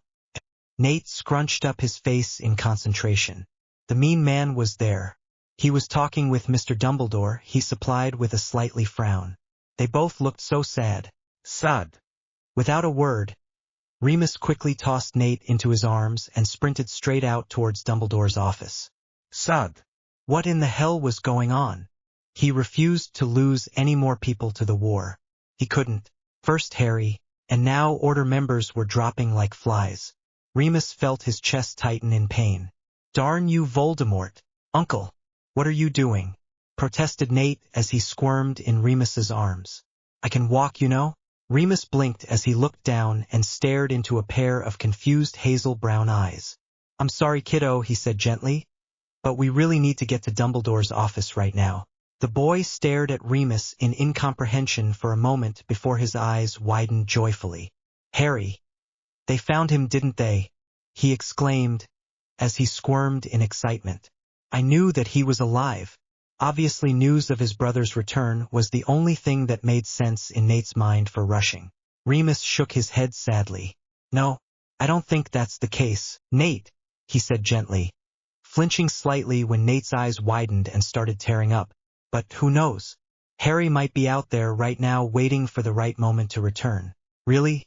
The werewolf bit his lip at the hopeful expression in the boy's eyes. Harry was dead. No one was capable of surviving a killing curse. But there was no body, his mind hissed traitorously. There would be no reason for Voldemort or any of his Death Eaters to steal a corpse. But then where was Harry? Yes, I do. Harry will come back, Remus finally answered, as he halted in front of a gigantic stone gargoyle. Acid pops, he whispered softly, as the gargoyle jumped aside to reveal a winding staircase. Pausing, Remus put the boy down on the floor and bent down and stared at Nate face to face. Look, kiddo, this is going to be an adult meeting, all right? He said softly. Will you be all right being by yourself for a while? Nate nodded, but a flicker of hesitation entered his eyes. If you heard anything about Harry, Remus smiled. I'll tell you, he promised, as he ruffled the boy's hair once again. Promise. And with that, Remus slowly made his way up the winding staircase, making sure to wave to Nate before the gargoyle closed. And with that done, Remus stared up at the door with mounting horror and dread. Please don't let anyone be dead, he prayed, as he quickened his pace once again. Ladies and gentlemen, began Dumbledore as he held his hands out welcoming towards the surrounding group of wizards that stood huddled about his office. While I am pleased that you have been able to come on such short notice, we have no time to dally about, he said quietly as he glanced at every member through the lenses of his small silver glasses. I have just received information from one of our spies. Dumbledore hesitated slightly, surprising his longtime friends with this sign of weakness. The headmaster fingered his ring as he tried to put his thoughts in order. As you are well aware, Death Eater activity has lessened slightly over the past few years, he said quietly.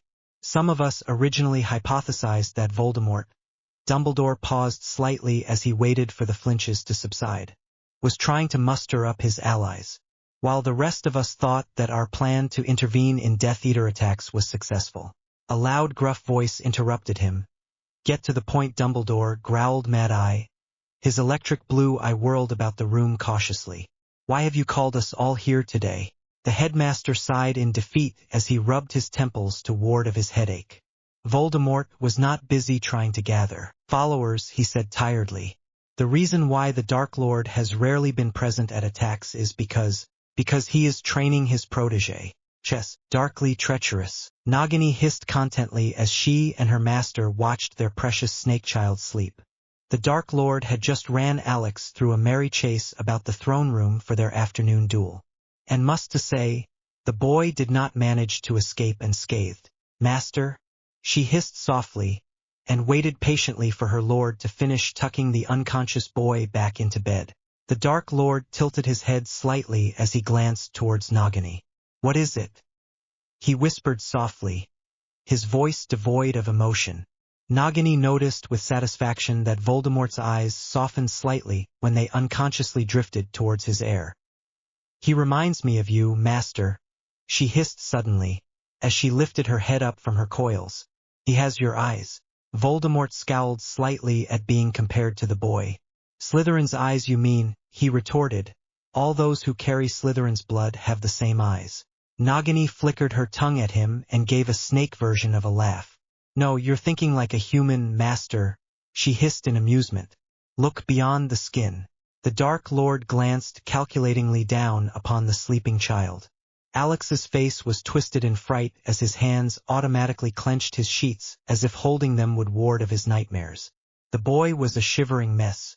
Tired of seeing his heir so frightened, Voldemort waved his wand and cast a few comforting charms on the boy. "Yes, his past and mine are quite similar, no?" started Voldemort, as his eyes darkened in remembrance. "Raised and deserted by our blood family," Nagini dipped her head in agreement. "But you are both survivors," she hissed soothingly.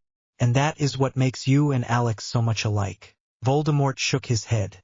"But we are not," he stated. "The boy grew up with morals. He is immersed by them." The man paused for a second as he gathered his thoughts. "He will never kill for pleasure." "But he would kill for you," interrupted Nagini as she slithered towards her master. "I can see it in his eyes, even if he refuses to admit it." She paused as she waited for her master to extend his arm so that she could curl around it comfortably. "He has the same look in his eyes as you did so long ago," she hissed gently. "His eyes are always focused and determined. They are strong eyes. The eyes of a leader." "Meeting adjourned," stated Dumbledore, as he waited patiently for his order members to file out of the room. He let out a soft sigh as he recalled the expressions on his fellow order members' faces. Fear pure and simple.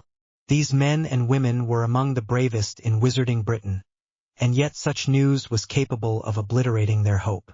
The war against Voldemort has undoubtedly taken its toll upon the adult population drastically. The headmaster felt a twinge of sadness as he recalled the joyful, happy faces that had once belonged to the somber adults that stood before him today. Alas, how time flew. "And James, Lily," he said suddenly, causing the couple to pause at the doorway. "Would you be so kind as to join me for a cup of tea?" he asked quietly. Both the Potters noticed the no-nonsense tone in Dumbledore's voice and agreed instantly. "Of course, Albus," said Lily pleasantly, as she turned towards James. "We'll be honored." The headmaster stood up and beckoned the Potters to take a seat. With a slightly smile, Dumbledore drew his wand and cast a few privacy charms and wards to prevent anyone else from overhearing. The three of them sat in a comfortable silence as they each tried to gather their thoughts. "Tell me, James, Lily," the headmaster said quietly, "what do you think about our recent discovery?" James ran his hand through his hair in frustration, before grinning slightly. "Well, I do say that I never imagined Voldemort was a fatherly type." Dumbledore's lip twitched in amusement. "Yes, I do so agree myself. He had known Voldemort since he was a child, when he was nothing more than a partially harmless student by the name of Tom Riddle. And even back then he couldn't have pictured Tom trying to take care of a child. It just wasn't right. And I am also curious, Albus," continued James with a confused glint in his eyes. "Voldemort's protégé, did you find out who he is?" Seeing the headmaster's twinkling blue eyes, James realized that he must have mentioned something that Dumbledore himself was wondering about. "I mean, he couldn't really be Voldemort's son," stuttered James, as he shivered slightly at the image that encompassed his mind. He's too old to do that anymore," he blurted out, looking distinctly horrified and embarrassed. Dumbledore chuckled softly at James's horrified expression. "Ah, I figured as much," he said, looking dimly amused. However, almost as quickly as it came, his face turned somber. "Though I suppose such information would do us little good, seeing as how the child could be anyone's." Lily, who had been sitting silently through the entire meeting, turned and faced Dumbledore. "No, it can't," she interrupted quietly. "Voldemort hates Muggles and Muggleborns with all his heart. He would never take in a child with Muggle blood, so I suppose we can limit the child to being a pureblood.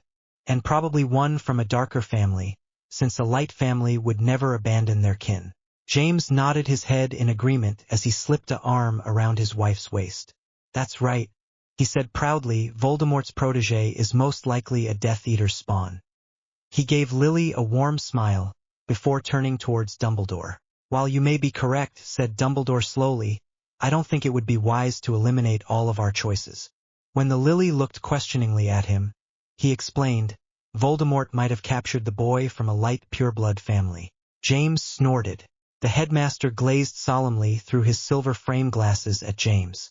While you may think differently, James, Dumbledore said quietly, I know Tom Riddle well enough to consider other choices. Voldemort is obsessed with power, and he will do everything in his power to obtain it. Even to go as far as to steal a child from a light family and raise it as his own heir, just so that he could control the boy. Lily pursed her lips worriedly, as she processed the new information. But then, I suppose we should also check the records at the Ministry for destroyed light families who had a child around the boy's age. Beside her, James sighed. That's impossible, Lils, he said gently. Too many light pureblood families have been destroyed over the past decade for us to pinpoint who the boy is. He gave his wife a warm hug.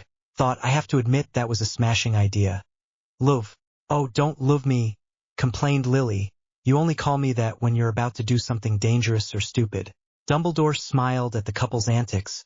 He coughed loudly to gain their attention. I will take your ideas into consideration, he said kindly, as he shot the couple a smile. However, there is something I need to talk to you two about. He paused for a second before continuing, with Voldemort as well as his new protégé to contend with. I urge you both to return back into hiding. Both Lily and James flinched at those words. Your son, Nate, is the prophecy child, continued Dumbledore, ignoring the Potter's fearful glances. And Voldemort has already heard part of the prophecy. He will not rest until your son is dead. The headmaster shook his head sadly. You two are not safe enough in your current estate. Voldemort could easily overcome the wards. Yes, even the ones that I set up. What? Cried out James as he jumped to his feet. You told me it was safe. Dumbledore shook his head as he let out a sigh. Forgive me, James. It is an old man's mistake, he said quietly, as he twisted his ring idly. Voldemort has been growing stronger and stronger over the past few months. And now, he trailed off. Albus, he is much stronger than I. This time it was Lily's turn to gap. Impossible. She stuttered out. But you're the strongest wizard in the world. The headmaster shook his head sadly. I am old and my magic has started to dwindle, while Voldemort is still in his prime. If given the chance, I do not believe that I will be able to defeat Tom. Dumbledore sighed and shook himself out of his gloom. But now is not the time to discuss this, he said gently. It is Nate's destiny to destroy Voldemort, and it would be in our best interest if you went into hiding. Lost for words, James dipped his head respectfully. We'll need time to think this over. Of course. /N. I do not have a chessboard with me right now, so I'm just going to make up moves. All right? Alex yawned widely as he stared down at the checkered board, waiting languidly for his opponent to make the next move. Warily he cranked an eye open tiredly. This is boring. Since he had finished his potion assignment earlier, Alex had pretty much begged his professor play a game with him. Any game actually. How he regretted his words. As far as he was concerned, chess is pretty much the lamest game in the entire world. Manipulation was fine and dandy, but learning how to manipulate was not something he found particularly fascinating. Alex grimaced at the thought. At the moment he just didn't have the patience. Chess games always took forever. Bishop to f4, Alex said in a monotone voice, as he forced himself to sit up. Slouching is not proper. His father's voice whispered menacingly in his mind. Bloody aristocrats, he cursed in reply. Snape peered down his large hook nose at the chessboard before scowling. At first glance, the boy's moves looked too spontaneous and random, the typical strategy of a child.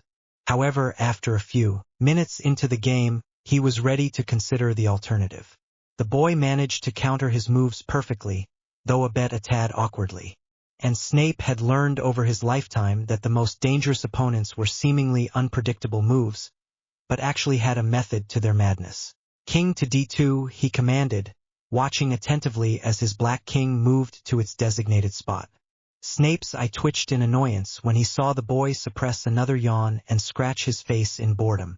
Was Alex trying to act stupid? It's your move, boy, he snapped. Yeah. I know, the boy waved his hand dismissively as he glanced down at the board for a second before moving his queen. Queen to F8, he said calmly. His golden brown eyes glazed with boredom. Chess was boring. Just plain boring. What was the point of planning out your moves in advance? It was common sense that even the best plan was doomed to fail. To him, it was best to plan as you go along. Alex suppressed a grin as his father's face surfaced. The Dark Lord had once again blamed Alex's bouts of spontaneity on his partial Gryffindor nature, and this time on his age as well.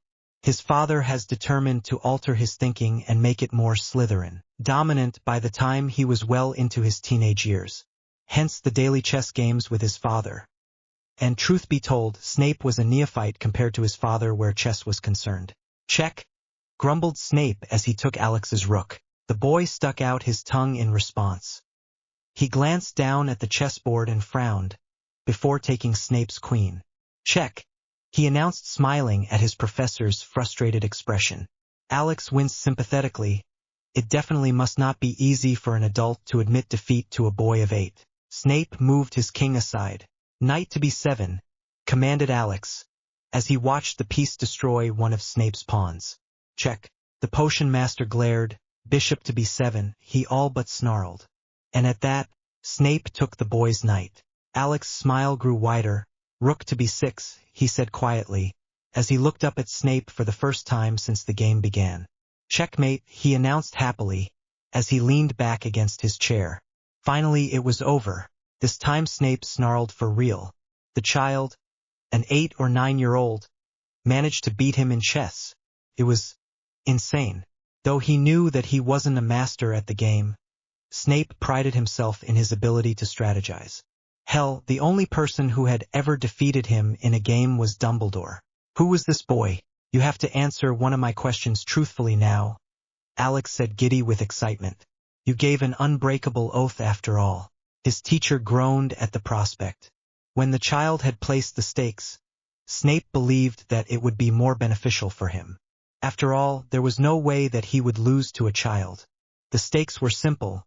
Both of them had to take an unbreakable oath to truthfully answer any one question that the winner deigned. And Snape, who had been certain of his victory, was planning on discovering the boy's past. But now, his fate was in the hands of an 8-year-old. The thought alone made his blood go cold. And not just any child either, but the Dark Lord's protégé. And if the child wished to question him about his loyalty, Snape knew that he was doomed, for he was bound to answer truthfully. Snape's lips twisted into a cruel smile. If he was going to die, he wasn't going alone. He'd take as many Death Eaters as possible down with him. After all, misery loves company. He paused for a second, as he shot the boy an evaluating glance. If given the chance, would he actually kill the boy? As much as he hated to admit it, the boy had talent. Alex was witty, fascinating, and intelligent. Hell, the boy was almost the perfect student that every teacher wanted. But Alex was a threat to the light. Alex frowned as he racked his mind for a question. There was no point in asking Snape if he was spy. After all, what was the point of confirming something that he already knew? But then again, there was something that's been plaguing his mind ever since he met his professor. Why? He paused, before asking quietly, why did you become a Death Eater? The man's eyes widened in surprise, before returning to its usual glare. Why do you want to know? Hissed Snape, his eyes narrowed suspiciously. It is none of your concern. Alex grinned sheepishly at his professor. For curiosity's sake? He tried, and laughed lightly when Snape shot him another death glare. No, really, he said earnestly, as he propped his arms onto the table and leaned forward. I do want to know. You're the first Death Eater I've talked to, and I'm a tad curious on what made you join the Dark Lord. What makes you think there's a reason? Replied Snape snidely, his eyes dark with annoyance. The boy shrugged. Oh, nothing, he said innocently. It's just that I'm fairly sure you aren't into the whole let's kill mudbloods thing that the other Death Eaters are obsessed with. Oh? After all, if you did, you wouldn't spend all your time down here brewing potions. You'd be going on raids just like any other Death Eater would. He continued with false cheer, and of course you wouldn't have bothered to save me back then. Snape sighed loudly. So we're back to that again, he hissed in annoyance. If I'd known that you'd make such a fuss over it, I would have let not bring you in. Alex burst out laughing at the suggestion. And what good would that have done? He said in between chuckles. You bunch would have not only been harsh treatment but killed on sight for harming me. That would have taught me a lesson, no? The older man gritted his teeth angrily. How he hated to be proven wrong. Now, drawled Alex, his eyes bright with anticipation. If you don't mind, can you just answer the question already?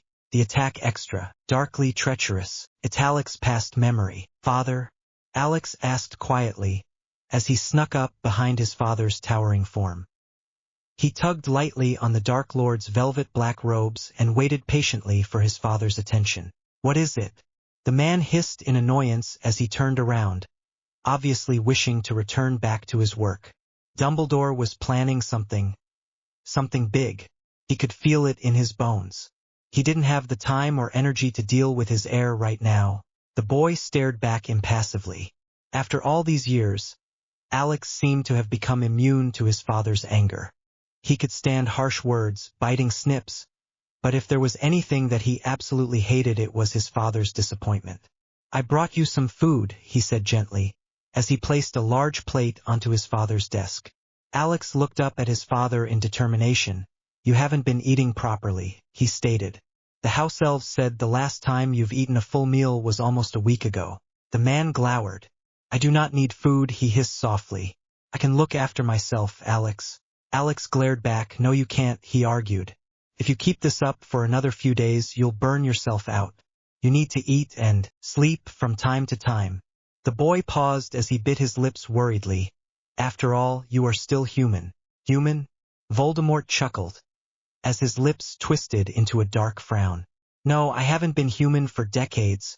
The boy stared at him incomprehensively. Not human? Then what was he? Are you a vampire then? He asked curiously, as he noted his father's pale white skin and unusual ruby-red eyes. You certainly could pass off as one, he said speculatively, as his mind reflected an image of one of the Dark Lord's vampire followers.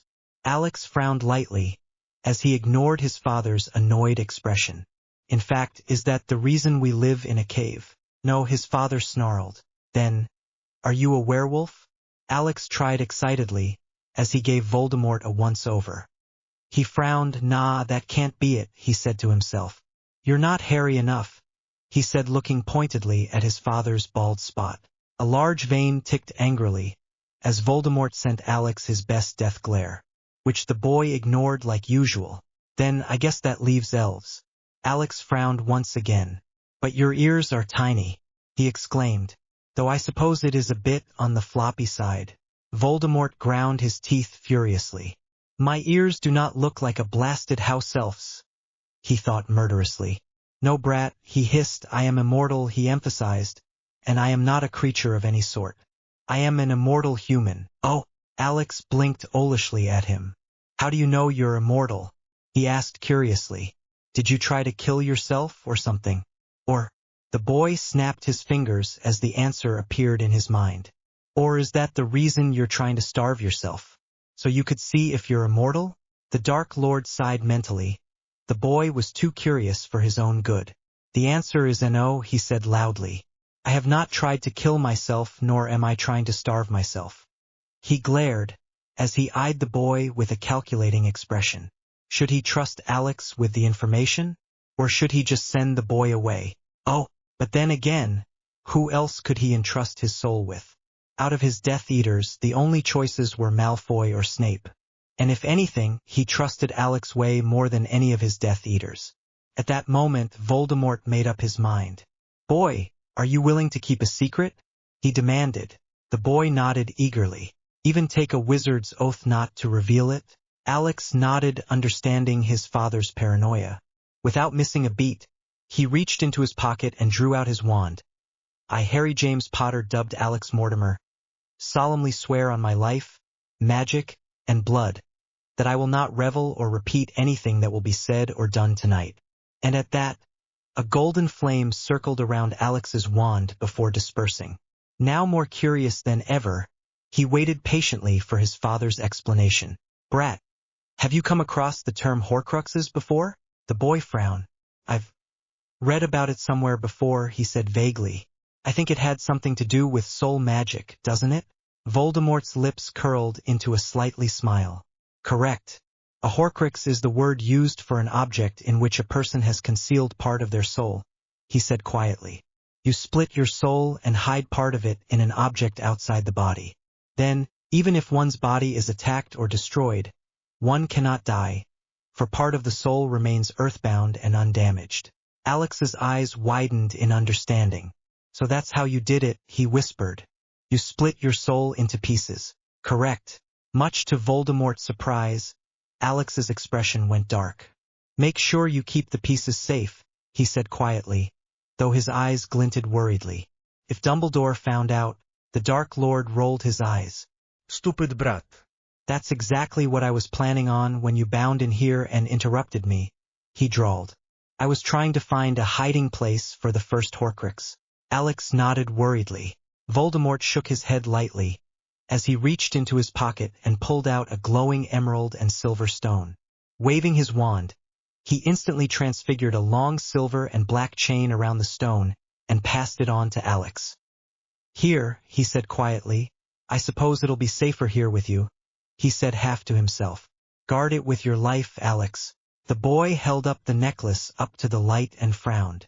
This is a Horcrux, isn't it? He asked nervously. Are you sure it's a good idea to give it to me? Alex's hand trembled worriedly. But what if I drop it? Or if someone tries to curse it off from me? Or, the Dark Lord placed a hand on Alex's shoulder to silence his heir. The necklace is spell resistance, unbreakable, and has numerous invisibility charms. And it is charmed so that only you or me can remove it. Voldemort hesitated silently as gave his heir's shoulder a gentle squeeze. Keep it safe, Alex. Alex nodded determinedly. I swear it. Alex stared out his window morosely as he tried to organize his thoughts. His conversation tonight with Snape had caught him completely off guard. After 4 years of trying to forget completely about his parents, he wasn't prepared to hear about them at all. He just wanted to forget about them. Forget about the past. He liked his life as it is now with his father, as the Dark Lord's esteemed protege. He didn't want to think about the past. Didn't want to feel like a hopeless child once again. Harry Potter was dead. He had died when his parents deserted him. He was Alex Mortimer, heir of Slytherin. But then why did he feel so wretched? His parents had hated him, had neglected him, and had left him to die. They deserved the pain. They deserved everything that Voldemort threw at them. But did they deserve to die? Alex shook his head sadly. He didn't know if he could do it. If the time came, at the final battle, would he be strong enough to point his wand at his parents and utter the 2 cursed words and kill them? He didn't, no. Alex knew deep down at heart. His loyalty lied with his father, with Voldemort. However, a sliver of loyalty still belonged to those from his past. The ones that he'd tried so hard to impress. So hard for them to accept him. He reached into his robes and pulled out the phoenix pendant that Uncle Mooney had given him on his birthday. Idly, he ran his finger across the cool metal as his eyes stared down sadly. And then there was Mooney and Nate, the only ones who were innocent in this entire mess. They were the only ones from his past that had truly cared about him. The only ones who loved him for who he was. Even a small star shines in the darkness. Alex sighed softly. As much as he wanted to destroy his past, he knew that he wouldn't be able to hurt them. Uncle Remus and Nate were the only precious ones from his pasts. The only people who were actually kind to him. It would be cruel of him to reward their kindness with death. Or was it? Would he dare risk it all for them? What was more important? His life or theirs? He shook his head warily, as the answer surfaced in his mind. Alex closed his eyes as he leaned back against the soft cushions before fidgeting slightly. Slightly put down, he forcefully pushed away his thoughts on the matter and stored them away. There really was no point in trying to solve something that hasn't and hopefully will never occur. A dark yet slightly sad smile crossed his face, as Alex's thoughts drifted back towards his discussion with Professor Snape. Though Snape probably wasn't aware of it, he'd accidentally given away his true loyalties when he told Alex about his past. About his hatred for James Potter and his mudblood wife, and how Potter and his friends' continual bullying eventually caused him to take the mark. Snape had wanted revenge, as he so put it, had wanted Potter to die a miserable and torturous death, and the best way to achieve that was to join the Dark Lord. All the while, images flashed through Alex's mind. Images of the past when his father and Uncle Sirius would boast about their escapades at Hogwarts and their most favorite test subject, Injure Snape. The one man that his father and Sirius had hated with all their hearts. The one man that they believed to be a spy from the dark side. Alex shook his head at the irony. Molded by your family and friends into darkness. The light side were fools, and even now they still did not acknowledge that they were the ones who created everything, the death, the hate, and the revenge. Dumbledore and his unrighteous order were doomed to fail one way or another. Darkness and evil were not innate, instead it is caused by those around us. For the light side to neglect and banish a fraction of evil people from their society, they ultimately created darkness. For there would be no other place for society deemed evil people to go other than the dark side. It was their only reprieve, for because of the light side they were shunned. Alex glanced down at his shoes. Protect and forgive, he whispered in disgust, as he repeated the Potter House motto softly. With a sigh, he stood up and flopped back into bed. He drew out a vial of dreamless sleep potion from his cloak and drowned it down instantly. He didn't want to think of the past. It was done and over, and at that, Alex fell into the comforting arms of darkness. Hogsmeade, Darren Fraser sighed fondly as he stared up at the shining stars from the vantage point at the slushy high street. A gentle breeze blew about, causing his robes to flutter slightly, reveling a shiny rosewood wand and a golden phoenix amulet. Tonight was his turn to play watchman for Dumbledore's order, as unfortunate as it was. Hogsmeade was absolutely beautiful at night, and personally he believed that it was a waste of time standing guard. After all, no Death Eater would be stupid enough to attack here, seeing as how Dumbledore was only a few miles away. Using his wand, Darren drew out a long thick cigar and lighted it. He closed his eyes as he breathed in and savored the thick musky fumes. And unfortunately, that marked the last time Darren Fraser would ever open his eyes. Avada Kedavra, hissed a soft voice. With a small thump, Darren Fraser lay eagle spread across the street, dead as a doornail. All the while, a small red light began flashing furiously in Dumbledore's office. Squad A towards the right, hissed Malfoy, as he lifted his wand up for attention. His dark gray eyes were narrowed with concentration as he directed the Death Eater squads. There were 5 squads, each composed of around 30 Death Eaters, each with its own squad leader. Leave none alive. The Death Eaters nodded as they got into position and began attacking everything in sight. Dozens of killing curses flew through the air, lighting up Hogsmeade with an eerie green glow. Screams of pain and terror rang out as wizards and witches tried to evacuate the town. Malfoy stared about the town cautiously. Things were proceeding as planned. However, there was the chance that Dumbledore and his order would come and battle.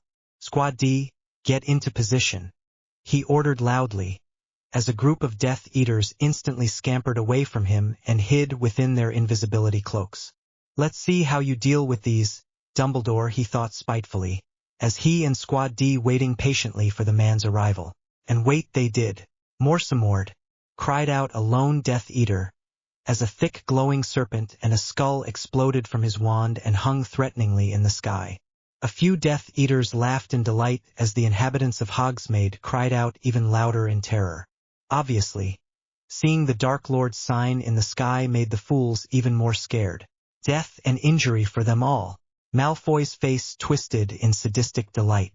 Those mudbloods and muggle lovers deserved it, all this pain.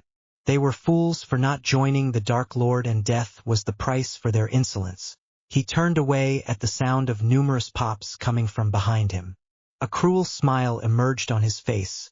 So the old fool had finally arrived. Added, Dumbledore grimaced lightly as he ducked just in time to avoid a particularly nasty jet of green light.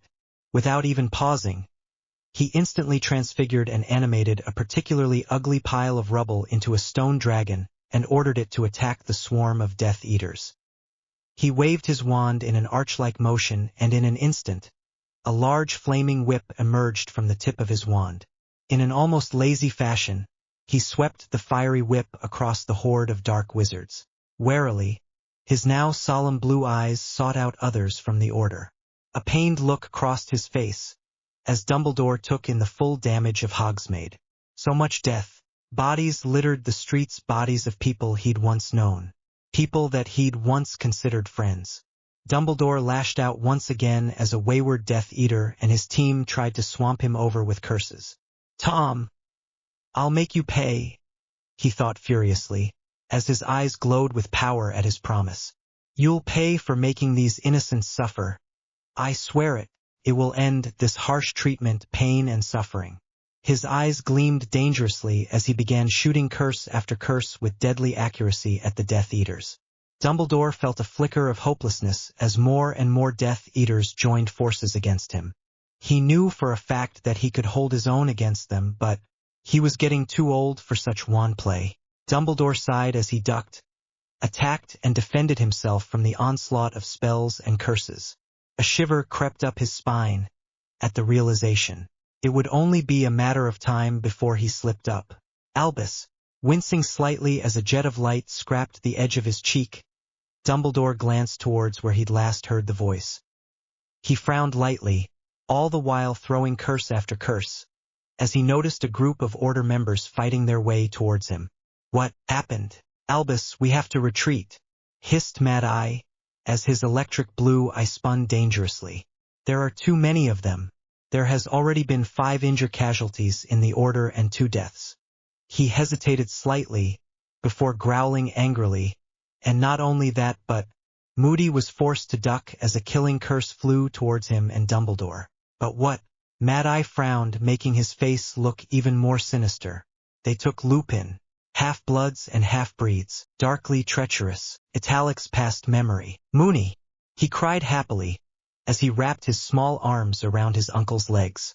Harry's eyes widened with joy as Mooney caught him around the waist and swung him around. The werewolf ruffled his hair gently. "It's nice to see you too, Harry. Missed you," he said shyly, as he snuggled into comforting embrace of Mooney's arms. Harry took a deep breath and took in the familiar scent of his uncle. It had been months since Mooney had visited the Potter Mansion, and to Harry it had seemed like forever. His protector was back. Remus smiled fondly, as he glanced down at his cub. "So have I, Harry. So have I." He frowned lightly as he shifted the boy slightly in his arms. The boy was too light, almost as if he hadn't been eating. "Harry, how have you been?" he asked gently, as he rubbed the boy's back comfortingly. "Your parents are still taking care of you, aren't they?" The boy shifted uncomfortably in his seat. The werewolf felt a flash of anger towards his 2 friends. How could they? Harry was just a child, a poor innocent child, given he wasn't the savior, but still he was family. Remus sighed lightly as he quelled his anger. There was nothing that he could do. Harry was a Potter by blood, and he was a werewolf. He couldn't simply try to take custody of the child. The only thing that he could do was to help, to give Harry a childhood. Remus gently lifted the boy onto his shoulder and told him to hold on. "Come, cub," he said gently, as he felt his cub's small hands grasp his hair in order to prevent himself from falling. Straightening, he placed a hand on the boy's back just in case. "Let's go get you something to eat," he said quietly. "Goodness knows you're probably as hungry as a hippogriff." The child tugged lightly on his uncle's hair to get his attention. "Uncle Mooney?" he asked softly. His familiar emerald green eyes sparkled with curiosity. "What is a hippogriff?" "Hideaway, my lord," said Malfoy reverently as he knelt before the Dark Lord. "The Hogsmeade raid was a success, just as planned. The Death Eaters have infiltrated and destroyed the entire structure of Hogsmeade." He paused for a second as a cold smirk crossed his face. By the time the old fool arrived, Hogsmeade was already up in flames. Dumbledore was devastated. The Dark Lord's lips curled into a cruel smile, a slightly insane one at that. Taking this as a good sign, Malfoy continued with his report, though proceeding with care. After all, this was Voldemort that he was talking about. The Dark Lord would curse or harsh treatment all of his servants regardless. And really, he had no desire to be placed under harsh treatment. After all, his robes were brand new. He coughed lightly and continued. Dumbledore and his order then proceeded to duel with the remaining Death Eaters. He paused for a second. There was no competition whatsoever. We outnumbered them 15-1, and simply put, the old fool's precious followers are weak. Their ignorance of the dark arts as well as their inability to kill led to their defeat. After all, those idiots couldn't hold their own for more than a few minutes tops. Voldemort frowned slightly at Malfoy's pronouncement. What are the casualties in our ranks? The blonde winced. 10 dead and even more injured. And before Malfoy finished, he was on the floor twitching and cried out in pain.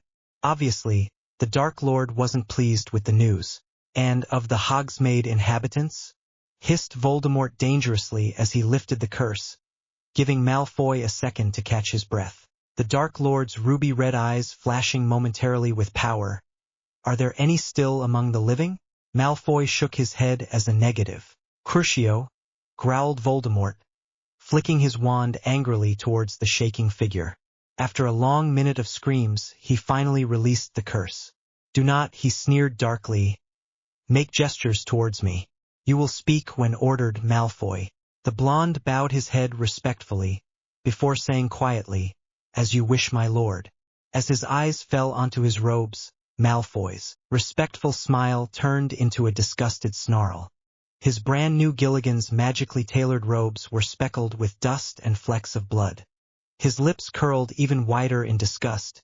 Blood and dust were nearly impossible to clean out with magic. It would take at least a dozen spells for it to go away. Malfoy sighed mentally. Guess it's time to go shopping again. Is that all? Said Voldemort, snapped Malfoy out of his reverie. The man flinched slightly, before regaining his composure. If there was one thing he absolutely hated, it was having the Dark Lord's complete attention. Those blood-red eyes were so cold that it would make even the darkest and cruelest assassin shudder in fear. Those eyes were fearless, strong, and deadly, just like the man who owned them. Lord Voldemort feared nothing, for he had nothing left to lose. No, Master, Lucius said quietly. During our raid, we have managed to successfully capture and detain one of the Order's top members. He paused for a second as he studied his master's expression. We have placed the prisoner in the dungeons for the time being, seeing as how we thought it would be beneficial to our cause should not a rabid werewolf run wild around the hideaway. Voldemort frowned thoughtfully. A werewolf? His name is Remus Lupin, my lord, Lucius piped up helpfully. From my research, he is one of the top and most active members of the Order of Phoenix. He paused. Well, that is of course after the Potters. He trailed off warily, as an insane, bloodthirsty glint appeared in the Dark Lord's eyes at the mention of the Potters. Feeling that it was prudent to change the topic, Malfoy quickly reverted back to his analysis on Lupin.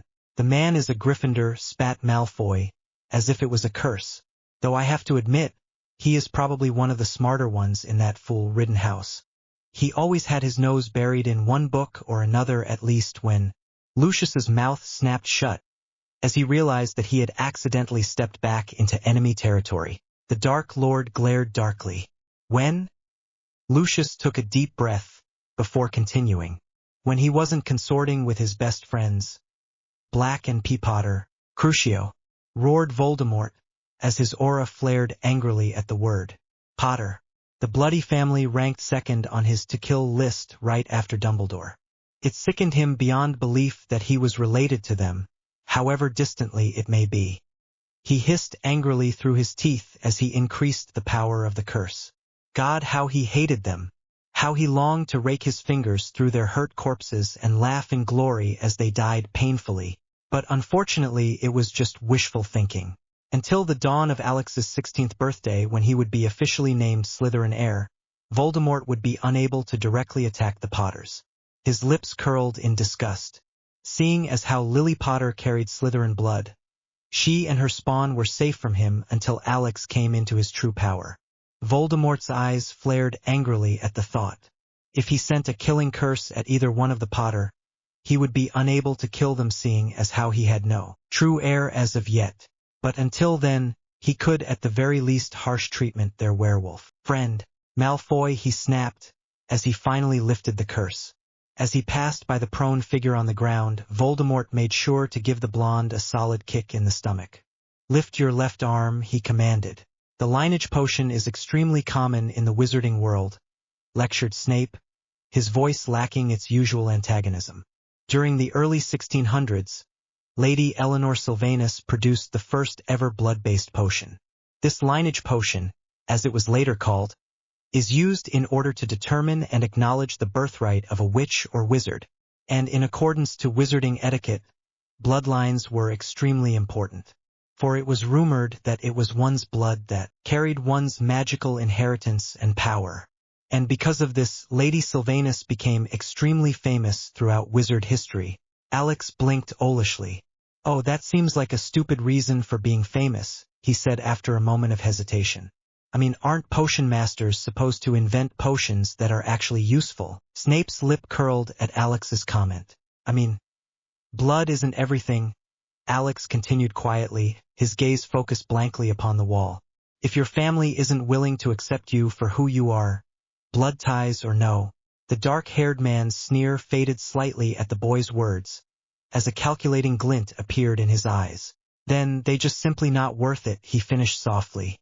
Alex's fingers curled tightly around the edge of the table, so tightly that his knuckles turned white, as his breathing turned harsh. Blood is useless, he hissed, as an angry glint flashed across his golden-brown eyes. Yes, I agree that blood is useful in some potions and spells. However, a potion created for the sole purpose of determining one's bloodline is worthless, he spat. Please do elaborate, Master Alex, prompted Snape neutrally, though his mind was spinning. In a way, the boy has a completely different set of beliefs than the Dark Lord. His lips twisted slightly at the irony. The Dark Lord's own protege was interesting, to say the least, and as much as he tried to deny it, the boy was a walking contradiction. Alex was dark, mysterious, and powerful. And yet, there were times when he noticed a kind of innocence in the child's eyes, the kind that did not belong to a Death Eater child. Snape sighed lightly, but, nevertheless, he was not stupid enough to fool himself into believing that the boy wouldn't blast him with an AK given the right initiative. After all, Alex was the Dark Lord heir. The boy shrugged lightly. It wasn't as if the information was anything important. Think about it, Snape, he stated solemnly. Just because a family is related by blood does not mean that they have anything in common other than carrying the same bloodline. One's family, Alex sneered, has no obligation beyond providing the basic necessities, food and shelter. Some would not give a darn if their child hit the bucket, as to speak, unless the child was the last of heir of their bloodline. Alex's eyes focused on Snape for the first time since the beginning of their discussion, and spat, blood does not equal family. The man sighed in agreement. Too true. Snape had also learned that lesson during his life late in life, however. It had taken him years of following in his parents' footsteps, years of trying to gain their respect, before he learned the truth. Family went beyond one's bloodline. Snape frowned lightly as a thought struck him. It was strange in a way that the child was so wise beyond his years. He just couldn't help but ponder exactly what had molded this child into the cynical, cold figure that stood before him today. But strangely enough, it seemed almost as if the lad was trying to convince himself of the fact. Or, Snape narrowed his eyes as he studied the child. Was it just a mask? Was the boy's cold exterior just an automatic defense that hid a vulnerable child? The same child that Snape caught flickers of when the boy smiled or laughed. Or was that the boy's true self? Snape sighed softly. Yet the boy was a Slytherin. And as much as Snape favored his own house, he was not dim enough to trust them outright. A thought crossed Snape's mind, causing a small shiver to trail down his spine. Or worse, was the boy testing his loyalty to the Dark Lord by sprouting off nonsense about blood purity? He dearly hoped not. Alex was powerful by his own right, and would certainly dispose of him should any evidence arise. And as of now, Snape was unsure who would be the victor in such a squabble. Alex was a child, yes. BTU, a child raised by one of the darkest and strongest Dark Lord of the century. Though on the other hand, Snape was by no means defenseless. Raised by a devout dark follower, Snape had an arsenal of spells under his best, especially painful spells at that. Seeing as how the boy was awaiting his response, Snape did the one thing that he absolutely hated. The one habit that he'd been graced with thousands of times from his idiotic Gryffindor students. He shrugged, or tried to at any rate. Truth be told, Snape's shrug seemed more like as if he was cracking his shoulders in a threatening manner than trying to convey his indifference. Alex cracked a smile. It was always mighty fun watching Snape try to act human. And Snape, seeing Alex's smile, relaxed slightly before tensing once again. The man sent Alex a wary glance. Was the boy trying to get him to lower his guard? He ground his teeth angrily at the thought. The slippery brat, his mind raged. He refused to lose to anyone, especially not a child. And Snape did the one thing that he always does when angered. He attacked. Are you a pureblood, boy? He hissed as his dark eyes glittered cruelly. His sharp words sliced through the air like knives. Alex blinked in confusion. Your beliefs seem distinctly Muggle, drawled Snape, stressing the last word. After all, for pureblood family is everything. What is that phrase, blood is thicker than water? He said coldly, not the other way around. Alex flushed deeply as the insult hit home. Even though he personally did not give a darn about blood feuds, he couldn't have possibly missed the insult in Snape's words. To a pureblood who prizes their blood above all, the worst thing that you could do is to compare them to a Muggle. He shot Snape a dark glare. And even worse was for one to insinuate that someone's blood was contaminated, as to speak. Alex narrowed his eyes at Snape, who suddenly looked horrified, almost as if he'd just realized exactly who he had just insulted. Muggle blood? Me? He sneered, in a distinctly Snape-like manner. Alex raised his chin and glared angrily. My blood is pure enough if that's what you're asking. He hissed softly, though I doubt you could say the same yourself, he said with a cruel little smile, half-blood. The man stiffened at the word. Son of Eileen Prince, heir to the Prince Fortune, Alex said delicately, as a slow cruel smile, but also the heir of one Tobias Snape, a good-for-nothing mudblood, no? Feeling distinctly energized from Snape's furious expression, Alex prodded on relentlessly. And to think the Dark Lord's campaign against Muggles would include yourself as well. Half a Muggle, half a pureblood, he said innocently. Why, according to his words, you're only half human. Snape shot Alex an biting glare, as if daring the boy to continue. I am loyal to my lord's cause, he hissed angrily, and I will gladly exterminate those worthless Muggles from the planet. The boy laughed loudly, a tad darkly. When you're a Muggle, yourself? Alex shot Snape a knowing look. You know just as well as I, if not better, what the Dark Lord will do after he exterminates Muggles. The boy's golden brown eyes flared as an unknown light sparkled in his eyes. He coughed inconspicuously as he pushed aside his memories. He shall kill them all, half-bloods, half-breeds and all, and with him the light shall perish. Snape felt a flicker of fear and understanding at the boy's words before he ruthlessly suppressed it. His instincts cried out at him to draw his wand and curse the boy into oblivion. Loath as he was to admit it, the child was dangerous, too dangerous to allow to live. Who was this boy, this fearless child? The potion's master glared back unflinchingly at Alex, refusing to allow the boy to win an inch. As feral golden brown eyes met his, Snape felt a trickle of uneasy. The boy was different. There was just no other word for it. Alex was too perspective, too wise in his innocence. The boy was by no means a reflection of either the Dark Lord or even Dumbledore for the matter being. How did the boy understand? Even Dumbledore, the righteous leader of the light, did not fully understand the reason why Snape had turned his back to Voldemort, to the dark side, to his past. The headmaster had assumed that he had turned due to a change of heart. Snape snorted lightly. The old fool, he thought fondly. But some things did not come as easy. Snape did not receive a sudden calling from the light, nor had he been saved by the kindness and persistence of his old mentor. He had turned away from Voldemort because he was afraid for himself. Afraid of the life that he'd life should the Dark Lord win. Snape's eyes narrowed as he evaluated the boy beneath hooded eyes. But if the boy knew what the Dark Lord was like, why did he continue to fawn at the Dark Lord? Did such a future look enlightening to the lad? Or was it something else?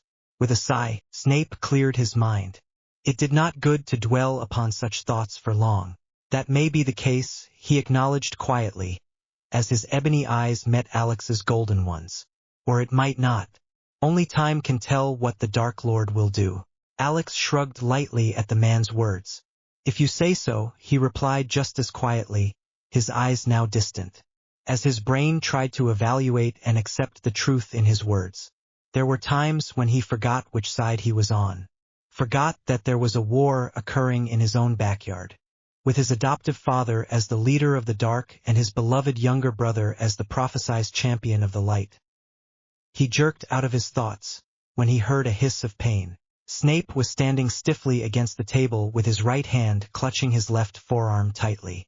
The Dark Lord awaits our presence, he said quietly. Torn reality, darkly treacherous by Sloslostermerks, italics flashback. Father, he whispered shakily, his golden brown eyes wide and blotched up with tears. Alex scrunched up his fists as he stared stubbornly at the ground, unable to face Voldemort without bursting into tears. He wouldn't believe what his eyes were telling him. His father was not killer. He wasn't evil. Voldemort turned slightly from his throne and faced the shaking figure of his heir. Earlier that night, his Death Eaters had just returned from a raid with a prize. A scared, defenseless Muggle family. It was fairly decent catch in his opinion, though obviously not in Alex's. He turned his ruby-red eyes and took in the scared look in his heir's eyes and posture. The boy was scared of him. What is it, brat? He stated, working to keep his expression and tone neutral. Voldemort felt his gut twist as his heir flinched at the sound of his voice. Feeling distinctly angry at himself for caring, Voldemort mentally cursed the universe in general for placing such an emotional child in his care. Why, you killed them. The boy finally stuttered out, and raised his golden brown eyes to glare defiantly into his father's cold red ones. They didn't do anything to you. Alex exclaimed angrily. Why did you hurt them?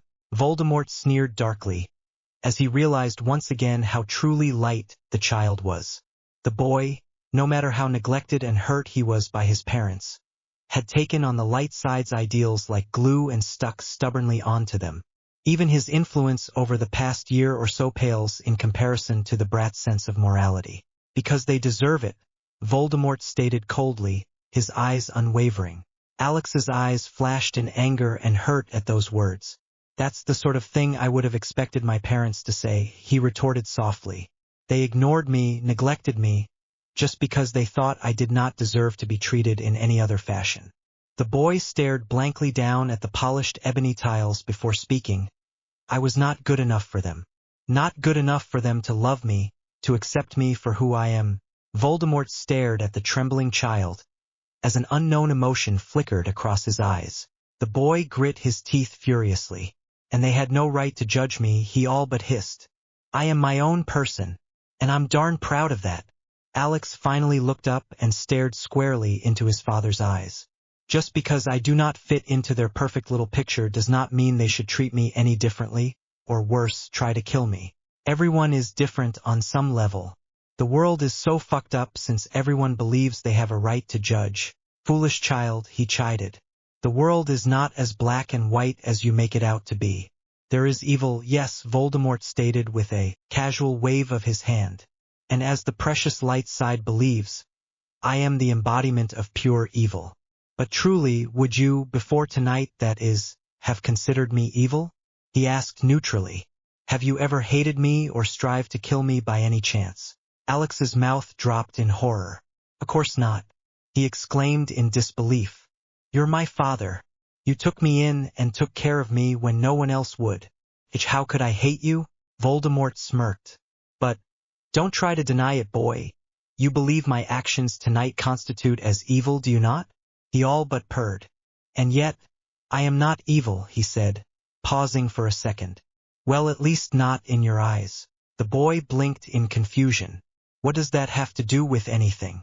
He asked harshly.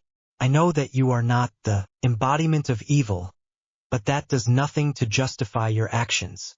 And then there is your parents, he drawled, purposely ignoring the boy's words. They are on the glorious light side.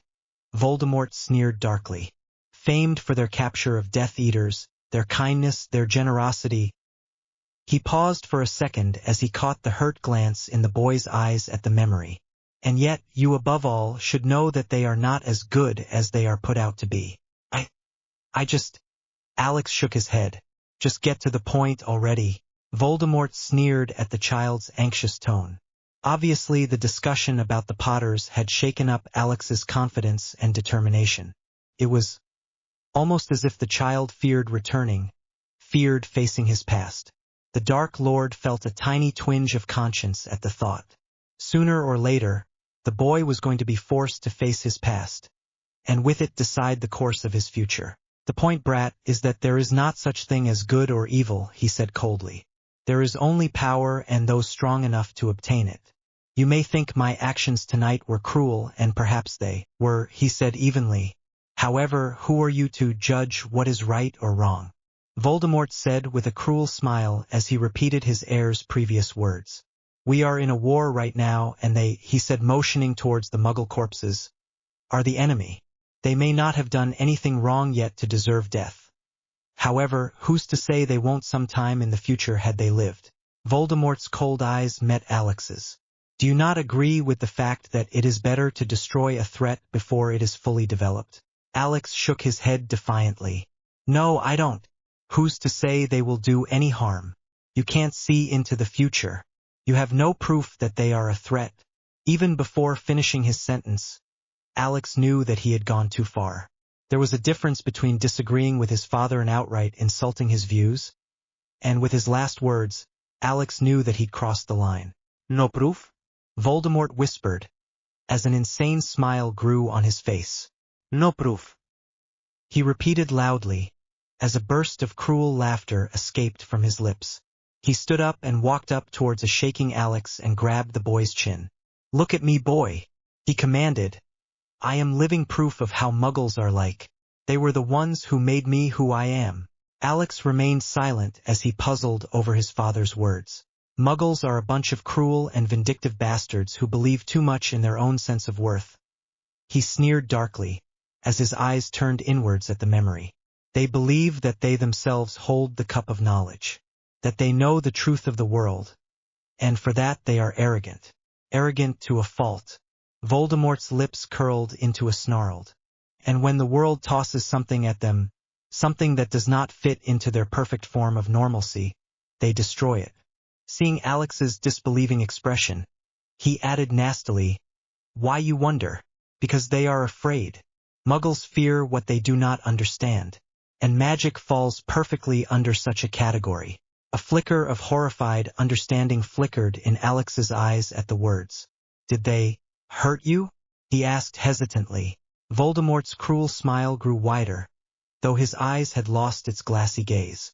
They tried, he whispered coldly. Ever since I was a child they have tried to break me, tried to destroy the freakiness out of me, tried to destroy my magic. His eyes lingered slightly on a pale silver ring on his finger. They didn't win, he said softly, as he met Alex's eyes for the first time since the start of the conversation. For I got to them first, he whispered almost fondly. Alex couldn't help but feel a shiver creep up his spine at his father's tone. It was times like this that he truly remembered that his father was a Dark Lord. And not just any Dark Lord, but the most powerful one in a century. I was in my 7th year at Hogwarts then, Voldemort murmured almost to himself. Back then, during the winter holidays I was forced to return back to the orphanage. Back to my own personal hell, he spat. They harsh treatment me, the Muggles that is, he said as an afterthought. They tied me up, cut me, beat me. He hissed furiously, as his eyes glowed in pain and anger. I would have died that night had it not been for this. He held up his hand and Alex leaned forward and caught a glimpse of a thick silver ring around his father's middle finger. This belonged to Salazar Slytherin, our ancestor, Voldemort stated coolly. It is charmed to protect the heir to its bloodline at whatever the cost. And it was this ring that saved my life. Alex frowned. But why didn't you fight them? He demanded. You're powerful. You could have easily defeated them all. A cold laugh emerged from Voldemort's lips. At what cost, brat? He said in bitter amusement. The Ministry has and always will be controlled, may it be indirectly or directly, by Muggle lovers or mudbloods. And had I actually raised a finger against their precious kin, those idiots would have instantly snapped my wand and shipped me off to Azkaban. But it was self-defense. Voldemort shook his head mockingly at his heir's naivety. I was a Slytherin then, he stated neutrally. The entire wizarding world, save for Slytherins themselves, were taught to hate the entire house. And for that itself, I would have been seen in a harsher light than should a Gryffindor, for example, for taken to court for committing the same felony. Alex's eyes narrowed in anger. But that's not fair. That's the point, brat. Life is not fair, Voldemort said coldly. We are all in charge of our own destinies, may it be favorable or not. Life is nothing more than a game, in which some players are more talented than others. A game where there can only be one winner, he finished. And to win, sometimes other players have to be eliminated. The boy sighed softly. Life would be so much more simpler in black and white. The hideaway, a black flame torches flickered dangerously overhead as the darkly cloaked men and women popped into the throne room one after another. Blank white masks reflected the dark sheen of the flaming torches, giving group of Death Eaters an unearthly feel. Atop the ebony and silver throne sat a lone figure donned in a set of elegant spider silk velvet black robes with silver trim. A pair of cruel ruby red eyes swept across the sea of white masks with an air of nonchalance. As Death Eaters they would serve, and as Death Eaters they would die. It mattered not to him what happened to his army of blood purists. After all, just like any one other wizard in the wizarding world, they were replaceable. As one of his Death Eaters died, another one rose to take its place. It was an ongoing cycle of viciousness that existed since the dawn of time. A cycle that his Death Eaters practiced but did not understand. The jostling for power, for fame. It was a game that his Death Eaters played on a daily basis. A game that was as deeply engraved in their nature as forgiveness was in Dumbledore's. The Dark Lord sneered darkly at one of the cloaked figures, causing the man to flinch backwards in horror. The weaklings, he thought in disgust. After all these years of service, his Death Eaters should have understood by now that rank was not everything. The higher the rank, the shorter they have to live. Voldemort paused as he finally decided to address his concerns regarding his heir. Over the past few years, Alex had grown from a relatively quiet and depressed child into a power to be reckoned with. A power that he had not fully tapped into yet. However, was the boy ready yet to face the inner politics of his Death Eater ranks? The Dark Lord usually turned a blind eye upon his Death Eater's little power struggles. However, this time it was different. Voldemort frowned as he felt his stomach churn nervously. He wasn't worried, just concerned. After all, it was a common occurrence for high-level Death Eaters to suddenly disappear. And even if he'd never admit it aloud, he'd grown slightly attached to Alex over the past few years.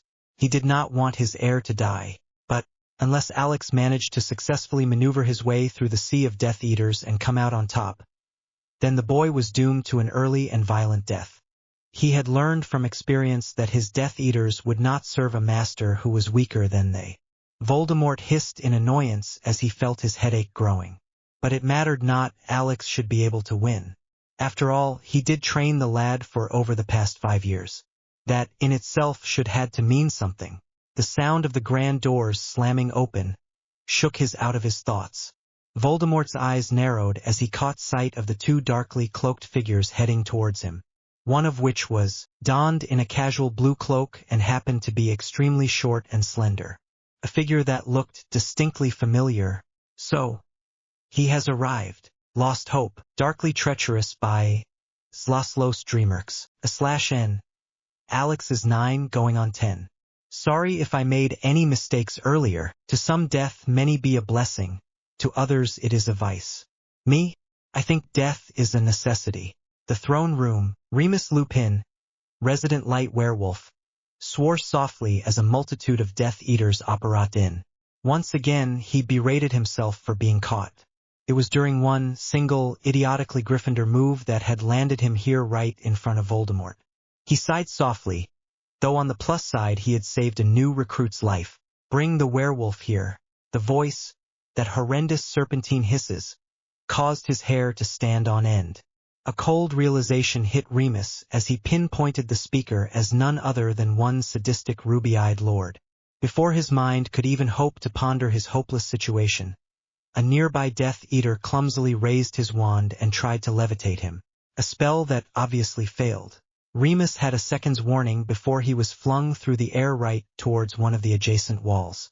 Suppressing a wince, Remus clamped his eyes shut and prepared himself for the imminent pain that he would undoubtedly experience from slamming face first into stone. Only, thank the stars, such a collision did not occur. Slowly cracking an eye open to make sure that his apparent stop was not some cruel joke, in which the Death Eaters would slam him into the wall once he relaxed. The first thing that Remus noticed was that the Death Eaters had suddenly fallen silent and were staring as if hypnotized at a certain doorway. Parkinson, I must admit I am surprised, a young childish voice announced, as he crossed over the threshold. It has been over a year now and you still have yet to master a simple levitation charm. Remus, now feeling distinctly curious, craned his neck, as far as his magical ropes allowed, and stole a glance at the newcomer. The boy was dressed in a pair of elegant sapphire blue robes with silver trim and a pair of black slacks underneath. The boy's hood was drawn over his head, as a silver mask hid the boy's features. The boy looked exactly like a new Death Eater recruit, save for the silver mask. There was nothing special about the child, he concluded idly. The boy presented the perfect persona of a wealthy aristocrat, which in Voldemort's pureblood circles was hardly anything to speculate about. Or so he thought. As if feeling Remus's glaze, the boy turned to evaluate the newly proposed victim and promptly froze. As Remus raised his eyes and met the boy's startled golden-brown ones, he couldn't help but gasp. He couldn't place it, but he knew the boy. Those eyes, he had seen them before. And if the boy's behavior was anything to go by, Remus knew that the boy knew him as well. Who are you? A masked Death Eater roared, as he raised his wand threateningly at the trespasser. Answer me. A slow smirk grew on the boy's face at those words. A second Death Eater, bless his foolish soul, stepped outside of the circle and moved next to the first Death Eater. You better listen to us, he said as he puffed his chest out arrogantly. We are the 4th Squad Lieutenants of the Dark Lord's Outer Circle. You hear that? We're lieutenants, he repeated as he thumped his chest. So you better answer us, boy, if you know what's good for you. The boy raised a taunting brow and yawned mockingly. 4th Squad, eh? He drawled, looking distinctly bored. Then you're no one. The two Death Eaters' faces turned an extremely becoming shade of prude, as their eyes darkened with hate. No one, mind you, had ever insulted them in their face before, especially not a child. You filthy brat, one of them roared, as he lunged towards Alex intending to kill the boy with his bare hands. However, before the man managed to even take a single step, Harry had drawn his wand and woven a number of protection spells about himself. And within the next second, Alex promptly disarmed and petrified both of the offending wizards. Fully aware of the sea of eyes focused upon him, Alex shrugged lightly as a distinct sneer appeared upon his aristocratic face. Are all Death Eaters so weak? He drawled, looking for the first time towards his father. Or is it just this crowd? The Death Eaters froze as one, as they heard their lord chuckle. Arrogance will be your downfall, brat, he stated, as he motioned Alex towards him. The Dark Lord leaned back against his throne as a distant glaze entered his eyes. But by Salazar, what a glorious life arrogance shall lend you. Alex snorted. Your confidence in me is astounding, he said dryly. But realistic, his father retorted, as he refocused his attention towards his shell-shocked Death Eaters. Placing a hand on Alex's shoulder, Voldemort rose from his throne as all the Death Eaters fell to their knees and bowed. Ruby-red eyes swept across the perimeter of the room, causing the Death Eaters to fidget fearfully. Bow down and show respect before the Dark Lord. Boy! A random Death Eater cried, looking towards Alex with a mixture of awe and disgust. Seeing the glint of anticipation in Alex's eyes, Voldemort sighed loudly. His heir had a propensity of driving people up the wall. Shooting a glance towards the unfortunate Outer Circle Death Eater, Voldemort deemed it necessary to rein in the boy for the moment being. After all, it would do him no good to allow his heir to participate in his long-loved game of verbal bloodshed. Voldemort shot the Death Eater another glance. Nope, none of them, save for his inner circle, could possibly hope to survive Alex's bitter tongue-lashing with either their pride or life intact. Crucio, he hissed, directing his annoyance towards the incompetent Death Eater. Voldemort watched emotionlessly as the man cried out and withered on the ground. After holding the curse for a minute, he released it. The Death Eater laid in a sweaty, twitching heap on the floor, before crawling towards the Dark Lord. Lord, forgive me, he whispered shakily, as he kissed the hem of Voldemort's robes. It won't happen again. Voldemort sneered darkly at the shivering figure at his feet.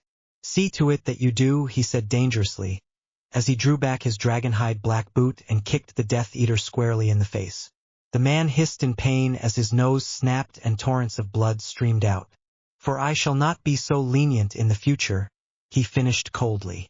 The Death Eater nodded quickly, blood and all, as he quickly scampered back to his position in the circle.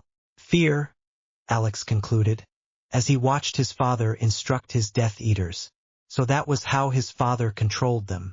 Voldemort projected an image of power and prestige, one that exceeded all those of his Death Eaters, and controlled his army with an iron fist. Alex once again was reminded of Nagini's words. The Death Eaters were quite power-hungry, so much that given the right incentive, they wouldn't hesitate to stab their lord in the back, only if they could get away with it, of course. A dark smile grew on his face. If that was how the Death Eaters wanted to play it, well, he'd just have to show them who's boss. My Death Eaters, hissed Voldemort, as he rose from his throne. Today you shall welcome another into our ranks, he stated coldly, his smile growing as he noticed his Death Eaters shivering. This is not just any initiation. The Dark Lord paused as his ruby-red eyes swept through the entire room, before returning to the proud form of his heir. A strange emotion tingled in his chest. Bride? A flicker of confusion entered his eyes. What was this feeling? He had never cared about anyone else's life before. But he couldn't deny it. He was proud of the boy, and it was this unexpected emotion that fueled his next words. But an initiation of my son. Alex managed to maintain his impassive mask, though on the inside his thoughts were in turmoil. It was strange, but this was the first time his father had truly acknowledged his presence. It felt strange, but he couldn't help the wide smile that grew on his face, which was still hidden by a silver mask. He didn't know why, but Voldemort's words made him feel all warm and giddy inside. His father cared about him. Whispers broke out at the Dark Lord's words. Many of the Death Eaters' postures stiffened as a dark smile grew upon their faces. An heir? The boy looked no older than 10. He would be easy prey for them. The Dark Lord paused for a second, as he considered whether he should mention the boy's position. A hint of cruelty spread across his veins, destroying his previous emotions. Voldemort's ruby-red eyes darkened. If the boy couldn't survive against the mob of Outer Circle Death Eaters, then he wouldn't last a second against his inner circle. He shrugged. If the boy wanted to be his heir, he needed to be strong enough. Alex will take a position in my inner circle, he said coldly, as his ruby-red eyes once again swept through the horde of Death Eaters. His duties shall be explained to him later on. The Death Eaters gave their master an innocent smile. Let the hunt begin. Remus Lupin was in a state of utter disbelief. Assons. Bloody hell! A slightly green tinge appeared upon his face, as a thought occurred to him. It was sickening. It was disturbing. It was a thing that would give Remus nightmares for the rest of his days. He had just realized that who was able to procreate. The thought in itself made him want to hurl. In his mind's eyes he could see a horde of mini Voldemorts trailing after the Dark Lord with cruel smiles upon their childish faces. He shivered once again. The image scared him beyond belief. Remus scanned the room cautiously. Could Voldemort have more than one spawn? Perhaps one that's hidden within the crowd of Death Eaters? He certainly hoped not. After all, the repercussions would be horrible. An unknown Death Eater who could test the loyalties of his fellow companions with relative ease. Remus's eyes snapped open. Snape. What if one of Voldemort's spawn had caught Snape as a spy? By the gods, that would be terrible. Snape was the only person in the entire order who possibly saved his ass right now. For once in his life, Remus felt himself praying desperately that Snape had been his usual anti-social self and hadn't accidentally given anything away. Alex, hissed the Dark Lord, startling Remus out of his reverie. As a new recruit, I shall allow you the opportunity to harsh treatment the werewolf. First, he said, as an angry, vengeful smile grew upon his face. Make him pay, boy, he hissed softly so that only Alex heard. Revenge is sweet. Alex's eyes widened in horror. It was all that he could do to not cry out at the injustice of it all. To cry out to his father that Uncle Remus hadn't ever hurt him. That the man was the only person who had cared about him back then. The first person who had ever loved him. But he remained silent. He was in front of a horde of Death Eaters who, at any sign of weakness, would only be too happy to tear out his throat. Alex swallowed.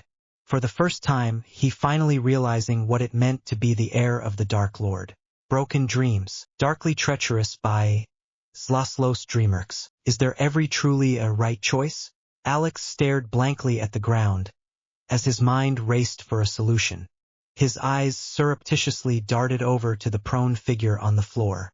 Familiar golden brown eyes met his. Scared eyes. Alex swallowed the bile that clogged his throat. His uncle was afraid of him. That thought alone made him to go to his protector and give him a hug and reveal his true identity. Death Eaters be darn. He wanted his uncle to know who he was, but Alex's gaze shifted towards the towering form of the Dark Lord. Was he willing to give up his life with his father? He had a future now. He was loved. He was accepted. Alex's lip trembled, as he forced himself to maintain his cool composure. Who did he love more? He hissed softly in response as his mind supplied him with an answer. It was a vile, unwanted thought, but it was the truth. Alex took a deep breath and straightened up, forcing himself to look every inch the intimidating dark air the Death Eaters feared. Very well, he answered coolly, as he met his father's ruby-red eyes. Alex paused momentarily and wondered his father would try to read his mind, before quickly dismissing the idea. A few years ago, Voldemort had promised him that he wouldn't invade his mind without warrant. Alex's smile turned lopsided. The irony of the situation was not lost on him. Do you wish for the prisoner of be alive after this session? Voldemort paused for a second, as he scanned the boy's expression. You may choose, he hissed magnanimously to his heir. He is your prey.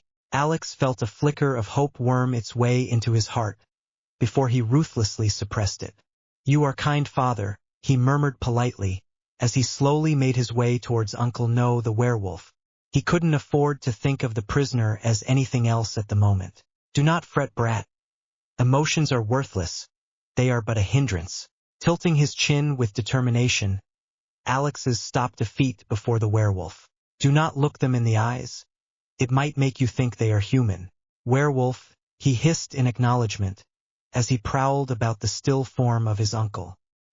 His long black bangs trailed down one side of his face, giving him a distinctly sinister appearance, while his lips slowly curled into a dark grin. Alex leaned in slightly. You have chosen the wrong side, he said coldly. You are a dark creature. You have lived your life alone, abandoned by those who you so actively support. The light side does not care about you. A spark of something flickered across his eyes. A werewolf is a werewolf to them. A werewolf is not human. A werewolf is nothing more than a monster to them. Remus's ground his teeth furiously. You lie, he spat. They care about me, Crucio. Alex closed his eyes as his uncle withered upon the ground, but he held his wand steady. He couldn't afford to give up now. He had made his choice. After a minute, he lifted the curse as he purposely avoided meeting the werewolf's eyes. You are a fool, Lupin, he said coldly, as he forced his voice to not waver. I will ask you again, will you join the dark? Alex's eyes filled with emotion. Will you join your rightful side? The silence was deafening. Remus stared at the child with an inscrutable expression on his face. If I refused? He challenged, glancing up at the boy's face.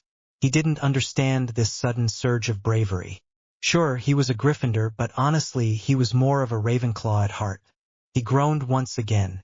Now, of all things, challenging the Dark Heir's words had to rank somewhere high up on the list of stupid things that he's ever done.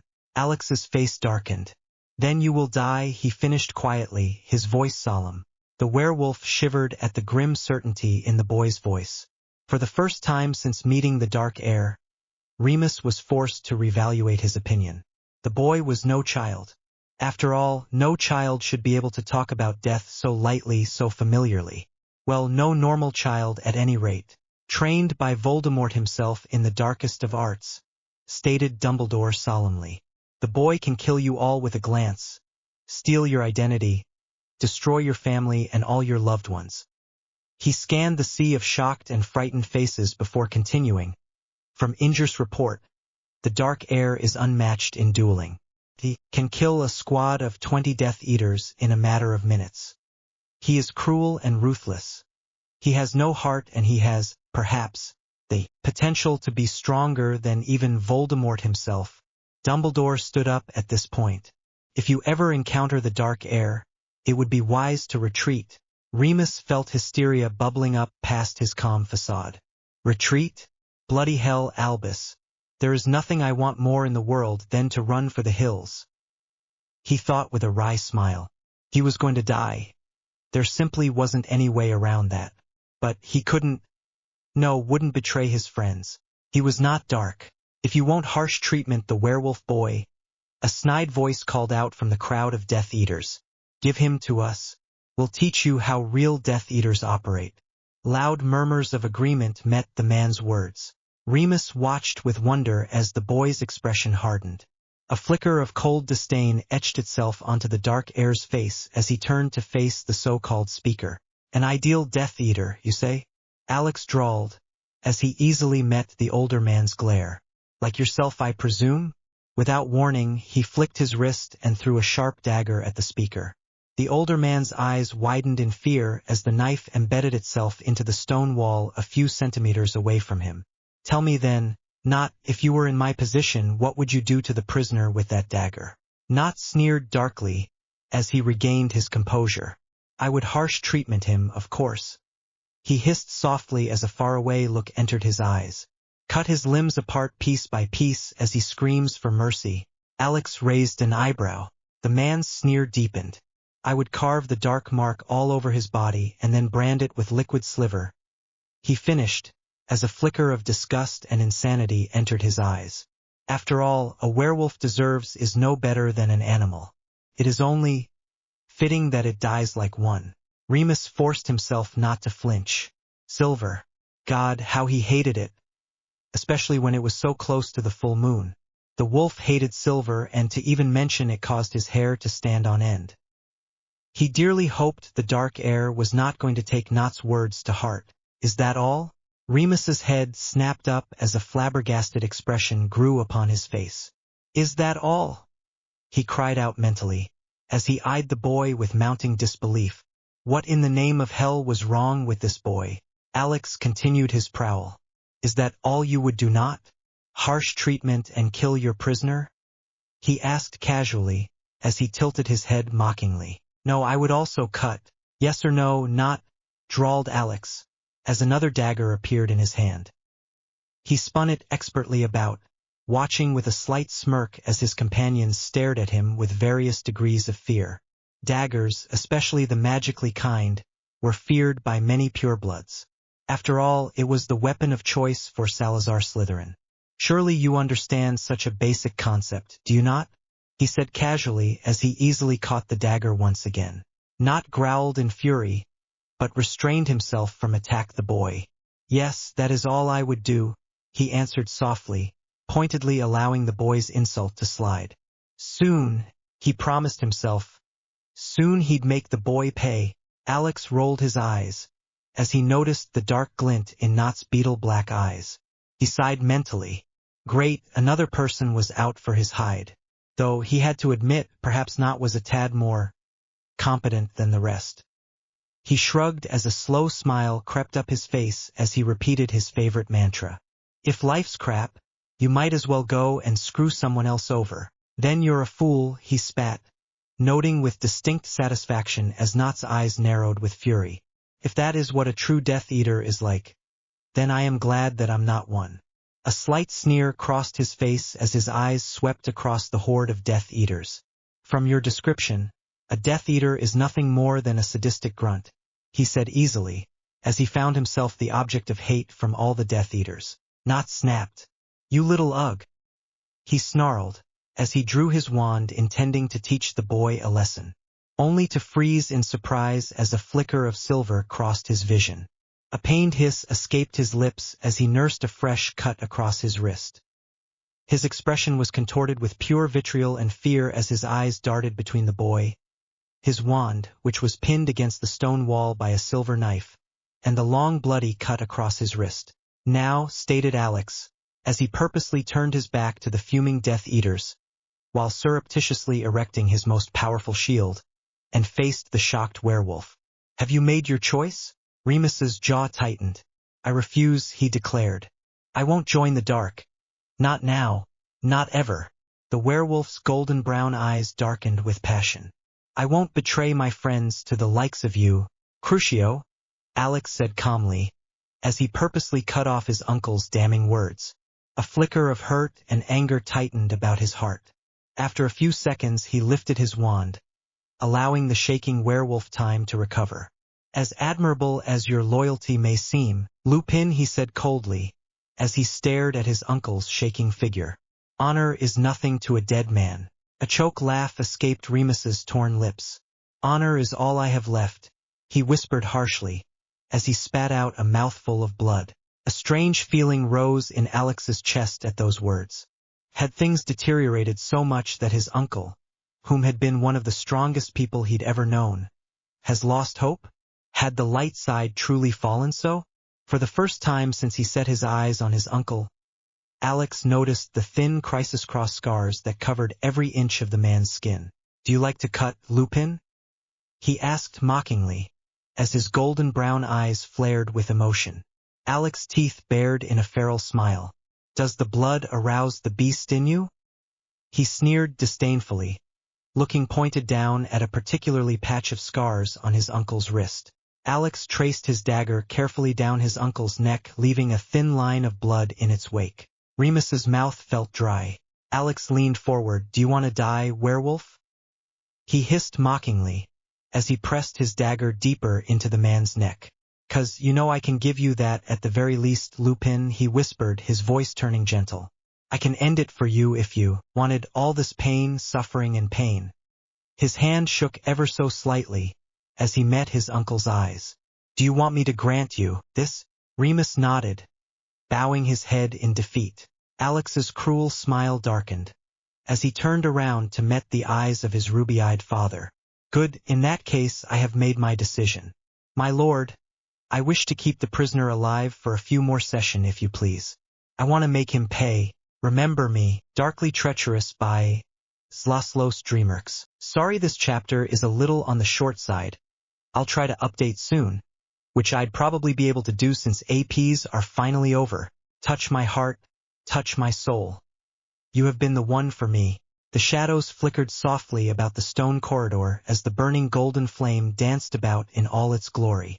The wind cried out from beyond the windows, banging, cried out with all its might, hoping beyond hope that it'd be able to escape. His sharp golden brown eyes, so purposeful and empty during the harsh treatment session, darkened with pain and self-loathing the moment he escaped the confines of the throne room.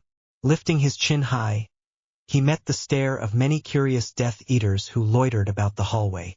Keeping his stride firm and steady, Alex swept past the crowd of dark figures and made his way towards his room. A few Death Eaters, humbled by his demonstration, bowed reverently towards him as he passed. Others, arrogant and egoistic, glared and snarled at him like a pack of rabid dogs. And Alex, lost in his thoughts, ignored them all. He could still hear it reverberating about his skull. That god-awful cried out. Alex hastily moved towards the stairs, in one desperate act to find a place to hole up and escape the world. His boots hit the steps one loud thunk at a time, drowning out the mocking laughter and taunts that he heard behind him as the prisoner was brought out. A prisoner that had once been his everything. A prisoner who'd he'd once loved with all his heart. A prisoner that he would kill. Turning his head slightly, Alex caught a glimpse of gray-streaked brown hair and tired amber eyes. His chest constricted, as memories flooded his already weary mind. He had always been there for me, he reflected, his golden brown eyes meeting the werewolf's amber ones. He took care of me when no one else would. He taught me how to play games. He sang me to sleep every night. Alex's lips trembled, as a memory of warm arms and a kind voice echoed about his mind. He loved me. Bile rose in his throat, as another set of memories held him hostage. Memories of the past hour. Memories of how he'd harsh treatment the only person who'd loved him from his past. Breaking his glaze, Alex turned abruptly and headed towards the upper landing. Moving towards a tapestry, he hissed a password in Parseltongue and hastily entered the hidden room. What have I done? Alex collapsed into a corner and buried his face in his hands. He was such a bloody fool. Staring blankly at the fading gray stones before him, he tried to make sense of his conflicting emotions. He loved his father, there was no doubt about that. Lord Voldemort, the darkest lord in a century, was everything to him. His father cared about him. He protected him. He just loved. He knew without a doubt that he'd follow his father to the end of the world if necessary. It was stupid, it was sentimental, it was Gryffindorish. But he just knew he would do it without a second thought. Alex glanced down at his blood-flecked hands and repressed a shudder. But he didn't know if he could handle the darkness. Try as he might, Alex knew that he wouldn't be able to harsh treatment or kill in cold blood. And he knew without a doubt that he'd never learn to enjoy. It just wasn't in his nature. Yes, he could kill to protect his father. Yes, he could kill in battle. Yes, he could kill if ordered to. But Alex's eyes turned downward in shame and self-disgust. Before this, his victims had been nothing more than the occasional Death Eater or some nameless face. But now it was different. He knew who the prisoner was. Worse, he cared about the werewolf. His nails dug into the palm of his hand, as his body tensed. Could he actually kill him? Did he have the insides or the control to stare into Uncle Ree, the werewolf's eyes, and release the killing curse point blank? Alex bowed his head in shame as his mind readily supplied the answer. No, he couldn't. He was too weak, too tied up by his past. A bitter half-mad laugh escaped his lips at the realization. Gods, what was wrong with him? He had promised to relinquish all hold of his past. He had surrendered everything then, or so he'd thought. He was still stuck with one foot in two different worlds. He still had yet to realize that his past and his life now were interconnected. While he may be Alex Mortimer, heir to the Dark Lord, he was still Harry Potter, brother of the boy who lived and neglected child of the famed Potter family. When he'd accepted his father's family surname, he'd foolishly believed that he could successfully bury his past. He had once thought that it was over, that his childhood monsters and saviors were gone, that they could no longer touch his life ever again. A solemn tear fell from his face and splattered upon the ground. For the first time in his life, Alex acknowledged the truth. He had to make peace with his past. Once and for all. Remus weakly lifted his head at the sound of feet scuffling near the door of his cell. A moment later, a loud clang resounded and a darkly cloaked figure entered the room, taking care to close the door behind him. Squinting, Remus noted that the figure was slender and lanky but walked with a firm and steady gait that belied his training. There was a short silence, as the two figures stared at each other. Remus gave a start, his body twitching in distress, as curiously blank golden-brown eyes met his own. It was him, the dark heir. A flicker of fear and acceptance clouded his mind. There could only be one reason why the dark heir was here, standing before him with calm, empty eyes. "Are you going to kill me now?" Remus asked, breaking the silence. The boy gave a start at his words, as if he hadn't been expecting such a greeting. "Do you wish to be killed?" The boy replied evenly, his voice never breaking. Remus paused and studied the boy, before turning away. He gave a weary smile. It wouldn't matter either way, would it?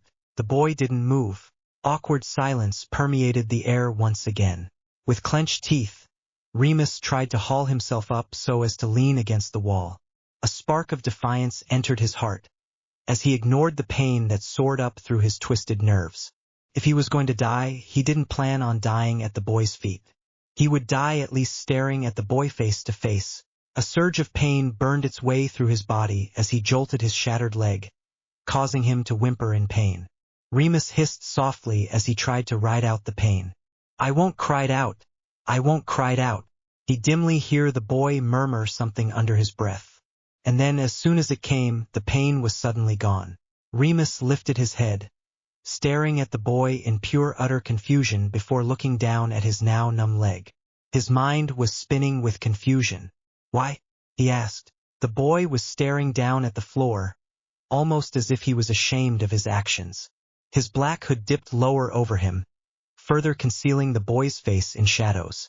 "Why did you help me?" he prompted, knowing that he should have just accepted his luck and not pushed. But there was just something about this lad. Something familiar. Remus met the boy's golden brown eyes and searched for anything that might trigger a memory. He wanted to know who the boy was. The boy remained silent. Remus shook his head, stifling the urge to ask the boy to take a seat. "Who are you?" The boy tilted his chin up stubbornly at the question, almost defensively. "My name is Alex Mortimer," he said coolly. Alex, he tried, tasting the name. For some reason, it seemed wrong. Remus regarded the boy curiously. Even though the boy was heavily cloaked, he could see the fine tremors that traveled up the boy's body. Was the boy scared? Or was he angry? He bit his lips in frustration. What was the boy hiding? After a short silence, Alex bent down and sat in front of the scruffy werewolf. "I have a message for you," he said shortly, his eyes bright with emotion. "From a boy that I once knew." Remus nodded, silently prompting the boy to continue. This boy was very young when I first met him. He was very scruffy looking, with a pair of sad emerald green eyes. He was always alone. Alex paused for a second as he considered his words carefully.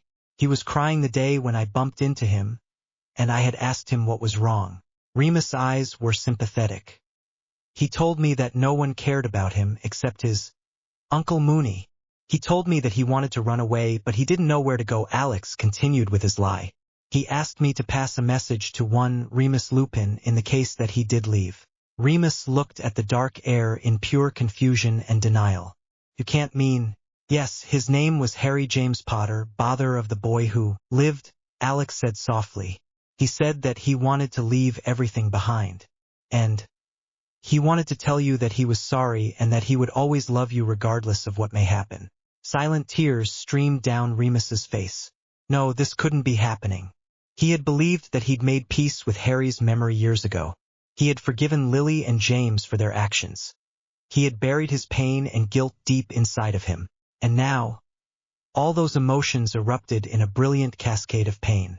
Remus buried his face in his hands as his body trembled from physical and mental exhaustion. Gods, it's been so long. He missed his little cub with every cell in his body. He wanted nothing more than to hold his cub and hear the boy's innocent laugh. But that was impossible. The boy was dead, gone like a breath of wind, lost forever. With that in mind, Remus huddled closer into the corner as if hoping against hope that he'd somehow disappear. He couldn't stand it anymore. Physical pain was one thing, but this This was just cruel. Why are you telling me this? Demanded Remus hoarsely. Why? The boy, the heir to the darkest lord in a century, met his glaze evenly. Because I always keep my promises, he said softly, as an unknown emotion flickered across in his golden brown eyes. Always, dark side of the moon, darkly treacherous. I can't escape the ghost of you. Ruby red eyes glittered with well-suppressed curiosity, as Lord Voldemort eyed his heir with the air of a scientist studying a beloved yet exceedingly strange insect. The boy had been acting decidedly off for the past few days. Instead of causing mayhem and giving grief to his poor Death Eaters, the boy had instead remained silent and kept to himself, wasting most of his days staring blankly at a small lake near the hideaway. Today was no different. Alex lay sprawled against an old gnarly willow tree, with a troubled expression plastered upon his face. Ever now and then, the boy frowned and murmured something under his breath. A curse? A spell? Voldemort frowned, studying his heir carefully. He wanted to find out what was wrong with the boy. Alex had never been one for patience, especially that necessary for reflection. The boy was always quick-tempered, quick to the draw and ready to jump into action. The boy had always, to a certain degree, been running from his past. But now, what was to happen now that the boy's past finally turned and reared its ugly face? Voldemort's lips curled into a frown. He had hoped and believed, to a certain degree, that the boy had surrendered all aspects of his past life. The boy was a Mortimer through and through, or so he had thought. After so many years with the lad, and so many more training him, he couldn't help but to consider the boy as his own blood son. It was a strange feeling, undoubtedly. The pride, the wonder, the sheer disbelief that the weak and innocent, bright-eyed child he'd almost killed during his Quidditch arena invasion had grown into such a powerful wizard. A twinge of pain struck him like a magically amplified blow, jolting him out of his thoughts. Feeling a wave of barely restrained familiar dark magic floating about the air, Voldemort's ruby-red eyes flickered with rage before lowering in acceptance. Without pause, he quickly raised his Occlumancy shields and cleared his mind, waiting impatiently for the pain to subside. And subside it did. As a Dark Lord, by birthright and by choice, Voldemort was doomed to travel upon a barren and wasted path alone. He had agreed when he traded his soul and accepted his birthright and power that he would not, no, could not form attachments. It was the price for power. He could not care. He could not love. Nor was he allowed to feel anything but anger and hate. It had been so easy then, when he was younger, for he hadn't cared a rat's ass about anyone else. But then Alex came. Bloody brat, he thought fondly, ignoring the rush of pain that followed the thought. Voldemort opened his eyes and glared darkly at the spot he had last seen the dark magic. He didn't know what had prompted the magic to take vengeance now of all times. For the past few years it had been content to lie back, dormant, while his emotions raged. It hadn't cared that he'd broken his oath then. But apparently it was no longer going to turn the other cheek anymore. Voldemort's frown deepened. "Father, what are you doing here?" A soft voice called out, jolting him once again from his thoughts. Turning slightly, Voldemort was surprised to find a pair of tired golden-brown eyes staring precisely at the spot where he was standing. Waving his wand to remove the glamour, Voldemort stepped out of the hedges and moved to join his heir near the shoreline. "How did you know I was here?" The boy tilted his head slightly, but did not remove his gaze from the slowly shifting brackish water before him. "I don't know," he admitted, chewing his bottom lip. There was a short silence before Alex continued hesitantly. "I just somehow knew you were there. Something told me." Voldemort eyed the boy strangely. As if feeling his father's eyes upon him, Alex elaborated. "It's not a voice, if that's what you're wondering," he said with a tight smile. "It's more like a feeling." A calm silence descended upon them, as they both sat comfortably beneath the shade of the willow trees. And then Voldemort's lips twitched. "Very good, brat. I have to admit I'm impressed." Alex glanced over for the first time since the start of their conversation and gave a weary grin. "So this talent of mine is actually a real skill?" he said lightly, noting the flicker of worry that flashed across his father's face at his tone. For a second there, I thought I'd taken one too many crucios to the head. His father's eyes narrowed dangerously. And who was this ambitious soul who cast them? He hissed softly, as a whirlwind of emotions and deadly thoughts flashed across his mind. Someone had cursed Alex. Someone had hurt his heir. But then, Alex being Alex waved aside his fears. No one did it, he said calmly, his golden brown eyes flickering with amusement. It's just an expression that I picked up. Voldemort frowned. And where, might I ask, did you learn that inane comment? Just here and there? Alex said wickedly, stretching his sore limbs. Your Death Eaters use some of the most colorful language I've ever heard. Bloody hell. Voldemort glared darkly at his heir. And I will assume, brat, that you have not taken most of their comments to heart, have you? Alex's grin widened. Oh, you mean whether or not I'll curse as much as drunken sailor on sea leave every day? The Dark Lord raised an impatient brow. Well, drawled Alex, as he stroked his chin in thought. No, I suppose not. Voldemort let out a sigh of relief. Though every other day should probably work fine, finished Alex, returning his glaze back to the lake to hide his smile. And for course, from his father's furious glare. Brat. Glancing surreptitiously at his watch, Alex rose from his seat and dusted his robes.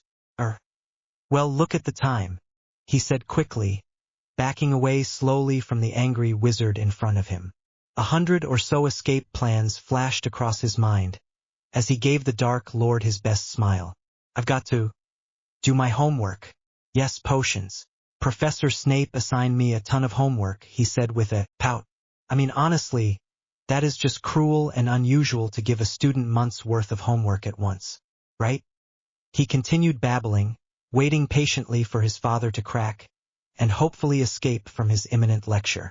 Leaning over conspiringly, Alex whispered softly, and I don't know how to say this, but he took a mocking deep breath. But I think I saw something the other day. What? Snarled Voldemort, through clenched teeth. Merlin, didn't the boy ever need to breath? In Professor Snape's hair, Alex said with forced, innocent eyes. I could have sworn I saw something in there. It was green, it was hairy, and slimy. He finished, his face scrunched up in disgust. Do you think it's safe for Professor Snape to continue teaching me? He said worriedly. What if his hair gets hungry one day and decides to eat me? Alex made his lips tremble. I don't want to be food. In the background, he could hear his father's teeth grinding angrily. I mean, you'd protect me, right? Just like you promised. He continued, feeling a warm, bubbling emotion surge through his body. It was always mighty fun bothering people. Alex turned around and gave his father his best puppy eyes. I don't know what I should do. Silencio. Alex gasped silently before pouting crossly.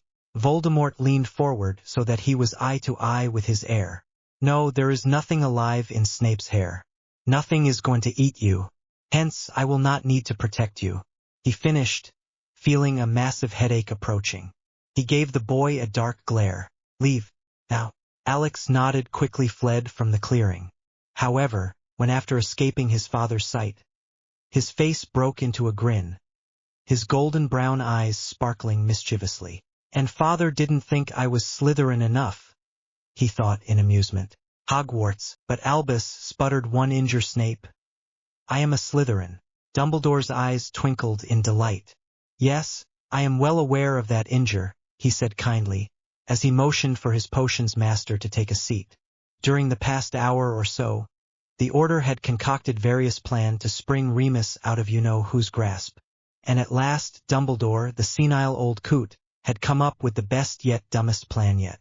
I cannot go and save Lupin, he repeated in dismay, glaring at the headmaster. I am a Slytherin, as you so remember, Snape drawled. Slytherins don't do suicide missions. It just doesn't work that way. Dumbledore's lip twitched in amusement. But traditions are made to be broken. Snape glared darkened. As the Order and I have deemed, you are the most fit wizard to help rescue Lupin. The headmaster continued brightly, ignoring Snape mouthing the words you decided, you mean. The Order follows your lead like a bunch of headless puppies. After all, he knew that deep down didn't mean it. Snape had to have been tormented so by his past. So much that Snape was just being a ugh for show. As our spy and resident ex-Death Eater, you're the only one who knows the compound, and you're the only one who could walk about there and not get blasted with a killing curse. Snape frowned. But Albus, traditions aside, you're missing a major point. The headmaster bit his lips worriedly. I am? Yes, he said firmly. I loathe that mangy wolf from the bottom of my little black heart. Snape said bitingly. Even had I agreed to commit to this farce, I wouldn't save that ugh even if Merlin himself rose from the dead and begged. Oh, Inger, you cannot possibly mean that. Snape leaned forward and met the headmaster's glaze. Yes, Albus, I can. No. What do you mean no? No, as in no you can't. You're our ex-Death Eater, spluttered Dumbledore, giving Snape a sad and disappointed look. You're supposed to set an example and be a role model for the rest of our future Death Eater reformers. A vein ticked dangerously on Snape's forehead. Albus, Dumbledore blinked innocently. Yes, Inger? That's the most absurd thing I've ever heard, he said deadpan. I may be reformed, as you so say. Snape sneered darkly at the word. But I am by no means a Gryffindor. And an escapade of this skill and level would and could only be taken by the lowliest, most Gryffindorish idiot ever. The headmaster's lips twisted into a frown. Forgive me then, Inger, he said tiredly. I suppose I'm asking too much from you. Snape nodded sagely. After all, you spy for us and teach potions to our wayward students, Dumbledore said introspectively, as he removed his small glasses and began polishing them. You've done so much for our cause, and look how we've treated you. Snape nodded in agreement. Dumbledore sighed softly. If you desire, you may leave and return to your duties. He leaned back against his chair and stared tiredly at the ceiling.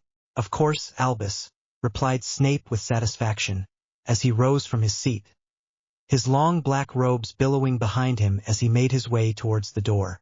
However, before he managed to escape, Dumbledore's voice caught him in his tracks. Inger? With a hint of impatience, Snape paused at the doorway and scowled. Could you tell Sirius to meet me in my office later? Snape forced down a snarl of disgust. What do you need that mangy mutt for? He grumbled, raising his beetle-black eyes to meet Dumbledore's tired ones. Dumbledore gave a weak shrug, before explaining. Since you are not willing to save Remus, the only person left that would stand a chance is Sirius. Black? Snape repeated skeptically. You expect Black of all people to be skilled enough to execute this mission? The headmaster nodded. Well, yes, he said calmly. Sirius is an excellent duelist, quick on his feet, and spontaneous enough to confuse his enemies. Yes, but Snape snorted in amusement, as he leaned against the doorway. The mutt is about as good with directions as a drunken avian. I swear, he has no sense of direction whatsoever. Dumbledore shook his head chastising. Now, Inger, I'm sure Sirius has improved over the years. He should be able to handle this mission just fine. Snape raised a brow. Are you sure we're talking about the same person here, Albus? He drawled. If my memory serves me right, Black somehow managed to get lost at Hogwarts of all places a few weeks ago. Dumbledore ducked his head slightly and shuffled a few papers. Well, he did find his way in the end, he said optimistically. That's all that counts, right? Snape shrugged. If you insist. Albus sighed, sinking further and further down his chair. Sirius's heart is in the right place. He would walk to the ends of the world just to rescue his friend. He raised his eyes and met Inger's dark questioning glaze. It doesn't matter if he isn't the perfect warrior or the best navigator.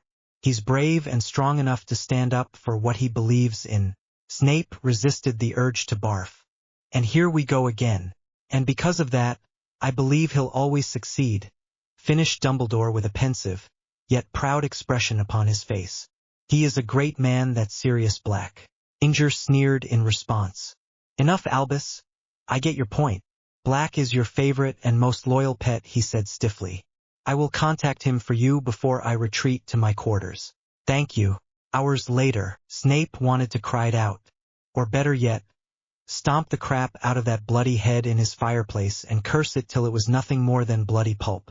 Ebony black eyes burned with hate and disgust as Snape listened his childhood and present nemesis spew out a bunch of nonsense. Or insults, kindly put. Black, he snarled through clenched teeth. Dumbledore wants to speak with you. Go away. I do not have the time nor patience to listen to your worthless babbles. There was a short silence, filled only with the crackling fire. Angry blue eyes met his. I do not babble, babbled Sirius, as he gave Snape his deadliest glare. I speak rather eloquently if I do say so myself. Black, but then again, everything must seem like babbling to you. You slimy snake, continued Sirius, his teeth grinding in anger. All you could do is hiss and hiss. You stupid, worthless wimp. Now that caught his attention. What did you just call me? Black? Snape asked dangerously, as a hint of menace crept into his voice. That fool wouldn't have wimp, wimp, wimp, taunted Sirius, moving his head rhythmically from side to side like a child singing his favorite song. Snivels is a vim, Snape snapped. He drew his foot back, and prepared to give Black a good hard kick right in his face. However, before his foot made contact, the man disappeared. Wah! And then, suddenly as he left, Sirius' head popped back into view. Ha! I gotcha there. What do you want, Black? He hissed, his eyes turning into hard cold chips of steel. Apparently, Snape's patience had run a tad too thin. The two men stared at each other darkly for a moment, before Sirius broke the silence. Well, drawled Sirius, his expression turning serious. I want you to tell me where Remus is being held hostage. Snape resisted the urge to pull out all his hair. Then go to Dumbledore. I already gave him all the information. Sirius shook his head, adopting a petulant expression. No, not that. He paused briefly as he struggled with his words. Snape leaned forward in sadistic interest. What is the mutt thinking? I want you to join our rescue team, Sirius finally blurted out. Not our team exactly, but rather as backup. He glanced about nervously as if hoping to find an escape, but ruthlessly plunged on. Remus is one of my best friends, and I don't want there to be any risks on this mission. Not Gryffindor enough to handle it? Snape taunted, enjoying his rival's quickly souring expression. And here I was thinking that I'd never see the day Sirius Black asks a Slytherin for help. Sirius' face was red with anger and worry. He closed his eyes and quickly counted to 10. Like I said, Snape, Remus's life is on the line, and I would do anything to ensure that he is safe. His expression turned even more sour, even to the point that I'd ask you for help. What would I gain? Sirius blinked in confusion. What are you talking about? Snape rolled his eyes. Obviously Black was a few grains short of a dune. I mean, he said mockingly, why should I help? Why should I risk my life for a cause I do not believe in? The mutt leaned forward. This is a cause, Snape, he said harshly. You support the light, do you not? And by saving a life, you are redeeming your sins. The bloody, idealistic fool. No, Black, I will not, he retorted shortly. Go save Lupin yourself. For I am not as light as you may think. Beneath the fading star, darkly treacherous, eyes I dare not meet in dreams. In death's dream kingdom these do not appear. There the eyes are. Sunlight on a broken column there is a tree swinging, and voices are in the winds singing, more distant and more solemn than a fading star. T.S. Eliot, Dungeons. Freaking ba. Remus Lupin gave a pained grunt as the Death Eater slowly slid a silver knife down between his shoulder blades, leaving a trail of blood and blistering red skin. Restraining the urge to flinch, he did his best to remain still so he wouldn't further upset his raw wrist by touching his loose silver manacles. The Death Eater hissed softly in delight as he watched a trail of crimson-red blood flow towards the ground. Raising his knife towards his mouth, he licked the red liquid off as his eyes filled with bloodlust. Does the little werewolf feel faint? He asked mockingly, as he made a quick cut motion with his wand, cutting deeply into the other man's skin. Does it want to play some more? Remus lifted his head and spat at the man's face. The man's eyes darkened with hate, before he backhanded Remus with all his might. You dare make a mockery out of me? He hissed as he raised both of his knives, now with the intention to kill, not play. No, that's none of my doing, Remus retorted, hoping against hope that the man would finally free him from the pain. You're already possess the ideal image of a fool. The man bared his teeth. Is that so, werewolf? Remus rolled his eyes. What was it with these evil sorts? Of course, he said dryly, I wouldn't have said so otherwise, would I? The man let out a roar of defiance and charged towards Remus, his knives raised and ready for the kill. Remus closed his eyes as he waited for the killing blow. Images of his past, his life, flashed before him, his first encounter with James and Sirius, their first prank, Lily and James smiling at him as he visited for breakfast, Nate staring up at him with round cheerful eyes, and Harry, looking so sad, so surprised when he received his 5th birthday present. Remus bowed his head in defeat. He had made so many mistakes in the past. But now it'd finally be over. Death, black, inky darkness, would cradle him back home. His eyes snapped open in surprise as heard of the cell door open with a deadening thump. And then, Remus found himself staring into a pair of familiar angry golden brown eyes. Crucio, the Death Eater, who now stood about a foot away from Remus, dropped his knives and fell to the ground, cried out, How dare you? The boy hissed furiously as he stalked towards the shaking Death Eater, taking care to increase the potency of the spell. He is my prisoner. Mine. No one was to harm him unless I gave them permission. The Death Eater thrashed about violently as blood began to spill from his mouth. You disobeyed orders. Alex spat darkly as he finally released the curse. Not only mine but my father's as well. The man trembled in fear before stuttering out a feeble, Lord, I. However, he quickly fell silent at Alex's dark glare. Do you know what the penalty is for your crime? A few crucios, Lord? Alex gave him a feral smile. Yes, well, you might think that seeing as how you're a new recruit. Jensen, the man supplied promptly. Arigen Jensen, right, Jensen, Alex repeated. But I suppose whichever fool allowed you in here obviously hadn't properly acquainted you with the laws and the consequences that you'd face. Jensen swallowed fearfully. And what might those be, Lord? Alex's bared his teeth and smiled wider. Why, death, of course, Jensen, he said mockingly, as he began circling the now quickly paling man. But I didn't know. Alex's eyes glittered mockingly. Ignorance is not an excuse here at this compound. The Death Eater bit his lips fearfully. How will I die? The boy shrugged. That would depend upon my father, actually, he said cruelly, watching the Death Eater's face drain instantly of all color. He has this unusual fetish for harsh treatment and likes to make an example out of fools. Jensen looked ready to faint, but Alex gave the man a conspiring grin. If you give me the names of your co-conspirators, I might consider letting you off with a painless killing curse. The man's eyes brightened with hope. Do you really mean it? Idiot. Alex rolled his eyes. Of course. Without a second of hesitation, Jensen began reeling off a few names. Not Malfoy and Parkinson. They told me that there was a werewolf down here and that our Lord would be pleased if I were to set an example of Death Eater conduct. Alex could help but gape at the man's sheer idiocy. How could anyone be manipulated, but such a simple, pathetic lie was beyond him. Jensen turned his eyes towards Alex. Please? Can you do it now? Alex sighed and raised his wand. Avada Kedavra.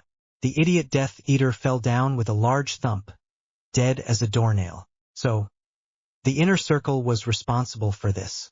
Alex shook his head in disgust. By disregarding his possession and the Dark Lord's orders, the inner circle had all but declared a challenge. One that he had to meet with strength and cunning, or else resign himself to a miserable, torturous death. Alex sighed. I hate being the Dark Heir. Remus Lupin, honorary light werewolf, stared at the boy with a puzzled expression. It was strange, you see, that even after seeing and experiencing the boy's dark side, he couldn't hate him. He knew the boy was ruthless, knew that he would lie and cheat to get his way, knew that the boy was a murderer, and yet he couldn't hate him. The boy reminded him of someone familiar. Finite incantatum, the boy murmured, pointed his wand towards Remus's manacles and chains. And with that said, the chains disappeared and Remus collapsed into a relieved heap onto the ground. The two of them studied each other silently. Alex looked away first, Turn over, he ordered, using his wand to levitate Remus into the air. When the man refused to do as he was told, Alex grumbled and rolled the werewolf over. What are you doing? Remus demanded weakly. Merlin, please. Not more harsh treatment. The boy gave him a strange glance. Healing you, of course. Remus's brain froze at those words. Healing. Working quickly, the boy hastily cast a few diagnostic charms before healing the worst of Remus's wounds. Alex frowned as he encountered a few broken bones.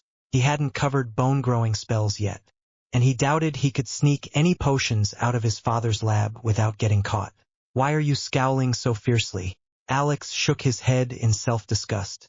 I ditched my lessons last week and didn't learn how to knit bones. Remus nodded. There was a short, awkward silence, as Remus stared at the boy in mounting confusion. He knew that boy.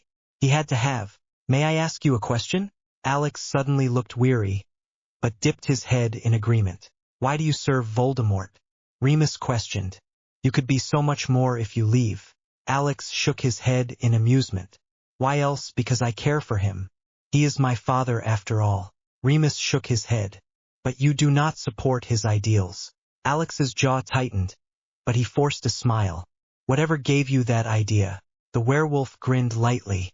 Well, you did heal me, he said gently. Any other Death Eater would have let me rot rather than waste their magic. The boy shrugged, but remained quiet. Remus pushed. Just think about it.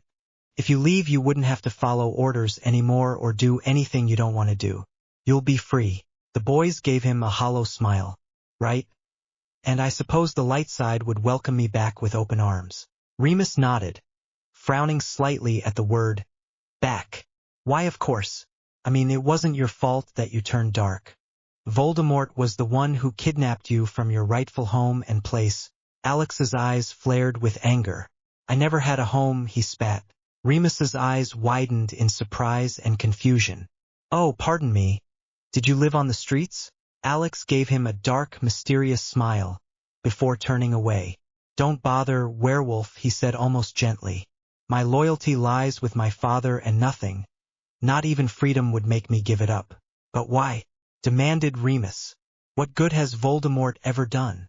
Alex shook his head sadly. What else? He gave me a place to call home, and loved me with every fiber of his broken soul. Remus sighed. Very well, even though you insist upon being so stubborn. Thank you. The tension in the air was so thick it was almost tangible, as the dark air gave Remus a level stare. Alex cringed as he saw a hint of gratitude and relief in Remus's eyes. Merlin, why can't you just hate me? His mind cried out murderously. I am your enemy now, uncle. Why can't you accept that? You've been relatively kind to me during my stay, Remus continued softly, his amber eyes filled with warmth. Well, as kind as one in your position could afford to be, and while I hold no illusions about my future, or lack of in this case. Remus's lip twitched into a wan smile. I want to thank you for everything you've done for me. No. Never say that. Alex turned away, suddenly tired. Don't bother thanking me. Remus frowned in confusion, as he studied the boy's stiff posture. Since you'd regret your words tomorrow.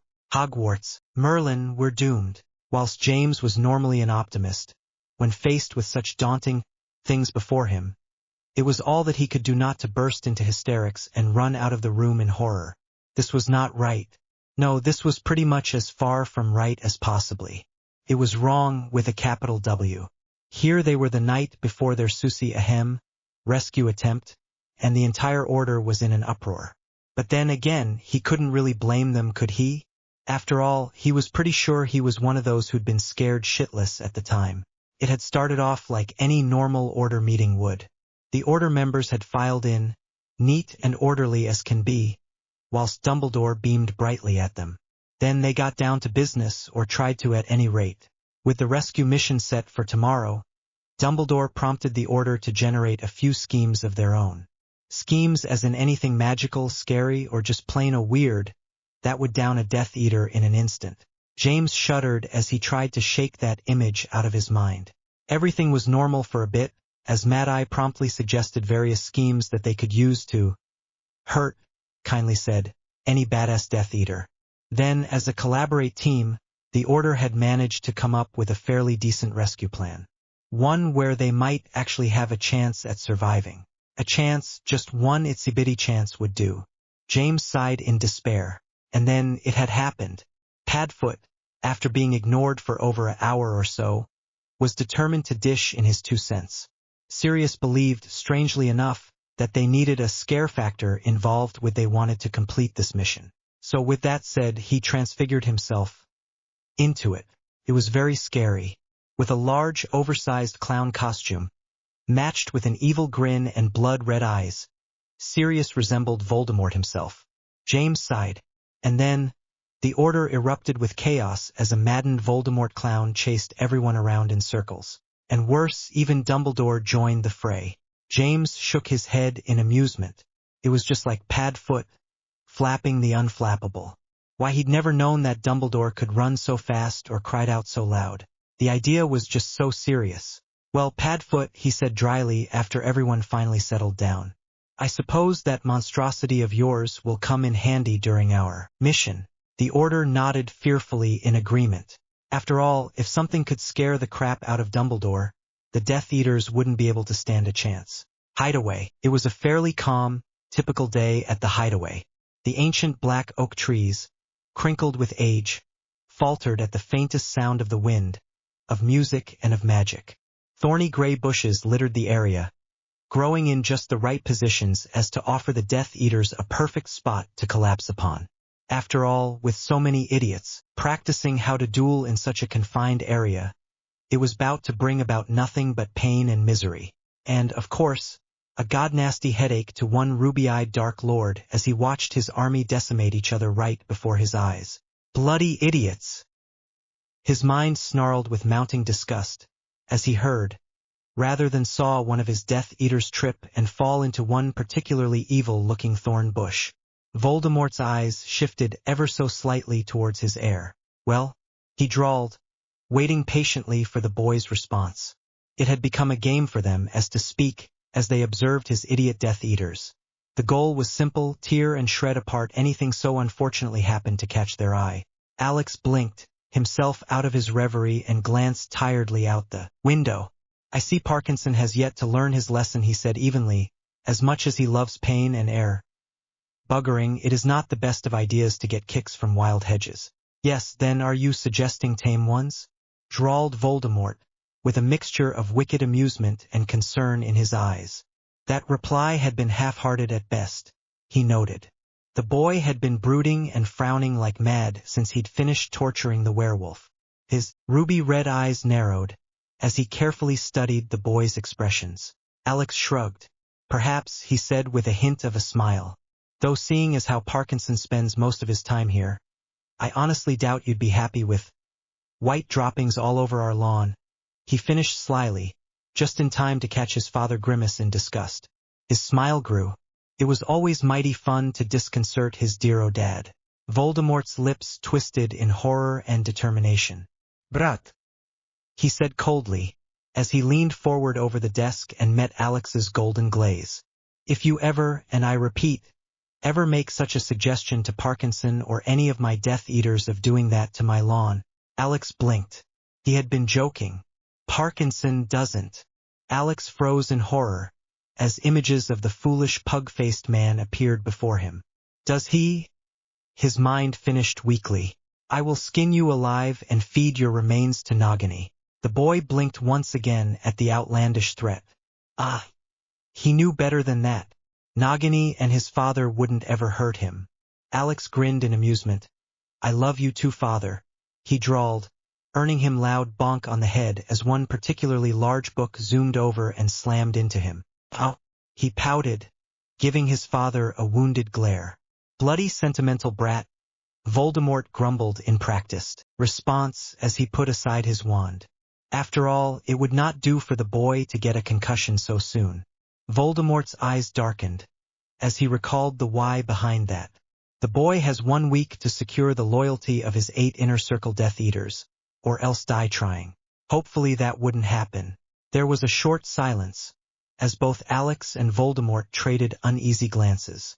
During their 5 or so years together, Alex had been surprised to discover how disturbingly similar he and his father actually were. They thought alike to such a degree that it sometimes gave him a weird déjà vu feel. Not that it helped when his father voiced his thoughts almost word for word. Creepy. However, as his father had quickly pointed out how different their personalities were. Alex, despite all his teachings, still possessed a crippling sense of justice and compassion. Whilst he himself was nothing more than a dark, cruel ugh, he emphasized upon the cruel part. Unlike him, the boy cared about people too much. It made him vulnerable. It made him forgive far too easily. It made him too light. And it was this characteristic that Voldemort hated with a passion. Loath as he was to admit it, he was concerned about the boy. He did not want Alex to die after all. He'd gotten used to the boy's company after all these years. I assume, brat, that you have everything planned? He drawled, peering cautiously at Alex. Voldemort fingered his wand impatiently, as the boy spared him a disturbingly innocent glance. The inauguration, brat. Surely you've given it some thought? Of course I did, Alex retorted indignantly. I'll. A flicker of embarrassment crossed his usually neutral mask. I've got it all planned, he said arrogantly. Just you wait and see. Voldemort sighed mentally. The brat probably forgot. Again. He glared at the boy with mounting frustration. What was wrong, the brat? Surely he knew what was at stake? Alex had experienced firsthand the stupid cruelty of his outer and middle circle. His Death Eaters were ruthless. Their only concerns were power and prestige, and when something stood in their way, it was usually disposed of in a quick, messy way. But his inner circle was something else entirely. They possessed both the brains and brawn. If you insist, he drawled finally, as he fixed Alex with a dark stare with which the boy met easily. Voldemort's lips twitched. The boy was certainly brave, he had to admit. Not many were capable of holding his glaze for more than a few seconds at most. But in such cases as this inauguration, the boy's bravery was undoubtedly going to get him killed. The boy needed some help. But how in the bloody name of hell was he supposed to get past the boy's bloated self-determination and pride? His eyes widened fractionally in realization. Let's try an exercise, brat, he suggested, as he moved towards the window. Voldemort-eyed swept across the grounds as he searched for a familiar tidy mop of white blonde hair. Let's review and analyze the weaknesses and strengths, if any, of my stupid pet Death Eaters. Alex shrugged. All right, he said, moving to stand next to his father. Who's our first victim? As if right on cue, Voldemort spotted said blonde Death Eater near the edge of the field torturing another Death Eater. Let's start with Lucius Malfoy. Alex titled his head slightly and carefully studied the elderly man. What are his weaknesses? The boy snorted. His hair, of course. Such a goddarn eyesore that any aura worth his salt would blast it off at first chance. Voldemort's eye twitched. I'm serious, brat. Alex pouted. So was I, he protested. His hair is such a distinctive feature that all his opponents would know who and where he is. Besides, he leaned conspicuously towards his father and whispered, I think all that bleach is hazardous to his health. I mean, you never know. He might just collapse and die one of these days, and you would be devastated, correct? Retorted Voldemort dryly. Alex just grinned. What else, brat? He prompted, looking pointedly at the elder Malfoy. The boy's brow furrowed in concentration. Well, he does seem a tad too enthusiastic about torturing, he answered. Alex's eyes narrowed just in time to see Malfoy jump aside as a deadly yellow jet of light missed him by a matter of inches. He enjoys it so much that he loses sight of his surrounds, he exclaimed. He is also arrogant enough to believe that all other Death Eaters are too afraid to attack him when his back is turned. And Alex frowned as he watched the blonde retaliate. And he has a proclivity towards dark and powerful curses, especially those that expand a lot of magical power. Voldemort nodded in approval. Correct. So what would your plan be should you fight him? I suppose I'd just dump a bucket of dirt and bugs on him, Alex tried weakly, as he met his father's disapproving stare. He's such a nitpicky old man. He'd horrified. He grinned hesitantly. And while he's mooning over his robes, I just blast him with a stunner. Voldemort closed his eyes and counted to 10. Brat, that has to be the most embarrassing and stupid tactic I have ever heard, he said gruffly. If you try that tactic, my inner circle will die of laughter. Alex pouted once again. But you have to admit that it is effective. Yes, but not practical, his father replied. Try again. He sighed. I guess I should get someone to piss him off and then attack him from behind, he stated in a monotone voice. A brief smile flirted across his face, or I suppose I could just sick Parkinson on him. Alex said innocently. Malfoy would be terrified. Voldemort rubbed his temple in frustration. The first part had merit, he admitted slowly, as if such an admission pained him. However, for the rest was nothing more than useless, obscene prattle. Alex rolled his eyes. Can we move on, yet? He whined. Malfoy's, boring. Very well, he relented, as he heard another cried out. Looking up, Voldemort noted with grim satisfaction that Parkinson was still struggling to pull himself out of the bush. Tell me, brat, what are Parkinson's strengths? The boy looked at him like as if he'd suddenly sprouted wings and joined Dumbledore's crusade. P. Parkinson? Alex managed to stutter out. The strengths? Voldemort flushed. Yes, the man may be an imbecile, but he is a rather powerful one. Alex shook his head in disbelief. Are you sure we're talking about the same Death Eater here? He prodded. The Parkinson that I'm thinking about has 2 left feet, thinks 2 + 2 = 3, and can't even cast a simple levitation charm. Yes, the same Parkinson that just so happens to be in my inner circle. Alex's eyes widened. Godfather, I never knew that you were so desperate, he said pitifully. The rest of your Death Eaters must be utter idiots if Parkinson is able to make it into your inner circle. Voldemort cleared his throat. Perhaps, he said leniently. However, what Parkinson lacks in brains and magical power, he makes up in brute strength. He nodded towards the squirming robed figure in the bush. Tell me, brat, have you ever heard about the Larito thorn bush? Alex shook his head. This bush is nicknamed the Bloody Knife, due to its ability to cut through both bone and magical spells like butter, he explained. And for security reasons, many Larito bushes grown around our hideaway, making it difficult for any spies to get it. Don't tell me. Voldemort's smile turned feral. Yes, correct. That bush that Parkinson is squirming in right now is in fact a Larito thorn bush. However, it would do for you to note that the man does not have a single scratch upon him. Alex frowned. But how is that possible? You said it could cut through spells. Correct again, brat. Voldemort's ruby-red eyes met Alex's golden-brown ones. However, due to some weird twist in the Parkinson gene, their skin is naturally tough. So much that nothing is able to get through it. So are you saying most spells do not work on him? Said Alex with mounting horror. Voldemort shook his head. Half right. He paused for a second. So brat, how would you fight such an opponent as this? Alex chewed his lip worriedly. Suppose I could try stuffing him until he collapses, he tried hesitantly. Or maybe I'll transfigure something into a bush and hopes he'll bugger off and leave me be? Voldemort glared. Or maybe not. Searing Fire of Reality. Darkly Treacherous by Slaslos Dreamerx. A U of Darkly Treacherous called Sullen Fate, i.e. What would happen if Alex is captured by the light? So yeah, check it out if you want. Chapter 26.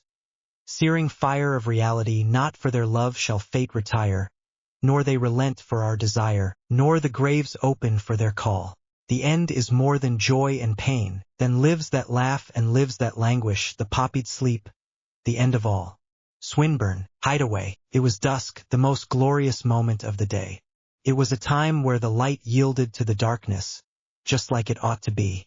The gentle blue of the day was overwhelmed bit by burning red hues, bittersweet yellows, and battle-worthy oranges. It was an omen. It had to be.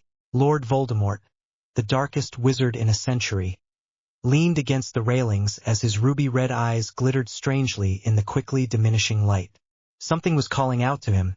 Something strange. Some might have dismissed it as paranoia, others as insanity.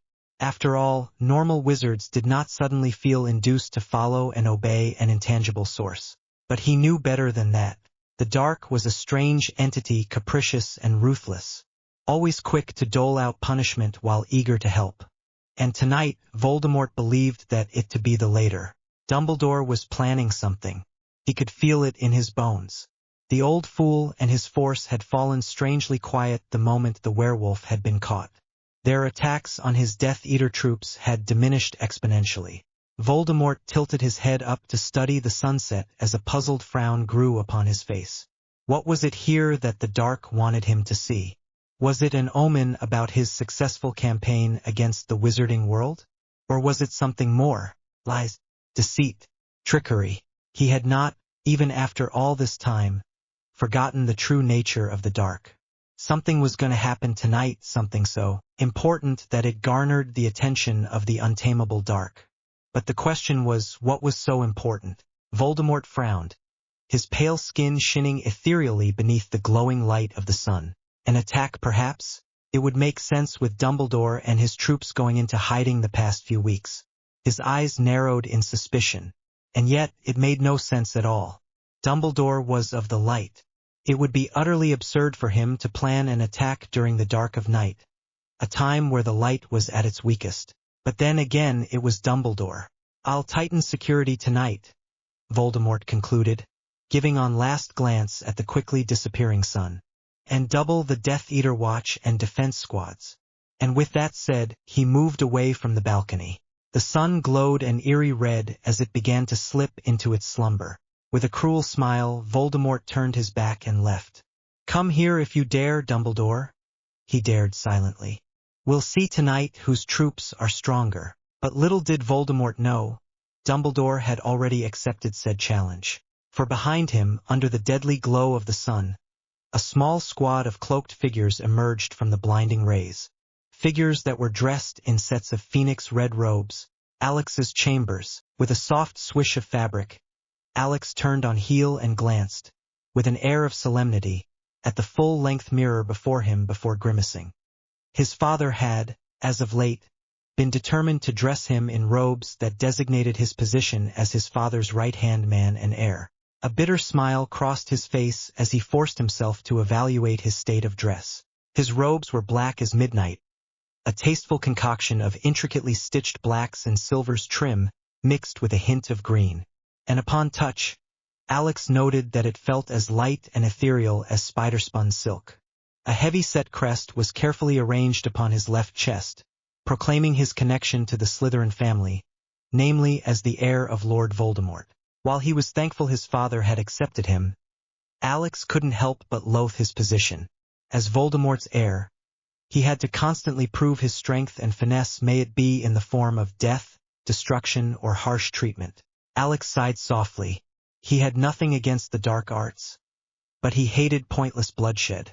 After all, if he killed a few dozen overly ambitious Death Eaters, it wouldn't make a difference in the long run. For other idiotically ambitious Death Eaters would take the place of their deceased peers. It would be nothing more than an endless cycle of killing. It was stupid, pathetic, even how much others craved his title and position as the Dark Lord's right-hand man.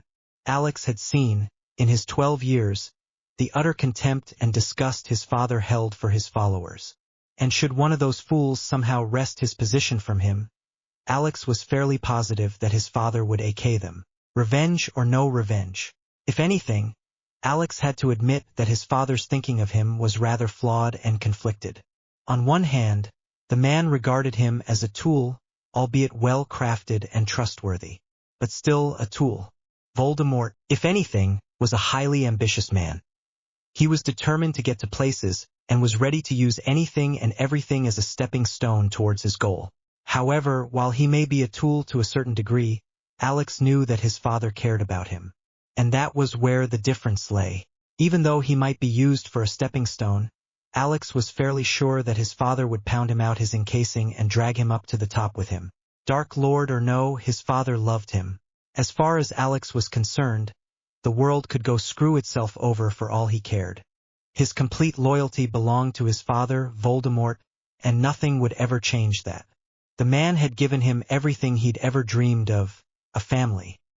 His father had saved him from a life of depression and neglect and offered him power and prestige tinted with a hint of familial love. And what have I offered him in return? Alex thought bitterly. Nothing but worthless thoughts of betrayal. His eyes darkened in self-disgust. Ever since Uncle Mooney reappeared in my life, I've surreptitiously done everything I could to alleviate his pain, even to the point of going against father's wishes. Alex moved to turn away from the mirror, but paused as he caught sight of his eyes. Feral golden brown orbs glared back at him. He could feel, even from that distance, the utter disgust and darkness within his soul bubbling up past his well-constructed shields. And it hurt. Harry Potter is dead, he told himself firmly, forcing himself to hold his own glaze. The boy that you once were is gone. You are Alex Mortimer, heir to Lord Voldemort, nothing more, nothing less. You cannot keep on allowing your past to rule you. Alex's turned away in self-disgust. You want to be strong, don't you? His mind whispered enticingly. Then let go. Let go of your past. Shed your memories like a second skin and emerge from your cocoon. You'll be free then. Fully and completely. Alex's breath hissed out between his teeth. Yes, he wanted to help his father and usually would regardless of the cost. He would kill for his father. He would harsh treatment. He would die for him. But he hadn't expected the price to be so high. It was his uncle. God damn it, Uncle Mooney. I don't want to hurt you, he thought feebly. But what other choice do I have? It would be exceedingly cruel for him to reveal his true self now. Harry James Potter was truly dead. The only thing that remained were fragments of memories and emotions. While, yes, he truly cared about his uncle, his loyalty belonged to his father. And it was beginning to drive him mad. Two completely different people had pulled him from the depths of despair and brought him hope. He loved them both with all his heart. And yet war had torn it all apart. How can I kill him? He means everything to me, and yet, if I don't, I would have failed. Alex closed his eyes in pain. Who did he love more? Uncle Mooney, the light that brought hope to young Harry when he had nothing left? Or his father Voldemort, the darkness that healed his wounds and nurtured him back into health? He shook his head in frustration. He didn't know, not even now, the eve of his uncle's execution. Brat, you're thinking too hard. His father's stern voice rose from a long-forgotten memory and echoed about his mind. The answer is right before you, shrouded within that clutter of a report.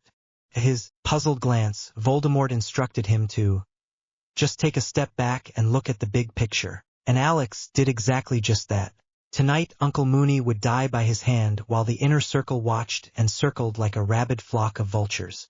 The man would suffer, undoubtedly, but Alex's eyes snapped open in realization he wouldn't break.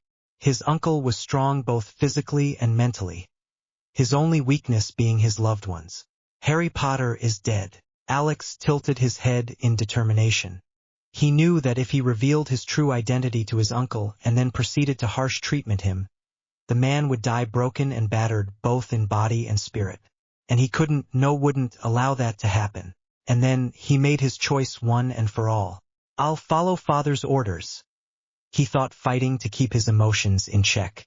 I'll kill Uncle Mooney, but instead of harsh treatment I will give him a quick and clean death.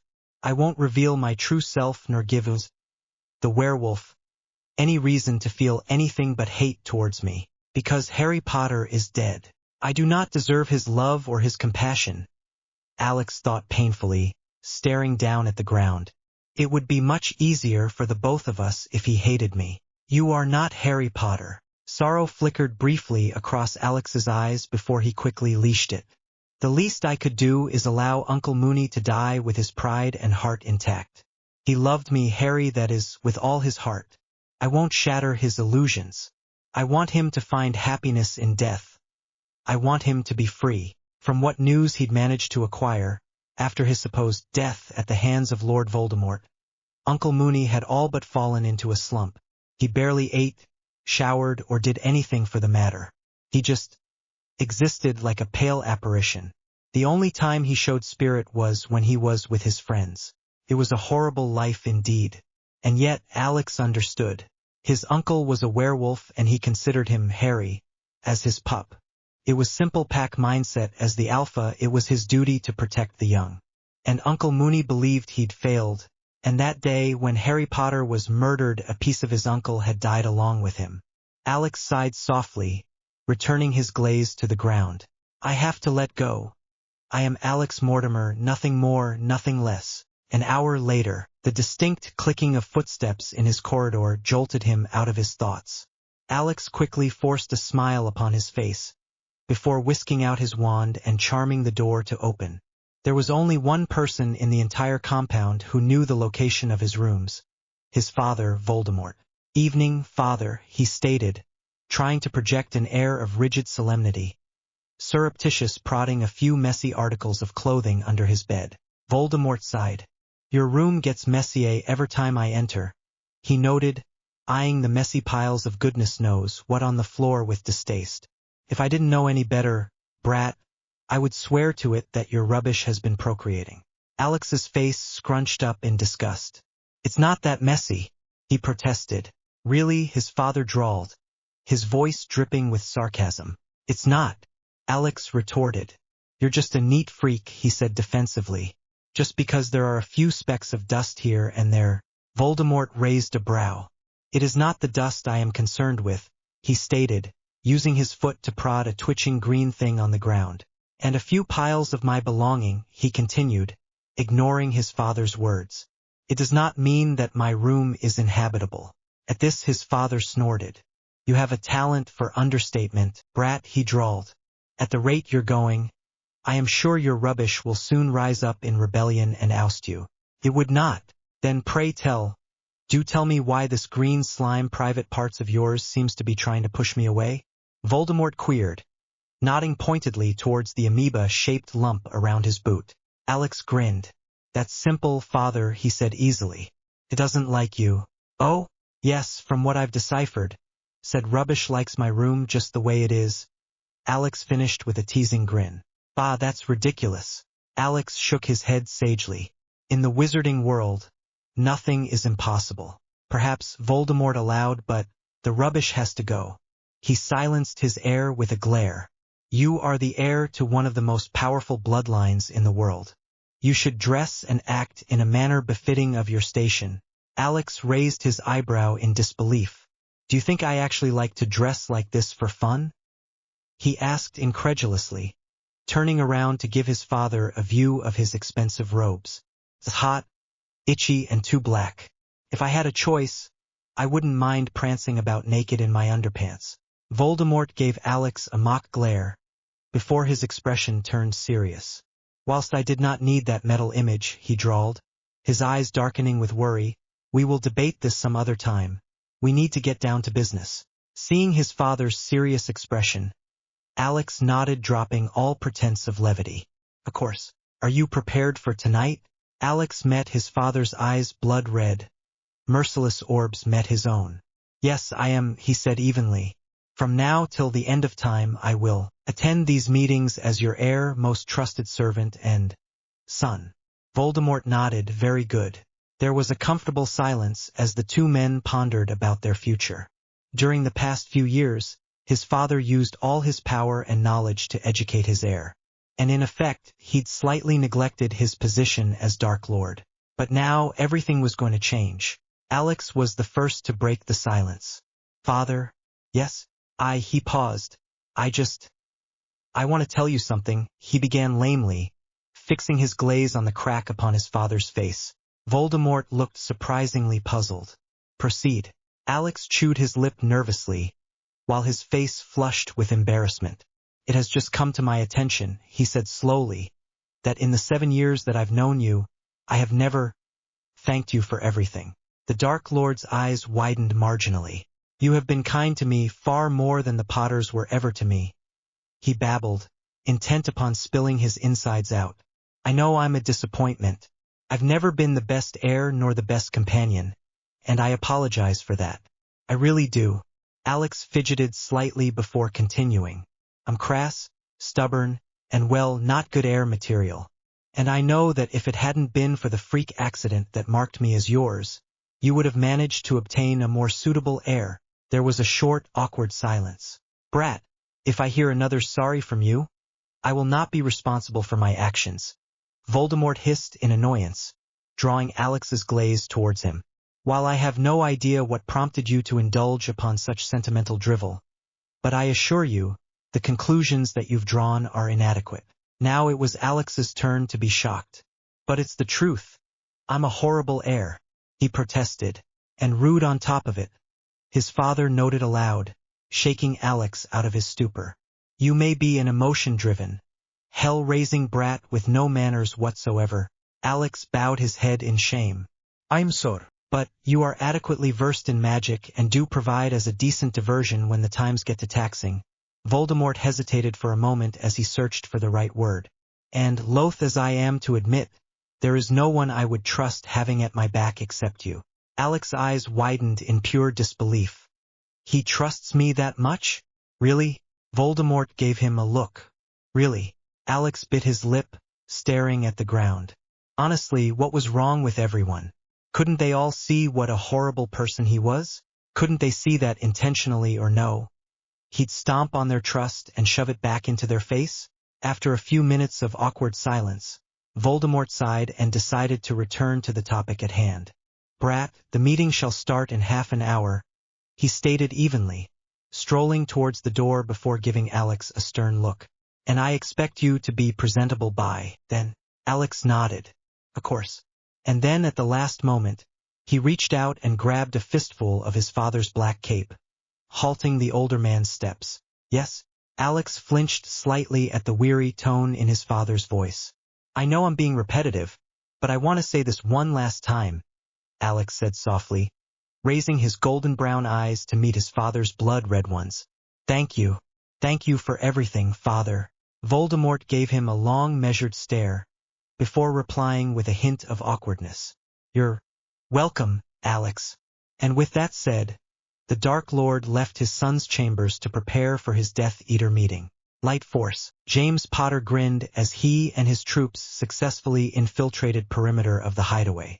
Just as Dumbledore had explained or tried to in that convoluted manner of his, the ideal time to strike would be at dusk.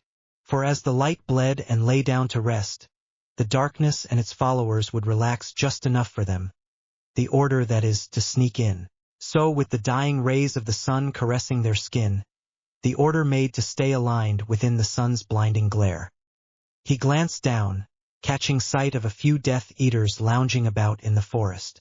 James' grin widened as he and the rest of the order flew above them unhindered. Merlin, this is easy, he declared smugly. By the rate we're going, we'll have Mooney out in no time. Cast disillusionment charms now, commanded Sirius, as they neared the edge of the sun's rays. Hurry it up, mate, he hissed softly, noticing that his mate was staring off into space with a silly grin on his face. He urged his broom next to James and gave his friend a sharp nudge in the ribs. James gave a pained oomph, and glanced about wildly before his eyes met Sirius's nervous yet determined eyes. The charm? Prongs. Oh, right, mumbled James, flushing in embarrassment. After all, there was nothing more pathetic than being caught off guard in enemy territory. My bad. Sirius gave him a tight smile. Just be careful, all right? He said softly, carefully surveying the ground for any suspicious Death Eaters. Mooney's life is on the line here. We can't afford to screw up this operation. Why are you acting so serious, Padfoot? James asked, blinking in surprise. So far the plan is perfect. No one, Death Eater or Voldemort, has discovered our presence here, he explained impatiently. It's going to be fine, relax. Sirius gave him an incredulous look. Relax, sputtered Sirius. Are you out of your mind, Prongs? James frowned. We're on Voldemort's territory with only a squad of 50 strong. We have no idea where Mooney is being held prisoner nor whether he's even sane anymore. He paused, shaking his head in a dog-like manner. If anything, he said softly, this is more of a suicide mission than anything else. James looped over in the air and settled next to Sirius. Come on, Padfoot, he said softly. You know that's not true. Dumbledore wouldn't have sent us here unless there is a chance for us to win. A chance, repeated Sirius, yeah, a slim one. James ran his fingers through his hair in frustration. Why are you acting so negative, Padfoot? He demanded. This isn't like you. There was a short silence, as the two men stared ahead at the towering cavern ahead. Perhaps Sirius agreed, chewing his bottom lip worriedly. But you can't expect me to be cheerful when one of my best friend's life is on the line. Every time I see Voldemort I can't help but remember all those that I've failed to save. He took a deep breath, raising his eyes towards the stars. And that worries me. So many dead. James sighed. But you tried your best, Padfoot. We're Aurors, the heroes and protectors of the wizarding world. No one can truly expect us to save everyone. Sirius dipped his head in shame. I know, but sometimes, James leaned forward to catch his friend's next words. I'm worried that my best just isn't good enough, he stated, glancing up and meeting James' eyes for the first time since the start of their conversation. I don't want Mooney to die, he whispered, but I'm afraid I might not be able to prevent it. James understood. I know, Padfoot. I know, he said softly, patting his friend on the back. They were both living in dark times. Death ran rampage about the wizarding world, uprooting families, destroying lives, and breaking spirits. And Sirius, an Auror for over 13 years, had seen his share of such horrors, many of which slowly devoured his heart and spirit as effectively as a Dementor would. But for now, the only thing we could do is try, finished James, giving Sirius a warm smile, with which the man returned tentatively. Sirius stared at the slowly disappearing light, with a determined glint. I won't lose you, Mooney, he thought stubbornly. You're one of my best mates, and I'd be darned if I'd let anything happen to you. All the while, the Order members were busy scouting for a landing patch. In a matter of minutes, they discovered a lone patch of bushes near the edge of the forest that was cloaked with ivy. It was, for a lack of better word, perfect for their plan. Or so it seemed. Operation Mooney is underway, murmured Sirius, as he landed next to James. Merlin, help us. Restitution, darkly treacherous by Zloslos Dreamerx. My will shall shape the future. Whether I fail or succeed shall be no man's doing but my own. I am the Force. I can clear any obstacle before me, or I can be lost in the maze. My choice. My responsibility. Win or lose, only I hold the key to my destiny. Elaine Maxwell. A cold sweat ran down his back as he watched the sea of darkly cloaked figures slowly trickle into the throne room. One by one each Death Eater knelt and kissed the Dark Lord's robes reverently before moving towards their designated spot, forming a rough half-circle around the prisoner's prone form. Remus Lupin, werewolf, marauder. Beetle-black eyes darkened with disgust and anger, as he watched the werewolf struggle weakly against the silver-threaded ropes that bound it in place. It was rather foolish, he noted, how people always fought so hard against the inevitable. Death was as natural as the wind. It swept through people's lives unexpectedly, snuffing out the tiny flame of life that each and every individual carried within them.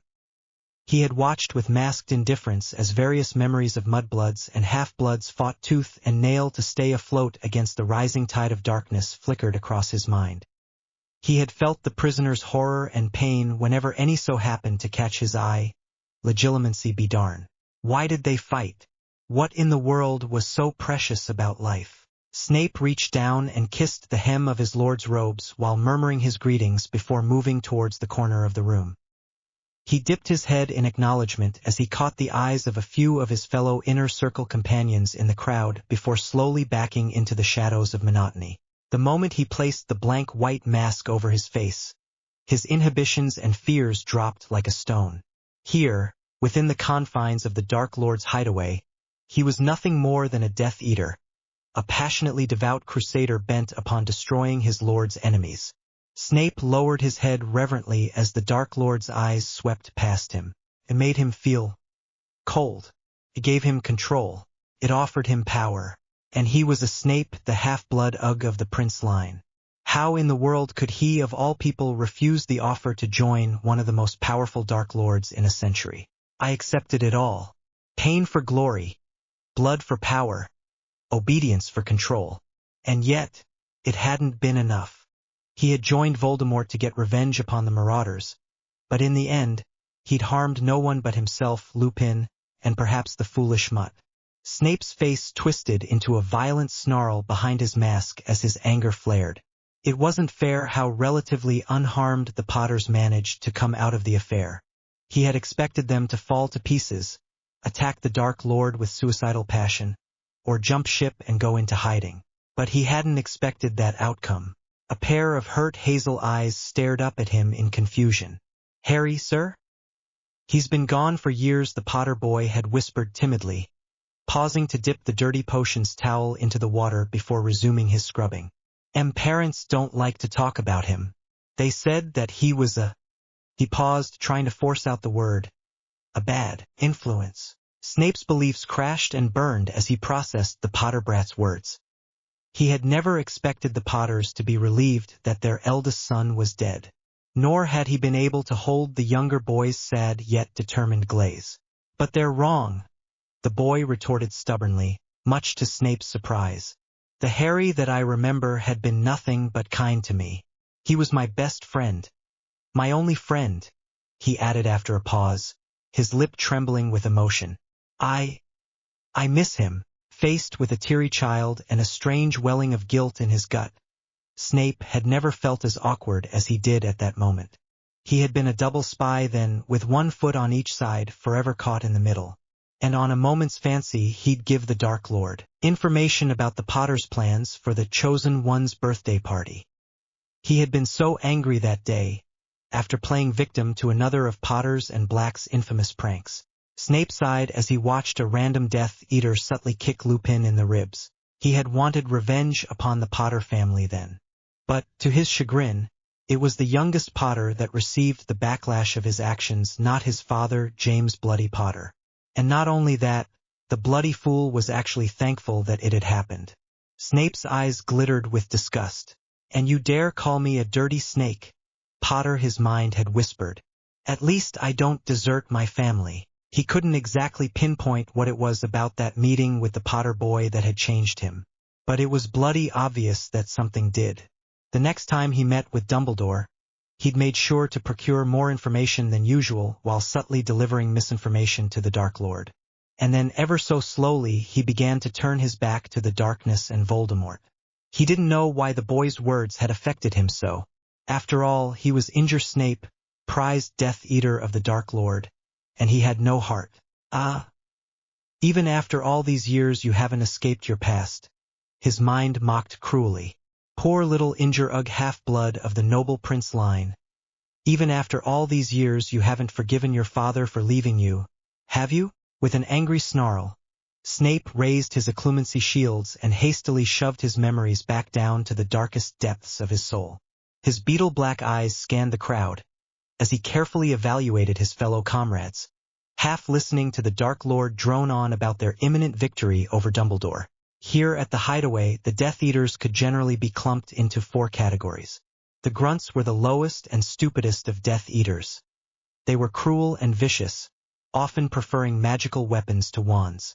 The next level were the inept, who are designated members of Voldemort's outer circle. They were brash, foolish, and usually the ones who dove enthusiastically into suicide missions. However, unlike the Grunts, they were fairly decent with their wand work, though by no means proficient. Next are the lieutenants of the outer circle. They were fairly powerful magically.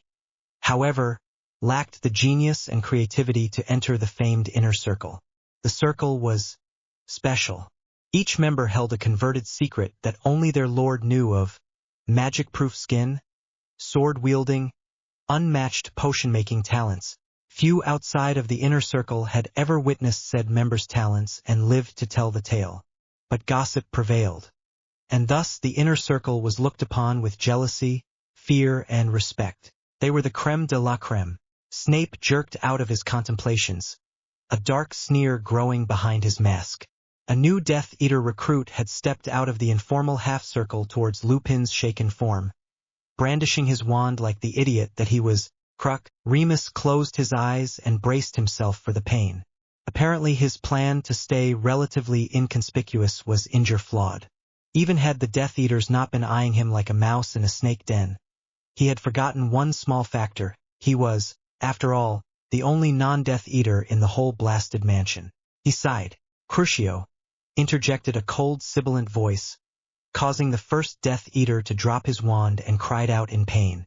Voldemort watched calmly as his servant rolled about at his feet.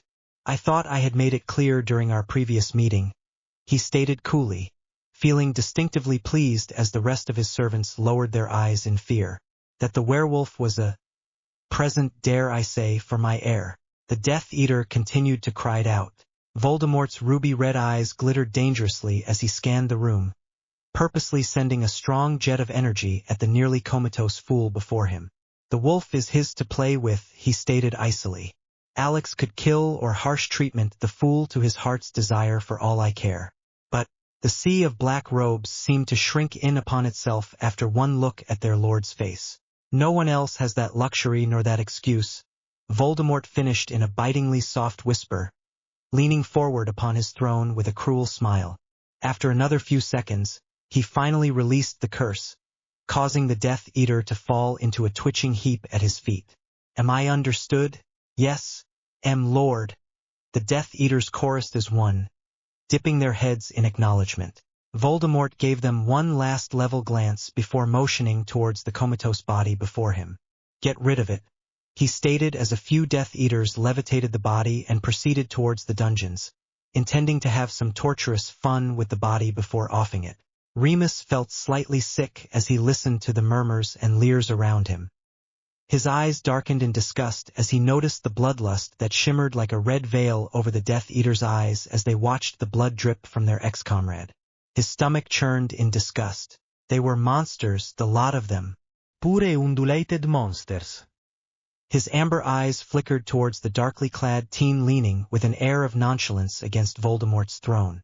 The lad was dressed in an elegant set of black robes bearing the Slytherin family crest proudly upon his left chest. Surely he at least found something wrong with this display?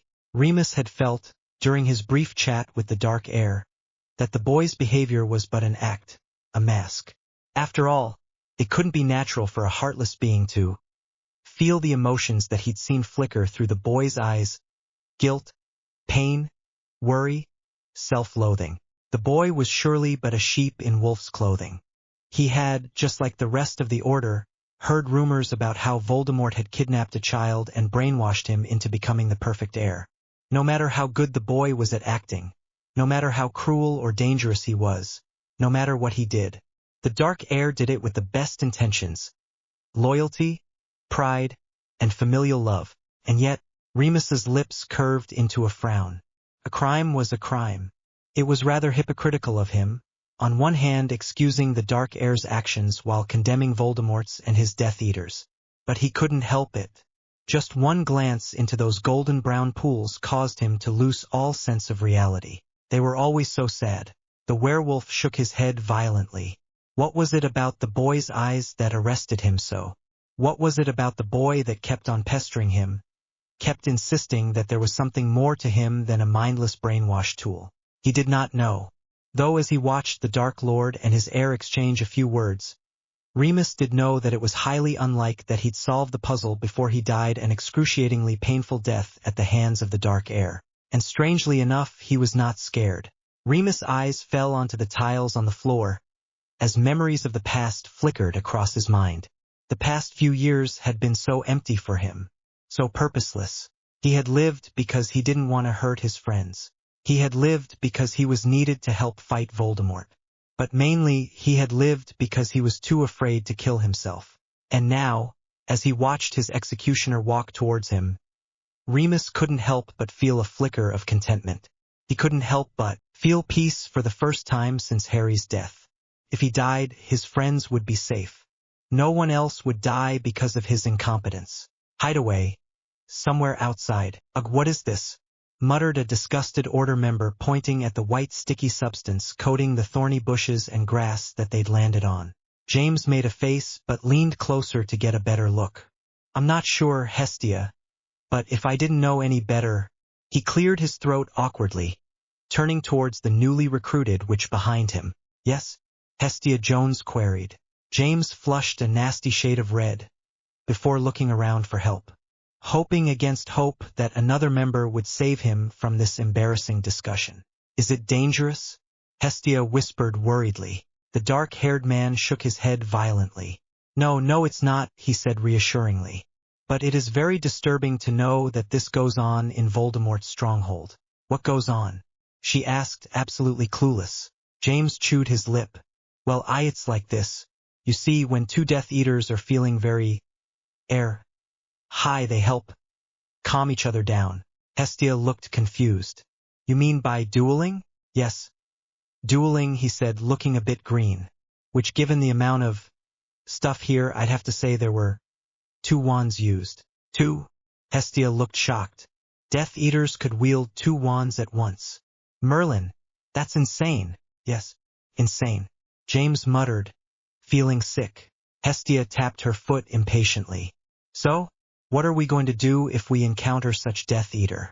I know for a fact that none of us can wield 2 wands at once, and I doubt we'd be able to survive such an onslaught. I know what you mean, James nodded dumbly. If I ever encountered something like that, I'd be traumatized for life. Hestia nodded. Good. Then what should we do about it? She queried, looking James in the eye. I for one would like to survive this mission with my life intact. Same. James paused, seeing Sirius break off from his conversation, giving the pink-cheeked, black-haired witch an apologetic glance. He muttered a few excuses about discussing the idea with Sirius and quickly made his escape. Sirius looked up just in time to see James scamper away from a young dark-haired witch. His eyes narrowed in confusion as he caught a few words that his friend was muttering. Wands, white goo. The talk, trauma. He shook his head. Perhaps it was better if he didn't ask. Prongs? Sirius called out, watching with mild amusement as his friend made a beeline towards him. As fascinating as your discussion might have been, he drawled, with a slight smile. I'm sure Lily would have your head if you hadn't managed to escape then. James shook his head violently. No, I doubt it. As a matter of fact, she'd be pleased. Darn pleased, mind you, that I'm practicing for the horrid talk I'd have with Nate in a few years. The talk, Sirius repeated blankly. You mean? James shuddered. Yes, that. But then why did Hestia? How? Sirius shook his head violently. Never mind. I suppose it's best if I don't ask. James nodded swiftly. There was a short silence as Sirius collected his thoughts. Right. Operation Mooney. We've decided that it would be more practical to alter the plan a bit. But why? James complained. The plan's perfect. Dumbledore organized it. Sirius shook his head. We found a flaw. A flaw? James repeated, while shaking his head. That's preposterous. Dumbledore doesn't make mistakes. Sirius sighed as he summoned over a roll of parchment and opened it, revealing a map of the hideaway, kindly provided by Snape. Look, James, he said calmly. Dumbledore originally planned for us to strike directly at sunset. He had expected, righteously so, that we would have encountered some opposition at least before entering the fortress. Thus, we would need to split our forces. He traced the red line marking the edge of the forest. 2 teams were originally sent to scour the forest for traps and guards, while another team was to take out the Death Eaters around the entire fortress. And then we and Moody were supposed to enter the fortress and rescue Remus. James nodded. But the thing is, we met little resistance. James raised a sardonic brow. So? He drawled. Isn't that a good thing, Padfoot? The less Death Eaters the better? Sirius shook his head. No, it isn't. Since if there aren't that many guards, it means that there must be a meeting of some sort already commencing. His dark blue eyes flickered with worry. And from what I've gathered, most likely Mooney is there. I see, James said slowly. But what should we do? Sirius ran his hand through his hair. Moody and I thought it would be best to split into 2 teams and have one of them trip the alarms at the other side of the fortress. And we'll sneak in while the Death Eaters run off, leaving Remus for us to rescue. The hideaway throne room, with the smooth, silent steps of a predator. Alex slowly made his way towards the lupin-eyed man in the center of the room. His silky, spider-web robes rustled softly in his wake, creating an almost sibilant sound. He was the dark heir. He tilted his chin up and met the Death Eater's eyes with unflinching determination. They were his to order. his to control. Alex smirked lightly as some Death Eaters open scowled at him while others graced him with a tight nod. They all knew why he was here. They knew that tonight was his official initiation as Voldemort's heir and commander. The Death Eaters hated it. Hated knowing that the most coveted position within their lord's army had been usurped by a mere child. You need to gain their respect, his father had ordered. Death Eaters, while being mostly foolish, are proud. They will not kneel to anyone they feel is unworthy. Voldemort had said steadily, giving Alex an poignant glare. You need to overcome your Gryffindor tendencies. You need to make them fear you. Voldemort's eyes glittered cruelly. You need to show them why it is in their best interest to be your comrades. Alex sighed softly. Use the werewolf as an example, his father had hissed softly. Harsh treatment him to the best of your abilities. Make him plead for his death. His eyes flickered over and met his father's crimson ones. Voldemort had done so much for him. He had taken a broken orphan into his home and raised him. He had given him power and strength. He had shown him love.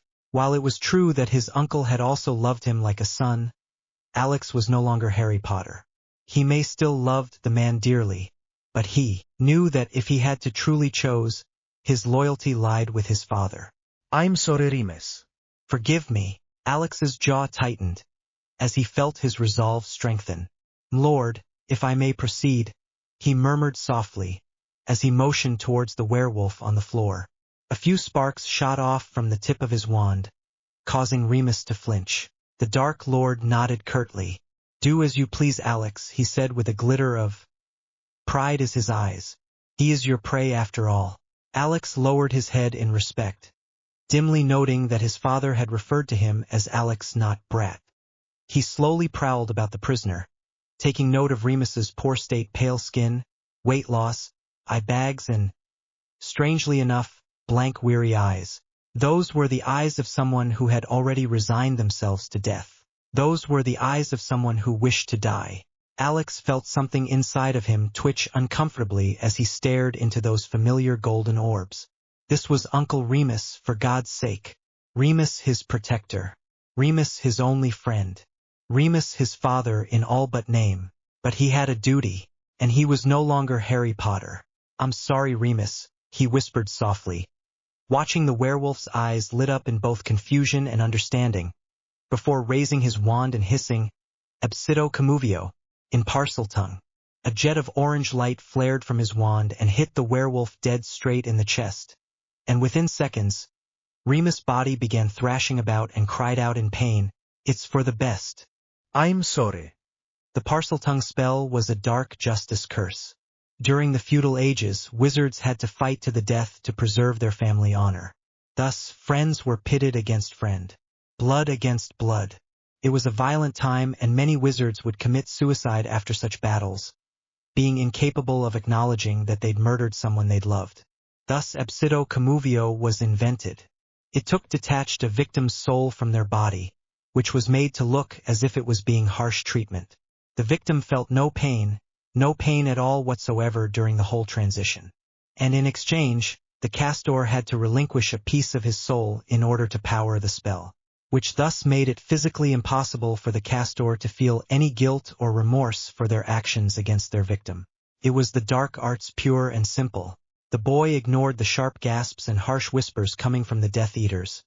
He ignored the piercing glaze his father sent him. He ignored the fact that the werewolf's, his once honorary uncle face was contorted in pure pain. Blood. There was so much blood. The werewolf began clawing at his skin, biting his limbs, and cried out in a hoarse, feral tone. It went on for minutes, causing the Death Eaters to fidget uncomfortably. And then, it was suddenly over. Alex felt his magic rear its head and glanced back at him. And in one swift move, Alex shut his eyes and hissed softly in pain, flinching as a piece of his soul was violently shredded apart. His eyes flickered from gold, emerald green, before settling into a familiar crimson-red shade. To be continued. Note, Remus' soul and body are now separated. Thus, he cannot feel any pain. His body is thrashing about since it is in pain from the soul separation. It is not dead yet and would probably take some time before it does. And until the body dies, Remus is technically alive since his soul is lingering about. I know I promised a 6,000-word chapter, but I got lazy and only wrote this much. I checked out the tons of reviews I've gotten so far and felt kinda bad since I rarely if ever update. So yeah, I wrote almost 2,000 words today and well, here's the lovely chapter. XD. Thank you all so much for the reviews. I will try to update the next chapter as soon as possible. And yes, I will not stall anymore. The next chapter is going to be the Light versus Dark Battles Part 1, and the second chapter's a continuation of that. And the third is going to be an epilogue or prequel to Sinfully Treacherous. Upon the eve of darkness, darkly treacherous, Voldemort resisted the urge to stand up and curse that idiot boy with each and every dark curse under the sun. The boy had no idea what he had just done. No idea what true darkness that curse commanded. Especially when spoken in Parseltongue, which naturally amplified spells. He shredded his bloody soul into pieces. Shredded, yes, not split. And for a soul which consists of 3 different spheres, mind, body, and emotions, when carefully split, takes an equal portion from each sphere.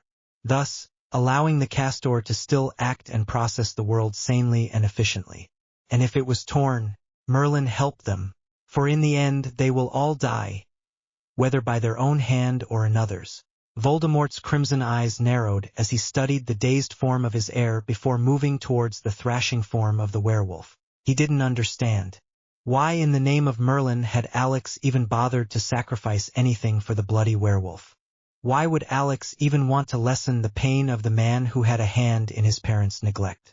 It just didn't make any sense. The boy hated his parents. That he was positive about.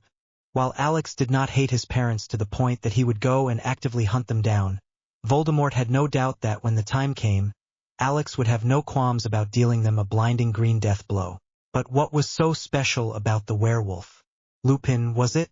He didn't know, not now. But one way or another he'd have his answers. Voldemort's eyes glittered with determination as a dark smirk crossed his face. One way or another he would save the boy. One way or another he would destroy the man who indirectly had harmed his heir, even if the bloody werewolf had somehow become an incomplete Horcrux. Brat. You have a lot of explaining to do, Voldemort thought dimly, as the boy suddenly raised his eyes and crimson met crimson. A soft hiss escaped his lips.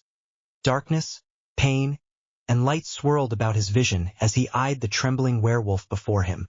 Blood, so much blood. What had happened? Alex's eyes glittered strangely in the light, causing the Death Eaters to murmur and gasp as the boy quietly evaluated the scene before him. He clenched and unclenched his hand, staring with unholy confusion at the blood dripping from the multiple nail marks on his palm. He didn't remember what happened. He couldn't. Why? Who? A deep buzzing sound rang in his ears, dark, deep, and musical, resonating with his soul. With his uncertain trembling physical form.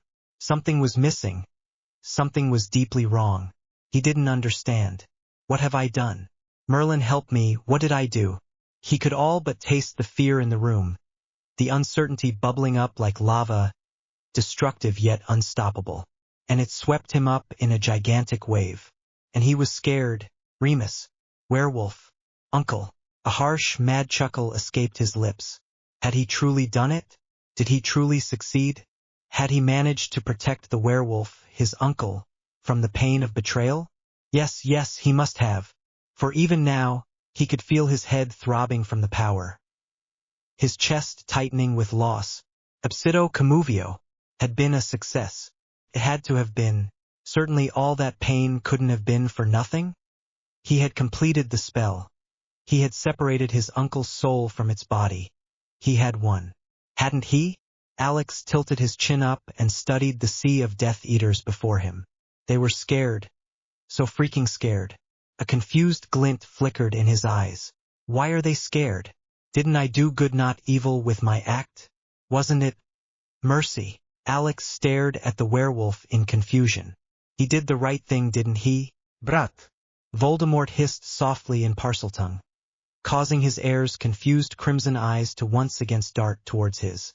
The boy was an idiot, yes, but he couldn't afford to let Alex ruin his own image in front of his future subordinates. The boy was his heir, goddammit, and he was, by Merlin, going to remain his heir. The boy shook his head roughly and bared his teeth into a frightening grin. Father, he acknowledged likewise in Parseltongue. There was a short silence as the two men stared quietly evaluated one another, before Alex broke it with a tense laugh. You needn't look so worried, he said slowly. The spell was a success. The werewolf will die. Voldemort's eyes narrowed. And then it'd finally be over. Alex sighed. As he stared straight into the shaking, cried-out mess on the floor. There is no one else. That. The boy blinked roughly, as an unknown pain struck his mind. Pain. Pain. Cub. Sorry. Yes? Voldemort hissed impatiently. Alex ducked his head and resisted the urge to wince as the pain at his temples grew even worse. Forget it, he said, waving his hand dismissively. It isn't important. The Dark Lord eyed his heir silently. It was obvious that his hypothesis was correct. The boy had shredded his soul to a certain degree. While yes, the boy still maintained his mental capacities, it was quite obvious that something in the boy had changed. This Alex was not the same Alex who he had mockingly argued with an hour or so ago. This Alex was different, colder perhaps, more distracted. Lily, James, Sirius, Alex, Voldemort hissed once again, noticing that his heir's eyes were glassy and blank. He could feel the magic in the air. All that bloody magic welled in the form of the unfinished Absido Comuvio curse, waiting for the right moment to exact its payment. You cannot complete the spell, he said tersely. You do not know what you're sacrificing. The boy's eyes flickered green for a moment, before returning to the odd crimson red. But I do. Voldemort's eyebrow twitched at the brat's blatant disregard of his authority, but allowed it to pass for the moment being. You shredded your soul, boy, he snapped. Whatever piece you've sacrificed into the spell is currently linked with the werewolf's life energy. He's like a Horcrux. Destroy him, you'll destroy a piece of yourself. Alex remained unmoved. I made my choice, he hissed coldly. I have no regrets, and raised his wand and pointing it towards the cried-out figure on the floor. The werewolf has to die. He means nothing to me now. I can destroy him. I have to. The spell cannot be broken. The Dark Lord's eyes darkened even further. That may be so, but there are always other remedies. Oh, that's right, Voldemort stated softly. It's a dark curse. Perhaps it'd allow some other individual to be the sacrifice. He twirled his wand, aiming it casually towards a cowering group of Death Eaters. And if one won't suffice, we have many idiots here to spare, he stated in English. A malicious smile crept onto his face as he saw his followers pale in fright. And one, obviously a new recruit, even fainted. Alex's eyes turned icy. It won't work, he stated in Parseltongue. The spell wants blood. His blood, he gestured towards his uncle. With a slow and deliberate prowl, he sauntered towards the werewolf, twirling his wand idly. I accept the price, father, he said bitingly. It's only a piece of my soul. It's unimportant in the grand scheme of things. Voldemort growled softly. You're not thinking straight. The boy threw his head back and let out a wild barking laugh. Not thinking straight? He said mockingly. What are you talking about, father? I have never seen the world as clear as I do now. After all, he drawled. Aren't emotions for the weak? The Dark Lord's jaw tightened in realization. So he had been right. The boy had shredded his soul into pieces, and the spell has taken a huge chunk out of his emotional psyche. His ruby-red eyes narrowed as he studied the boy's relaxed yet feral posture and slightly mad glint in his eyes. No, this wouldn't do at all. Yes, it is, he admitted, leaning slightly upwards from his throne. A dark smirk crossed his face. But I will say that, in your case, I've always attributed your success to the prowess of your emotions. Voldemort swallowed a grin as he saw a slightly predatory glint in his heir's eyes. And now, I suppose you've taken a fall for the worse. Alex paused, before baring his teeth at his father. Is that so? That's right, Voldemort coaxed. Harry, where are you? Harry? Cup. The boy's eyes flickered green for a moment, as his wand hand loosened. But then, within seconds, it reverted back to the frightening shade of crimson red. Crimson blood. Crimson death. Alex tilted his head and looked at his father straight in the eye. "You're lying," he said coldly. "You know I am stronger now. You know that I'm more of an heir now than I've ever been to you in the past." Brat. Alex's face darkened. "You gave me the werewolf. It is mine, my prey, and I'm going to kill him piece of piece." Voldemort snarled silently at the boy's impertinence.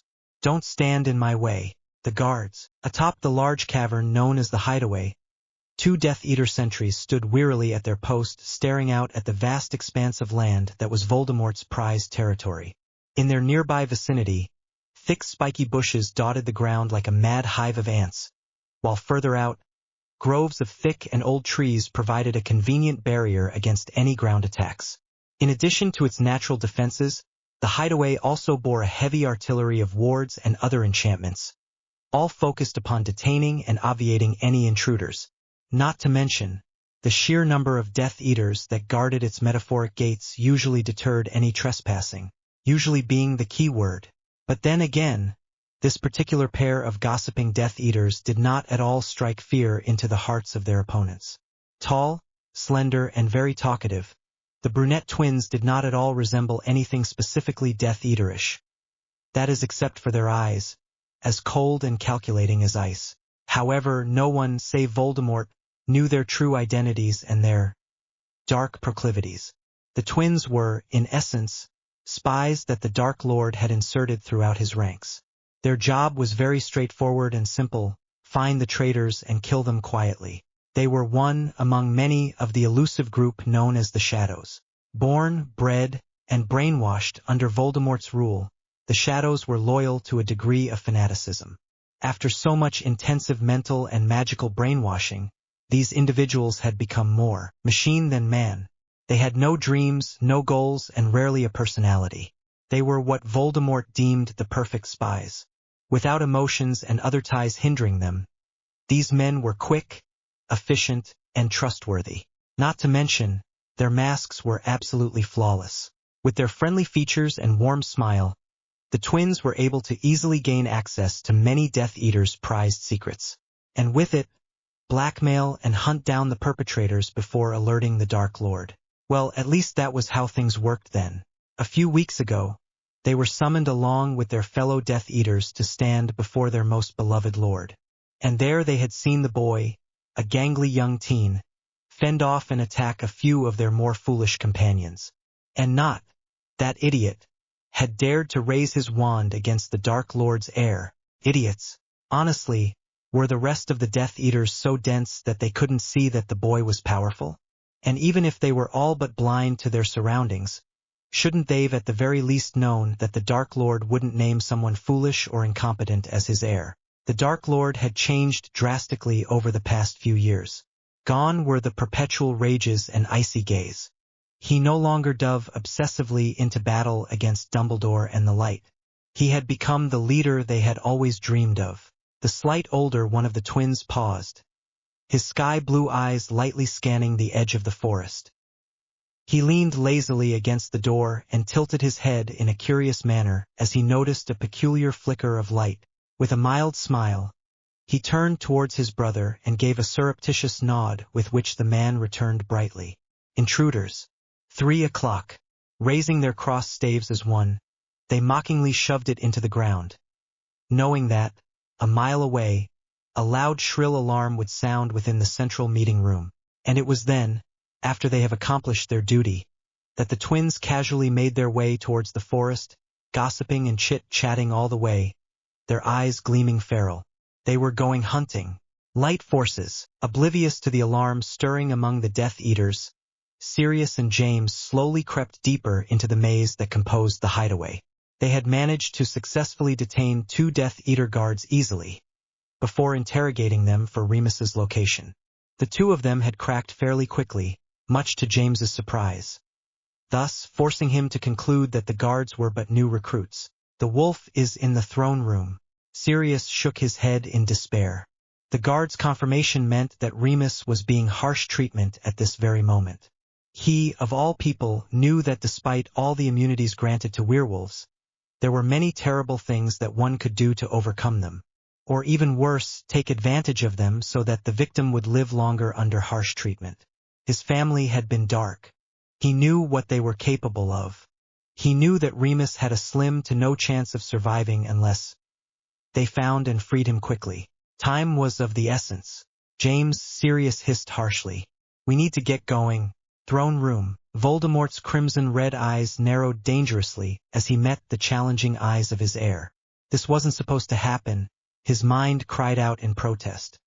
He had spent so long molding Alex into the perfect heir that he had never once considered the idea that the boy might rebel against his authority. His hold on the boy should have been strong enough. I gave him everything, and this is how he repays me?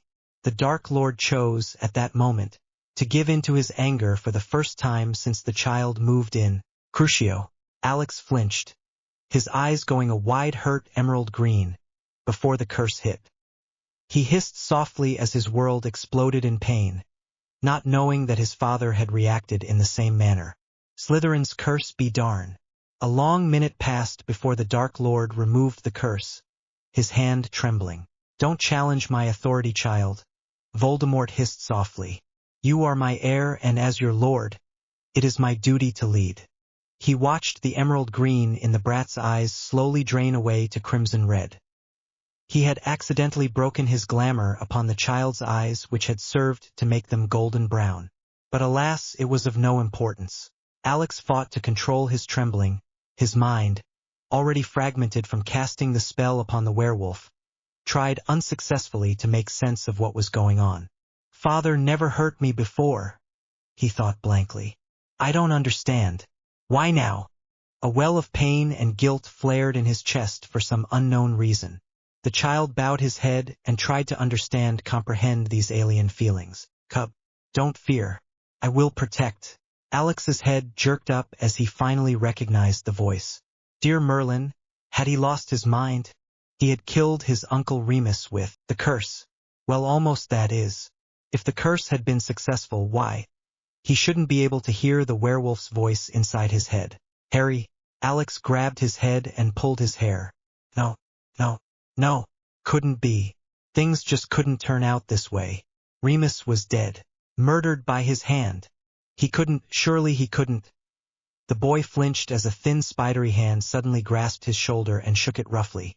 Alex's crimson red eyes darted about the room with a glint of a caged animal, before focusing upon the person that was holding him. His father, Voldemort. Brat. Voldemort said awkwardly, as he watched his heir fall to pieces before his very eyes. Perhaps casting the Crucio on the boy in his current state wasn't the best idea ever. Perhaps. The Dark Lord shook his head roughly. We will continue this conversation later. But for now, the Dark Lord was interrupted as a loud shrill alarm went off. The battle had begun. /N. Alex is so out of character since he just lost a shard of his soul. I'll explain why he can hear Remus's voice in his head in the next chapter. But until then, thanks for sticking by. Swiftly into Darkness. Darkly Treacherous by Slaslos Dreamerx. /N. This is the update that I promised for Friday, but I decided to post it now since I finished early. Important. Thank you all for helping me on my short-form competition. Since the competition is 10 weeks long and is broken into weekly rounds, I'll need your help again next week. The stats reset on Sunday night. I've already met my quota for this week.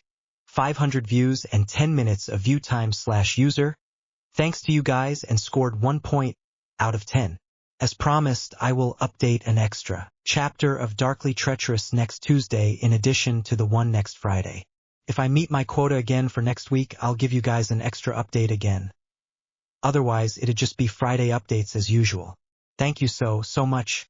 I really appreciate everything you guys are doing for me. Hope you enjoy the chapter. Dimly aware of his father barking orders to various troops of Death Eaters, Alex stood silently in the corner, staring intensely down at his wand. His fingers shook from the suppressed need to finish the curse. He could feel the need itching in the back of his mind, making it impossible to concentrate on anything but the pain.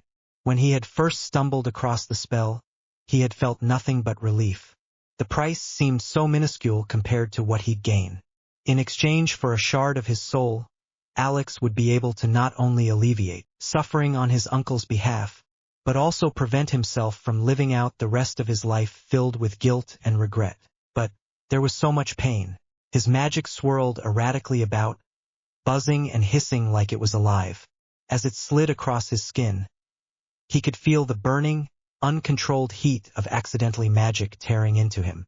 Releasing a harsh breath, Alex bit down so hard that he drew blood. "Cub, you must focus." His uncle's voice echoed in his mind, the words coming in with a varying level of clarity. "Complete the spell. Must." At the sound of the voice, Alex froze, feeling the pain subside if only for a moment. He closed his eyes, allowing a bitter, broken laugh to escape his lips. It made sense, so much freaking sense.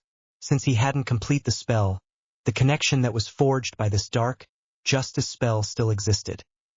It seemed, for now at least, the only thing keeping his soul from cracking under the strain of the incomplete ritual was Uncle Mooney's soothing presence, gently seeping between the fractures. "I won't let you break," his uncle voice whispered, coming out as nothing more than a raspy whisper.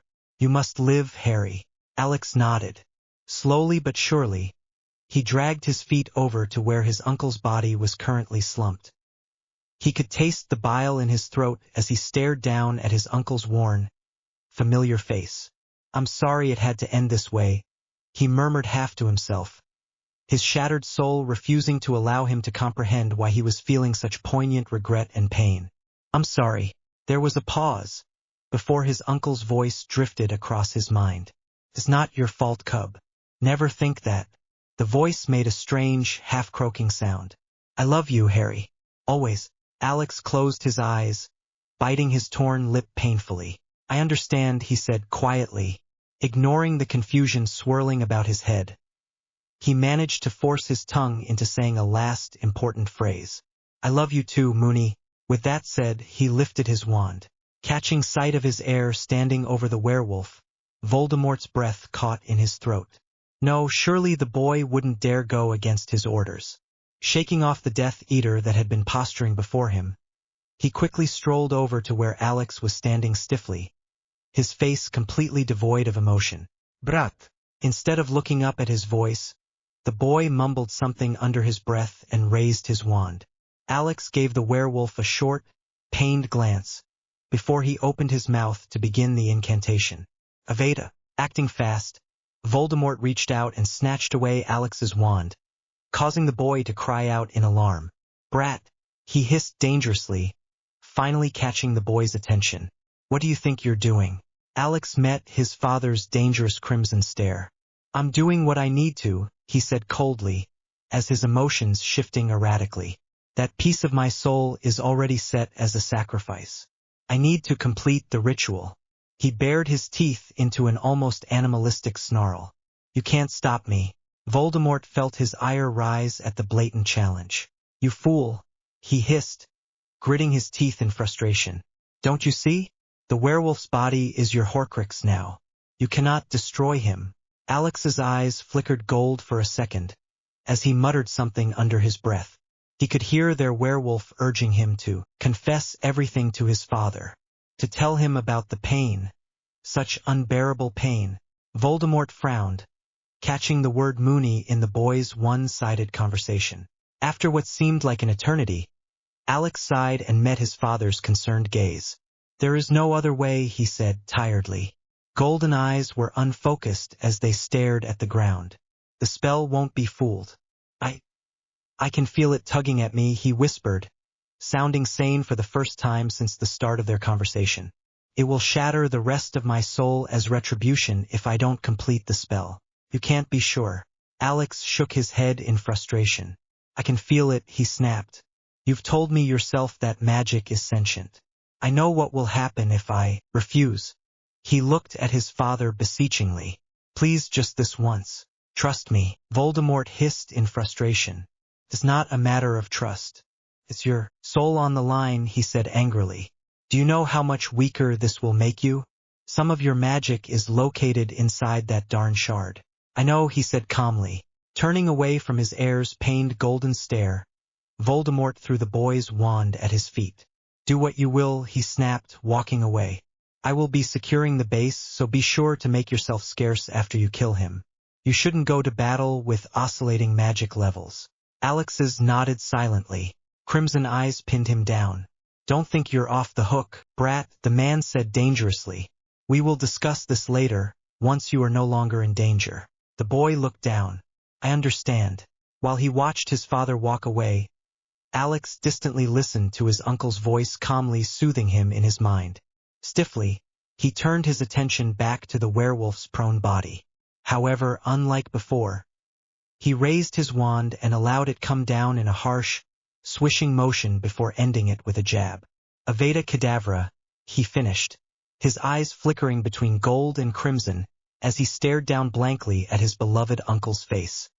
He could feel the soul shard, the one trapped within his uncle's body, wither away, shriveling into nothingness.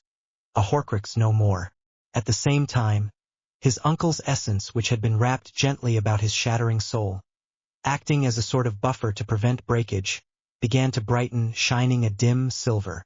Alex watched with confusion as silver particles began to exit his skin, drifting off and coalescing above the dead werewolf's body. This wasn't supposed to happen, he thought dimly. The curse was a dark justice curse. One took from its caster an eye for an eye. His soul shard was gone. But what? As he watched, Alex's eyes began to drain of its crimson sheen, slowly reverting back to his familiar gold. He clenched his chest, suddenly filled with regret, guilt, pain. Gasping, he fell to his knees too confused to do anything but stare at the glowing silver particles. The curse was supposed to take away his emotions. He had sacrificed a piece of his soul for that outcome. He didn't understand why it wasn't working. Tears trickled down his face as he stared at the silver particles that were coalescing and glowing brighter and brighter by the second. Alex felt something tug at his heart. It was calling out to him. He didn't know what it wanted, but he mentally accepted the touch. He felt dirty. It was the least he could do, accepting that gentle, soothing melody. Because his eyes were closed, Alex missed the blinding flash of light. /N. Please check out my short-form link, which is on my profile, after Sunday so that I can get stats for next week. If you guys are as awesome as you were this week, I'll give you another extra update as thanks. But for now, as thanks for all the work you guys did this week, there will be an extra chapter posting of DT next Tuesday in addition to the one next Friday for you guys to read. Hope you enjoy The Exchange. Darkly Treacherous by Zlaslos Dreamerx. /N. Please check out my short-form channel. This is week 2 of the competition and I really need all of your help to win. So please go to my profile and check out the link. I personally selected extra cute holiday videos for you guys to watch. Please watch at least 10 minutes so that I can get good stats for the week. Thanks. James cursed softly under his breath as he and his team ran through the corridors, dodging curses right and left, as they attempted to navigate their way to the throne room. Based on the schematics that Snape had given them, Remus should have been locked away in one of the side dungeons. It was one of the first places they had checked upon breaking in. They'd found nothing but a pile of rusty silver chains, a dead body, and blood. Slightly fearful, the Order had cast a diagnostic charm on the bloody stain only to ascertain that it had come from their werewolf friend and the dead Death Eater lying upon the ground. Faced with such daunting information, the group was forced to come to 2 worrisome conclusions. 1. Remus had somehow managed to escape and was currently wandering around, wandless and weakened, in a fortress on high alert that was swarming with Death Eaters. 2. Someone had kidnapped him for reasons unknown and killed the only witness available, the Death Eater guard. Remus's chances of survival seemed to be diminishing by the second.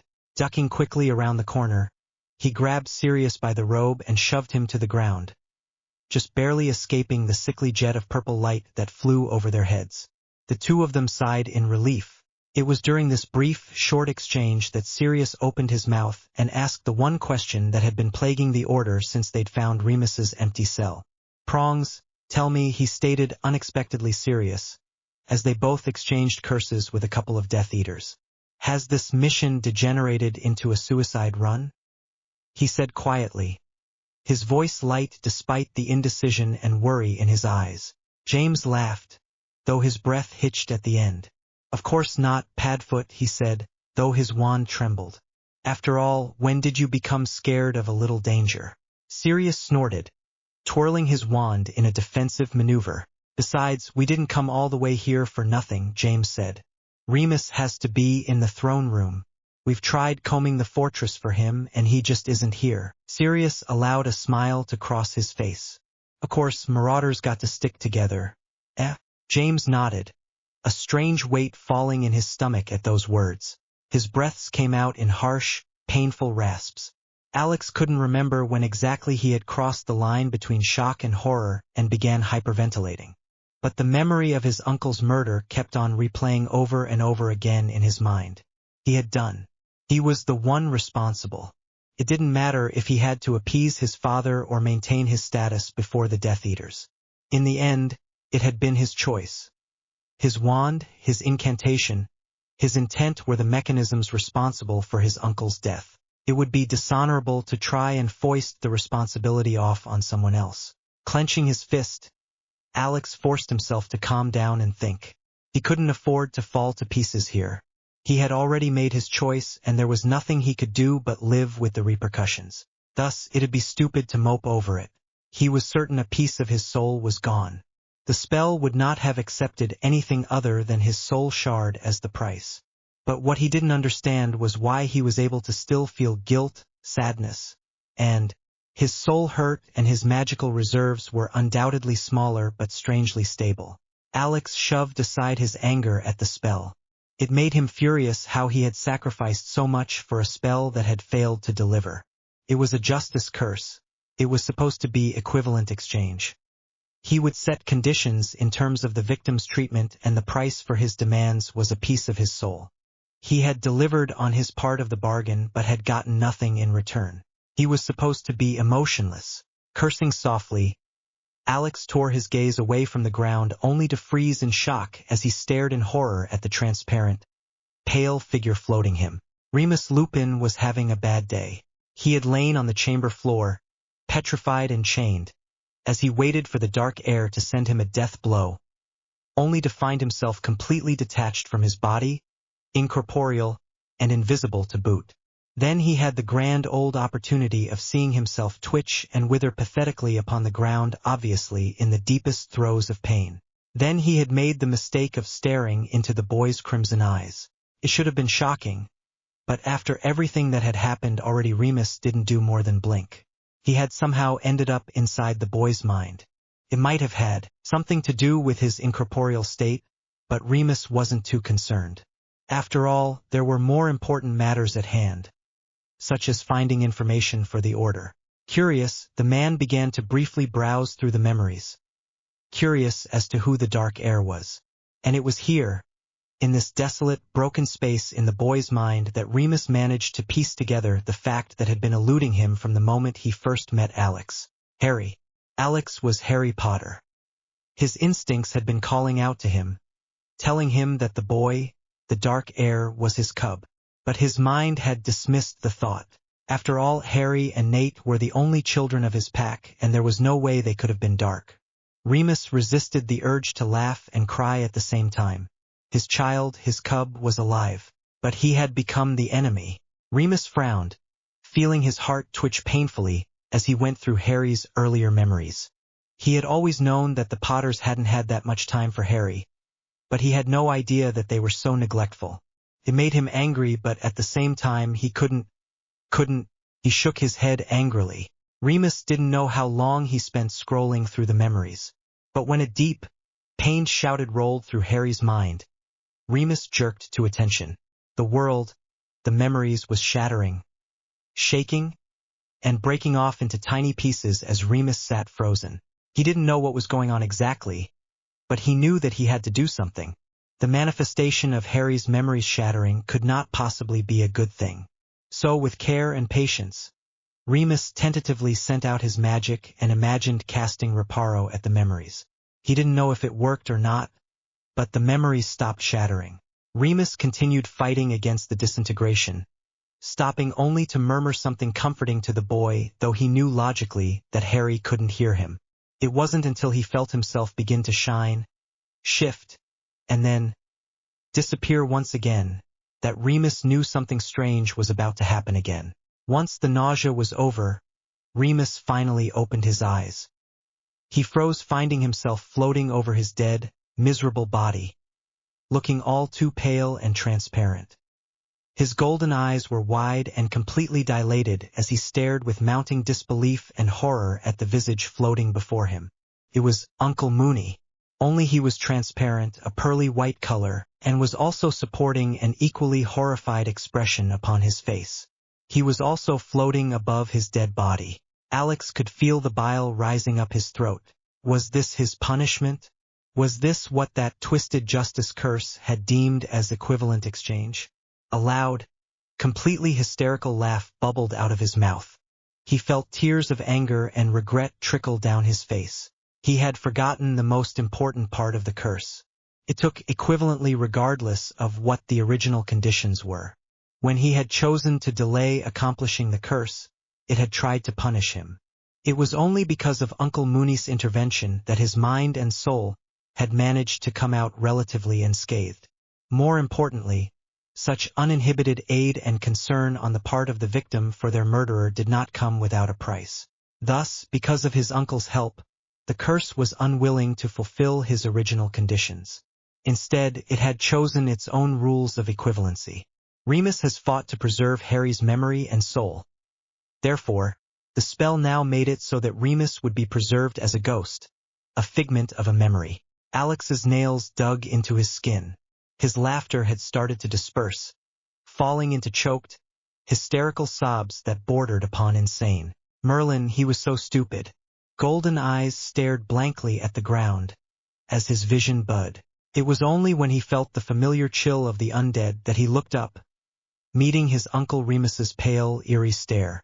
In the commotion, Alex failed to hear the door to the throne room slam open, admitting a pair of disheveled, stressed figures that were none other than Sirius Black and James Potter. If you enjoyed the chapter, please check out my short form.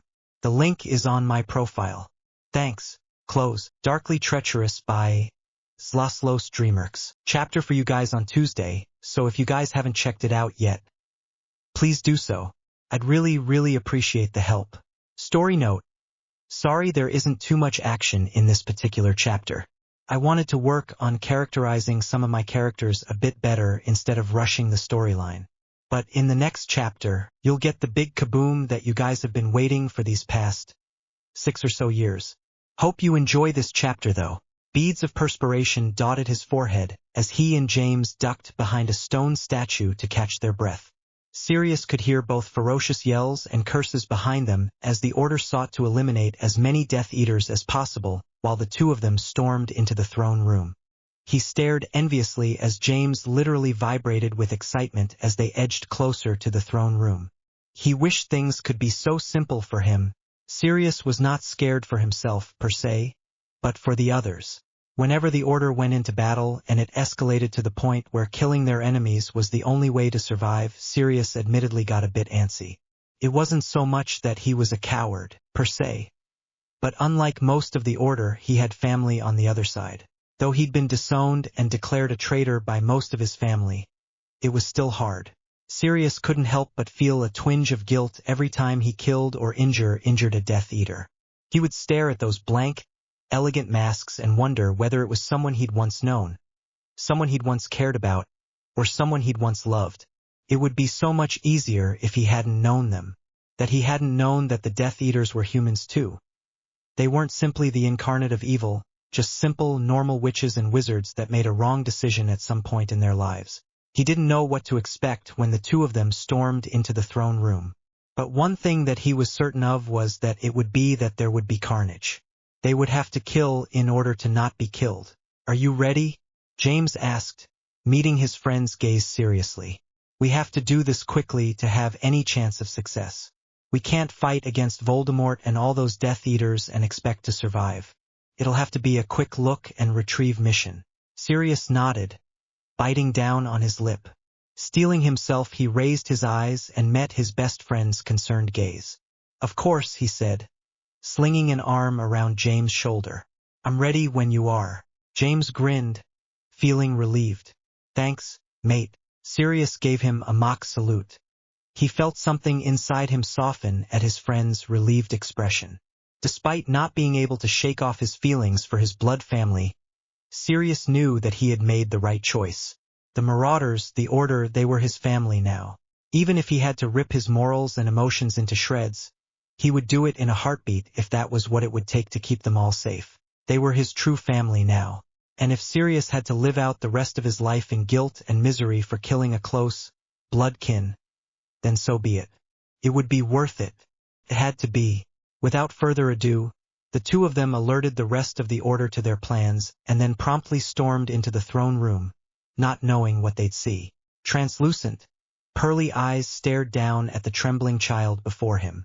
Remus sighed softly as he studied his transparent limbs before returning his attention back to the problem at hand. After viewing the boy's memories and seeing the boy's features, it was not that difficult to accept that the dark heir was in fact Harry James Potter. While a part of him rejoiced at the thought that his previously deceased cub was alive, another part of him was horrified. While he may have been able to accept that Harry had been able to find happiness and acceptance at Voldemort's hands, it appalled him that in doing so Harry had become his brother's greatest enemy. Nate Potter was the chosen one and had been prophesied as the only one capable of destroying the Dark Lord. It made him sick, thinking back on all the happy memories that his two cubs had shared. Remus knew that sooner or later that the Order would attempt to rescue. And though he was beyond help, he had information that could very easily change the tide of the war. If the Order found out who the Dark Heir was, it would be much easier to stage a capture. After all, by knowing that the Dark Heir was Harry Potter, he would no longer be an unknown entity. He would undeniably be easier to predict, but at the same time, he did not want Harry to be returned back to the Potters. He had gone through his cub's memories and was appalled by his treatment. He didn't want to think about what the Potters would do to Harry if they found out that he'd become the Dark Heir. As Remus pondered what to do, he heard the throne room doors slam open and his two best friends storm in. He didn't know what he could do in this situation, but he knew what he couldn't. His cub was happy here and there was nothing in the world that would make him want to change that. For his pack, he would do his best to protect them, even against one another.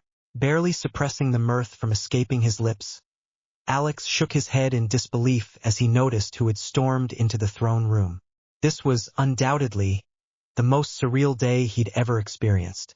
It was a flashback from hell. First he had seen Uncle Mooney after so many years, then Potter, and then his Uncle Padfoot. Twirling his wand, he tore his gaze away from Uncle Mooney's floating, pearly form. It wouldn't surprise him if his uncle told the Order his true identity. Alex's smile wobbled, though he kept his wand steady. He wouldn't blame his uncle for telling them the truth, after all.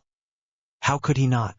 He had murdered the only person who had loved him during his childhood. He knew Potter and Black would attempt to capture him once they found out the truth. Therefore, he had to be on guard. Ideally, it would have been best for him to escape from the scene as soon as possible.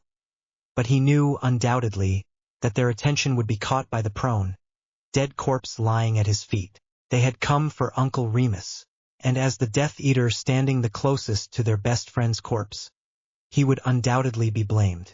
Alex stifled his pain and tried to shift into a dueling stance, only to find his magic shifting uncomfortably. It had settled down from before, but it was not exactly calm enough to cast in a duel. Cursing softly, Alex mentally signaled his father through their bond. He felt the barest flicker of pain as his father entered his mind, but after seeing his message his father quickly broke off their connection. Golden eyes glittered darkly. Voldemort was coming, and now that Uncle Mooney was dead, he had little to no problems with dealing with James Potter. He knew that he could not get captured during the battle. He would rather die than to live with the Potters again. Thus, as the angry pair of marauders ran, cursing towards him, Alex grimly stood his ground and prepared to fight. He caught the barest glint of translucent silver in the corner of his eyes, before Uncle Mooney's figure stood before him, obscuring him from the marauder's view. The boy felt his stomach churn in guilt. Was his uncle still protecting him? After all that he had done? Padfoot, Prongs, the ghost greeted, looking down at his two friends who had stopped short, eyes bulging in horror. Remus allowed the briefest hint of a smile to grow upon his face. You're kind of too late, /n. Sorry, I know you guys were looking for action in this chapter, but I wanted to work on characterizing Sirius, Remus, and Alex slightly better since they'll be important later in the story. There will be way more action in the next chapter. Meanwhile, have a happy holiday and check out my short form which is on my profile. Thanks. Ghost of Yesterday, Darkly Treacherous by Slaslos Dreamerx. The premise is that 17-year-old Alex Mortimer/Harry Potter is captured by the light side after Nate destroys Voldemort. While the Potters deal with Harry's true identity, Alex/Harry is actively researching ways to use his father's Horcrux to revive him. It's only 5 chapters long at this point, so it should be fairly easy to revise. If you guys are in any way interested, feel free to check it out. It's story 16 on my list. Special thanks to all the people who visited my short form and helped me win a point this week. I'm on the 3rd week of the competition and I'd really appreciate it if you guys checked out the site again this week. Thank you so much. Dark green eyes peeked out from between the folds of the curtains. The small child stared solemnly at his uncles in turn before hesitantly taking a step in their general direction. His lip was pursed into a thin line and his posture was guarded as he left the safety of his personal haven. Come on, Harry, Sirius muttered, looking impatiently at the clock. We're going to be late. At his uncle's harsh tone, the boy took a step back. They stood there, staring at each other, for one long painful moment, before Sirius cursed loudly and threw his hands up in the air. I give up, he grumbled, turning towards Remus. I'll grab Nate. See if you can convince our little scamp to hurry up. Remus rolled his eyes as Sirius walked away. Holding his hand out, he waited patiently and silently for the boy to muster up his courage. To his surprise, without further ado, the 3-year-old quietly tottered over to him and grabbed his hand. Mooney, the boy said quietly, hugging the man's arm. Remus's lips tilted upwards. That's right, cub, he said warmly. Uncle Mooney. The two marauders stared with mounting horror at the ghostly form of their best friend. James was the first to recover, managing to tear his gaze from the horrible sight of Remus's corpse and meet the ghost's gaze. Remus, who did this to you? The ghost shrugged lightly, though his steely gaze never wavered. Voldemort, he said, his voice echoing slightly as if spoken from a great distance. He wanted me dead and therefore I am. If anyone is to be blamed, it would be him. James shifted uncomfortably, feeling those unforgiving eyes turn to him. For some reason, he had the strangest feeling that Remus was angry at him, but surely not. He knew Mooney.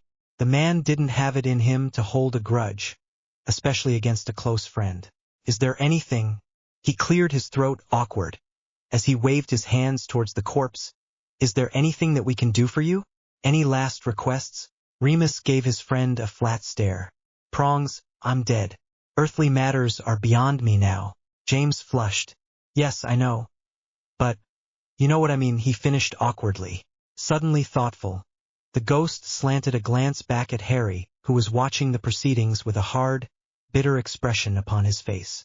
Remus felt his resolve harden. He wouldn't allow the Potters to take Harry again. He was happy here and that was enough. Actually, yes, I do have a request. James nodded seriously. Tell us. Remus hesitated, before speaking carefully. The boy behind me, he said, shifting slightly so that James and Sirius could catch a glimpse of Harry. I want you to promise that you won't harm him or attempt to take him away. James craned his neck and met the boy's hostile gaze. Who is he? The ghost and the boy exchanged a glance, before Remus answered. I met him earlier in my cell, he said quietly. He stopped one of the Death Eaters from harming me and healed me to the best of his abilities. I owe him. Even though he knew that there was more to the story than that, James decided to let it go. It would be terrible of him to refuse one of his best friend's last requests. I understand, he said seriously. Serious, and I won't touch him. We swear it. Remus smiled toothily. Good. As he watched his Uncle Remus interact with his blood father, Alex felt something ugly twist inside of him. James Bloody Potter, hadn't changed a single bit. Potter still looked the same and behaved in the exact same arrogant manner as he had during Harry's childhood. Surely the man had been affected by his supposed death? Surely his ex-father had grieved? The more he listened to their conversation, the angrier Alex became. Though he had verbally disowned the Potters as his blood family, it hurt finding out how little they truly cared. Alex had always believed that, despite favoring Nate, his parents cared for him at least a little, deep down. It was illogically, but at the moment Alex wanted nothing more than to raise his wand and cut the man down. He wanted to throw his true identity at the man's face. He wanted to hurt Potter as much as he'd been hurt. To make things worse, it made him angrier knowing that the Potters still held enough leverage in his heart to hurt him. Alex's fingers tightened against his wand. He wasn't the same weak child that they had thrown away. He wasn't. It should have pleased him to hear that his Uncle Remus had wrangled the terms of his release from the Marauders. He should have been relieved to find out that he wouldn't have to fight his way out. But he wasn't. Alex clenched his teeth in fury. Every single reservation he had about standing against his original family disappeared. Alex had believed for some time that the guilt of his supposed death would have been enough of a punishment for the Potters. After all, the guilt of indirectly causing your child's death should have been a heavy burden. He had believed that the Potters would mourn, and that they would change. He wanted to fight, goddammit. Almost as an answer to his wish, his magic suddenly surged, sending a torrent of hot, burning accidental magic towards Potter. Alex's lips curled into a feral grin as he watched the man who had raised him, hurt him, slam harshly against the ground and begin cried out as flames of magic licked across his skin, creating lines of welts and burns. He didn't care that his magic was unstable. It didn't matter that he couldn't use his wand. All he wanted was for the man to cry out. The charged, angry surge of magic that rushed past him caused him to tense as his hair to stand on end. Sirius wasn't sure exactly what had happened, but he knew that he had to stop it. He could hear James' pained gasps as the magic tore into him, swiping at him with the collected elegance of a cat sharpening its nails. His gaze fell upon the boy whom Mooney had protected. Let him go, he snapped, raising his wand. He didn't do anything to you. At those words, the boy released a short, sarcastic laugh. Shaking his head, he walked closer to Potter's harsh treatment form. Are you going to curse me, Black? He asked, golden eyes glittering with wild abandon as he walked closer. Curse an unarmed child? Sirius's eyes hardened. Don't push it. There was a slight pause as the boy halted mid-step. You're right, he said calmly, a strange expression upon his face. I have no agenda against you. Step aside, Black, and I leave. I won't hurt you. With gritted teeth, Sirius forced himself to act. Reducto. The boy's eyes grew dark as he stood his ground, allowing the spell to harmlessly land in front of him, scattering rocks and debris. Alex allowed the faintest of smiles to cross his face. It's good to see that your morals are not as weak as before, Black. Sirius frowned. What are you talking about? The boy bared his teeth in response. If you want to do something right for the first time in your life, take the werewolf's body and leave, he said harshly. As a ghost, he is bound to whatever dwelling his body is buried near. Surely you don't want him to haunt the hideaway forever. Why are you telling me this? Alex shrugged, refusing to acknowledge the ghost's presence. The werewolf deserves better, he said flatly. I won't leave without prongs, Sirius said harshly. Let him go. I don't know what issue you have with him, but harsh treatment is not the answer. Talk it out. I'm sure whatever he did, it was an accident. Alex's expression hardened. An accident, he spat. I'm sure. Sirius stared at the child and quietly held his wand in the palm of his hand as an offering. Let him go, he repeated. Alex shook his head, feeling his anger mounting. Never. I'll never forgive him, he spat. Without meaning to, his magic captured Sirius in its grasps and began to burn. Alex watched uncomfortably, as his uncle cried out, however, He was soon distracted by a sharp tug at the back of his mind. His true father had arrived.